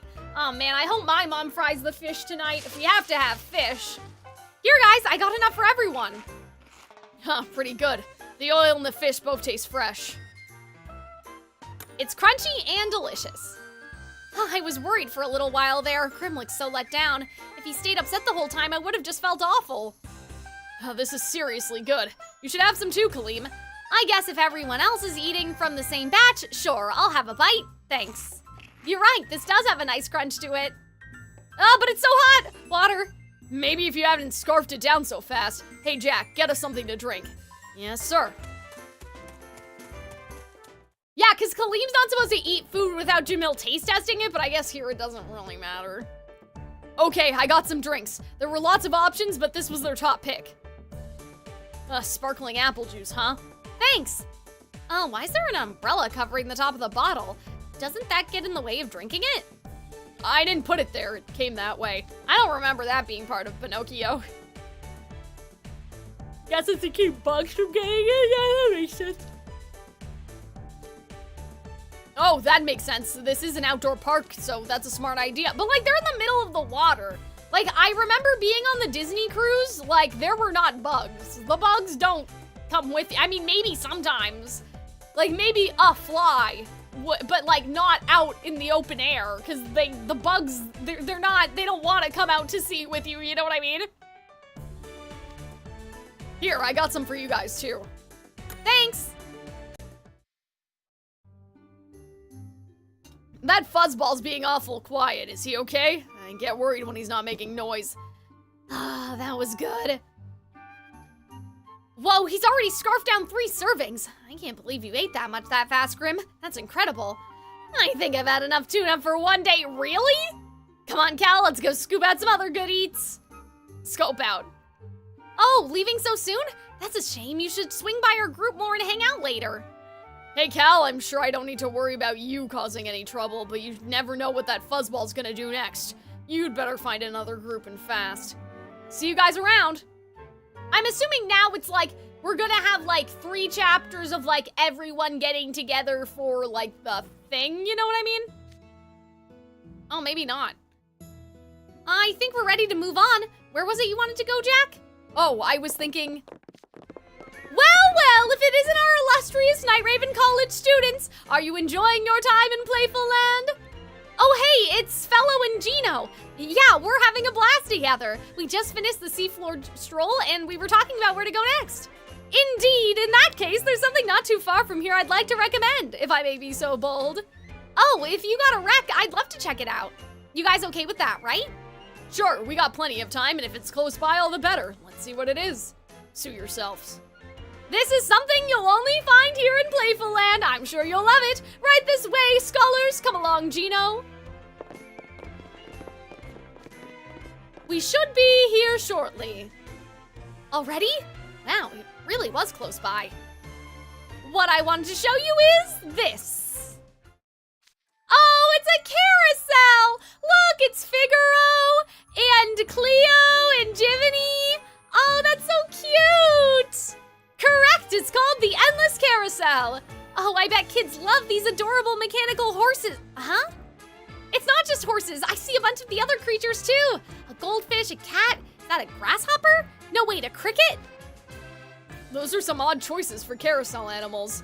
You'd think that, wouldn't you? But these animals are quite popular here in Playful Land. Can any of you guess the connection? Let's see, goldfish, cat, cricket. Oh, I've got it.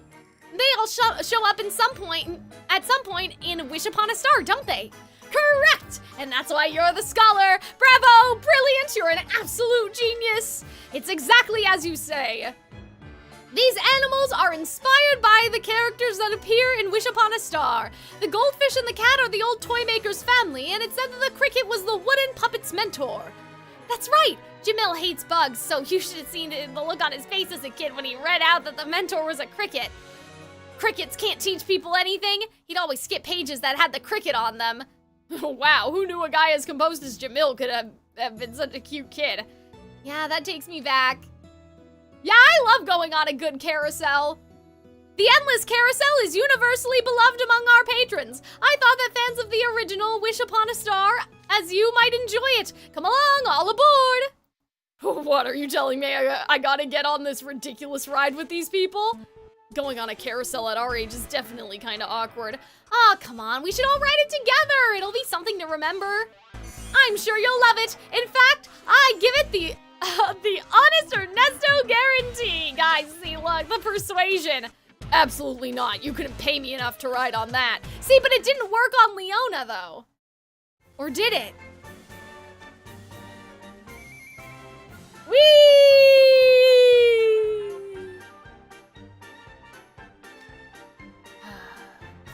Shut up, Leona, it's so fun. Wait, but they ended up going on anyway. What happened? Oh, there we go.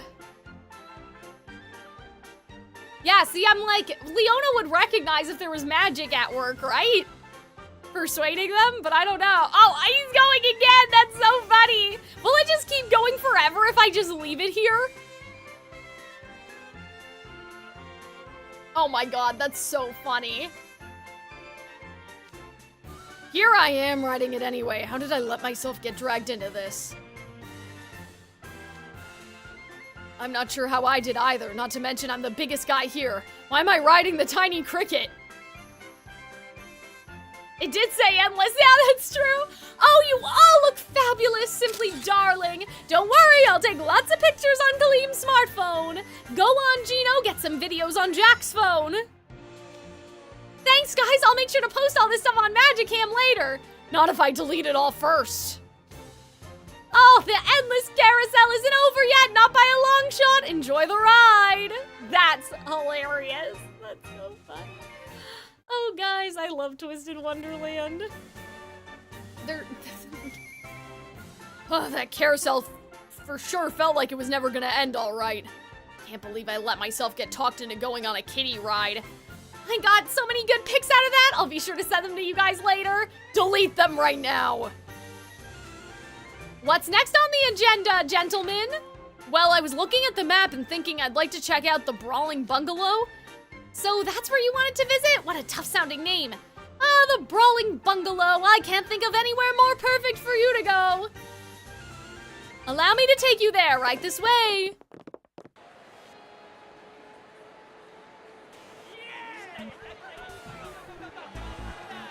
Oh my god. Are they just punching each other? Oh, cool, this looks rad. That tent there is the Brawling Bungalow. Inside it, rugged visitors like yourselves can put your strength to the test. Oh yeah, that sounds perfect for you, Jack. You totally come out on top. On top of what exactly? No idea, but it doesn't matter because Jack can beat anyone and anything. Here you will test your limits against machines. These machines gauge your strength with punches, kicks, mallet swings, and more. Compete for the high score. See, it spells it out right on the signboard. Okay, well, I'm glad they're not punching other people. I was worried. Yep, it said it on the map description that the puppets are equipped with specific instruments to measure all that stuff. They keep records of the results. Just so, there's also a fabulous prize for anyone who beats a certain score, namely 1 out of 10 scale plushies of the puppets at the entrance. 1 to 10, 1 out of 10. Anyway, I don't want any plushies. But if Playful Land's a traveling park, that means there'll be records from challengers all over the world, right? I'd like to see how I measure up against them. I'd like to see how you do, Leona. Oh yeah, you want to compete with me? You've got guts. My, a competition between Jack and Leona. This will be a fine contest indeed. You're sure to attract quite the crowd of onlookers. By all means, challenge one another to your heart's content. Don't worry about breaking the machines or anything either. Really? You're cool when it comes to that? In that case, no need to hold back. I'm gonna give this all I got. Wow, everyone's getting super into this. It does look like a ton of fun, so count me in too. Do you think Ernesto and Gino were picked to work because they're Cat and Fox Beastmen? I think that it's gonna be like Beastman racism thing, kinda. Like, you know what I mean? Like there's less opportunities for Beastmen maybe, and so they grew up poor, and then also, like, maybe they're still possessed by the evil spirit of fellow honest. I don't know, we'll have to see.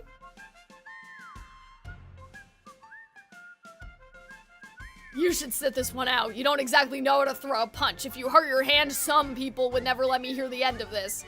Oh, I disagree. Someone as bright and flashy as Calxiyn could draw a lot of attention. It would liven things up, guaranteed. What would you say to starting things off with some arm wrestling? I'll be the referee. Arm wrestling, huh? That sounds great. I guess that's less hazardous than a novice trying to smack down with a hardened machine. Okay, let's get in there and get wrestling. I won't let either of you guys win, you know? Yeah, tell you what, since you're all motivated, I'll wrestle you with just my forefinger. Something funny, Jack? Oh, I was just thinking that despite everything, you're having a good time after all. Excuse you? In what world does it seem like I'm enjoying myself? I mean, your usual reaction to stuff like this is all like, what a pain, this stinks, I don't wanna, I'm taking a nap or whatever. Is that seriously what you think I sound like? That's Leona to a T! Yeah, see? But you haven't said anything like that today. That means you're not totally opposed to being here, right? It's not like that. Wait, maybe it is? You can wipe that stupid grin off your face. You've got no room to talk, Jack. Normally you'd be going, I'll be fine by myself. I'm not gonna follow the herd. But here you are, humoring Calxiyn and letting him dictate your pace without a word of complaint. If anything, you seem like you're enjoying the park as much as a dog who loves walkies. Walkies is crazy. Bro, that's nuts. What? I mean, I'm not. Oh, I'm so pleased to see you all having fun here. Amusement parks are meant to make everyone's spirits soar no matter who they are. Yep, that's what they say. When you wish upon a star, makes no difference who you are. Yeah, everywhere you look, there's something awesome to see or do. This park's the best. But honestly, I don't even need all the rides and stuff. I've been having tons of fun just standing around waiting in line. Guess that's because I'm with my friends. Huh? What's wrong, Leona? You've got a funny look on your face. Did you swallow something gross? And your shoulders are all slumped, Jack. Are you getting tired from the walking? Should we find a bench and rest for a bit? I'm feeling all the fight drain out of me just looking at your oblivious face. My, perhaps this means Calxiyn actually wins the test of strength. That was cute, but I kind of wanted to see them beat up the machines. Okay, everybody. We have finished book 1 and 2, I believe. of Playful Land. So, I don't know what this is gonna mean for dividing, like, the next stream, because, like, okay, so 11 plus 16 plus 18, like, that's kind of still a lot, like, you know what I mean? I don't think we can do all that in one stream, so I don't know exactly, like, what we're gonna do, you know what I mean? We'll probably do book, what is this? This is book 3, then this one, Not in a Million Years, would be, like, that'll be book 4. And then we'll just do book 5. Like, it might be something like that. We may split it down the middle, who knows? But I think 3 streams is definitely the goal. I think 2 streams, I'm not gonna be able to do it in 2. But doing it in 3 is better than 5. So I'm glad, but yeah, so I'm not sure exactly mathematically what it is, because I can't fucking count. But like, 11 to 16 would be, 26 chapters. And then 18 chapters. So basically we did 1 4-hour stream today, but that means we would do 2 2-hour streams, I guess. Sort of makes sense. Or we do, you know what I mean? We'd distribute it differently.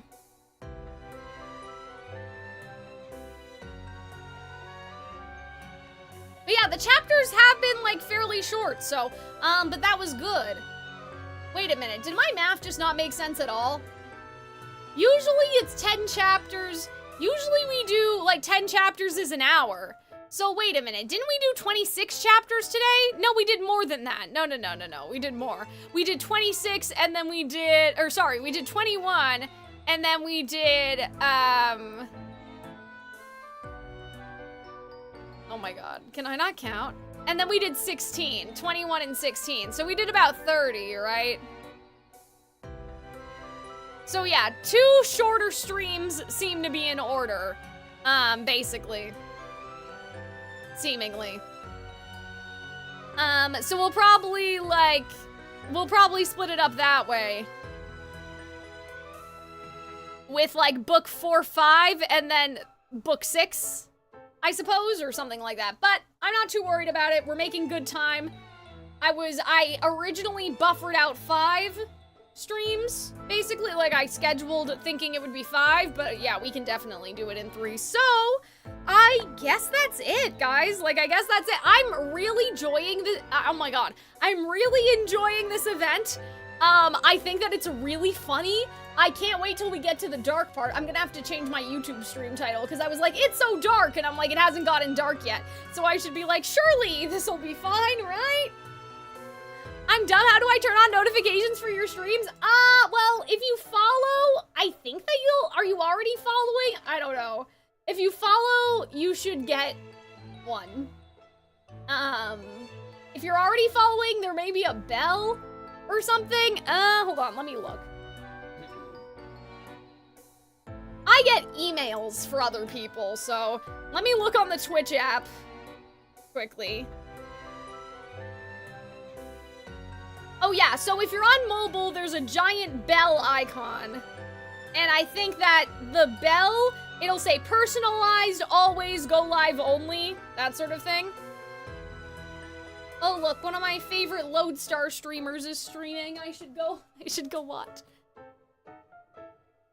But yeah, joining the Discord is also, good. Thanks for streaming. It's cool to see this game so popular. I've seen some really cool cosplays. If you're in the Discord server, Lori, you should, like, put them somewhere. Like, I'd love to see them if you have any pictures of your trip, as long as you're comfortable with sharing them. But yeah, Discord's also good, because then I add everyone before I go live. But yeah, we'll figure it out how to divide it evenly. But, you know, shorter streams aren't bad. It just means that I can come on maybe early in the morning, do 2 streams, and then do something else later in the day. So, like, nothing wrong with doing 2 shorter ones, right? Where do I find the Discord? Does that work? Oh, fuck, the link is broken. It's broken. Hold on, I'll get it. I gotta fix that. I don't know why that's happening.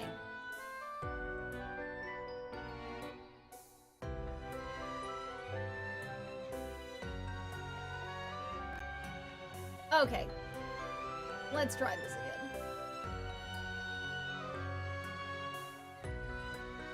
But yeah, there's the Discord. Obviously the VOD will be on YouTube if anybody missed it, if anyone's come in, you know, missed their favorite part of the beginning. I'm assuming next time is when things will, like, go down. So yeah. I will see you guys, tomorrow. I'm pretty sure tomorrow for Genshin, I might do a little switcheroony and instead, okay, so basically Wednesday, what I want to do is I need to record some singing for the VTuber project, and poor Jeremy, who has been the composer, who's been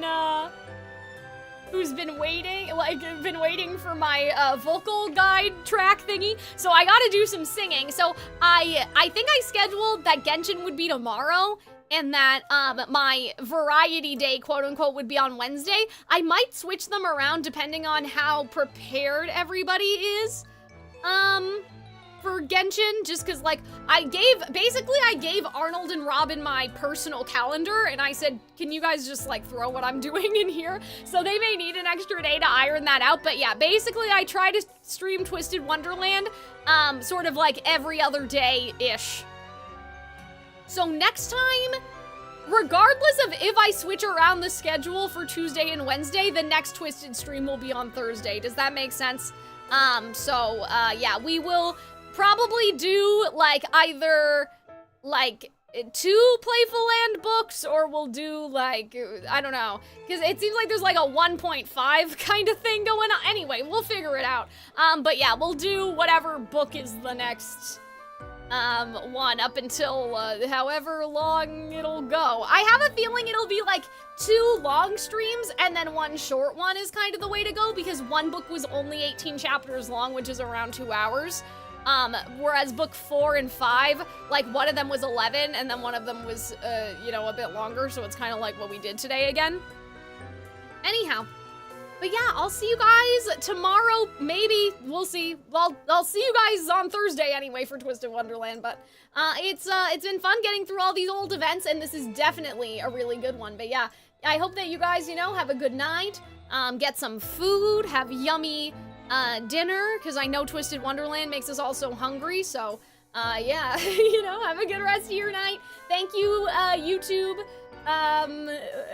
for, also joining, even though I'm talking mostly to Twitch chat. Thank you for the lurkers on YouTube. I appreciate you guys, too. But yeah, I'll see you guys maybe tomorrow, or maybe not tomorrow for Genshin. We'll see. Bye, YouTube!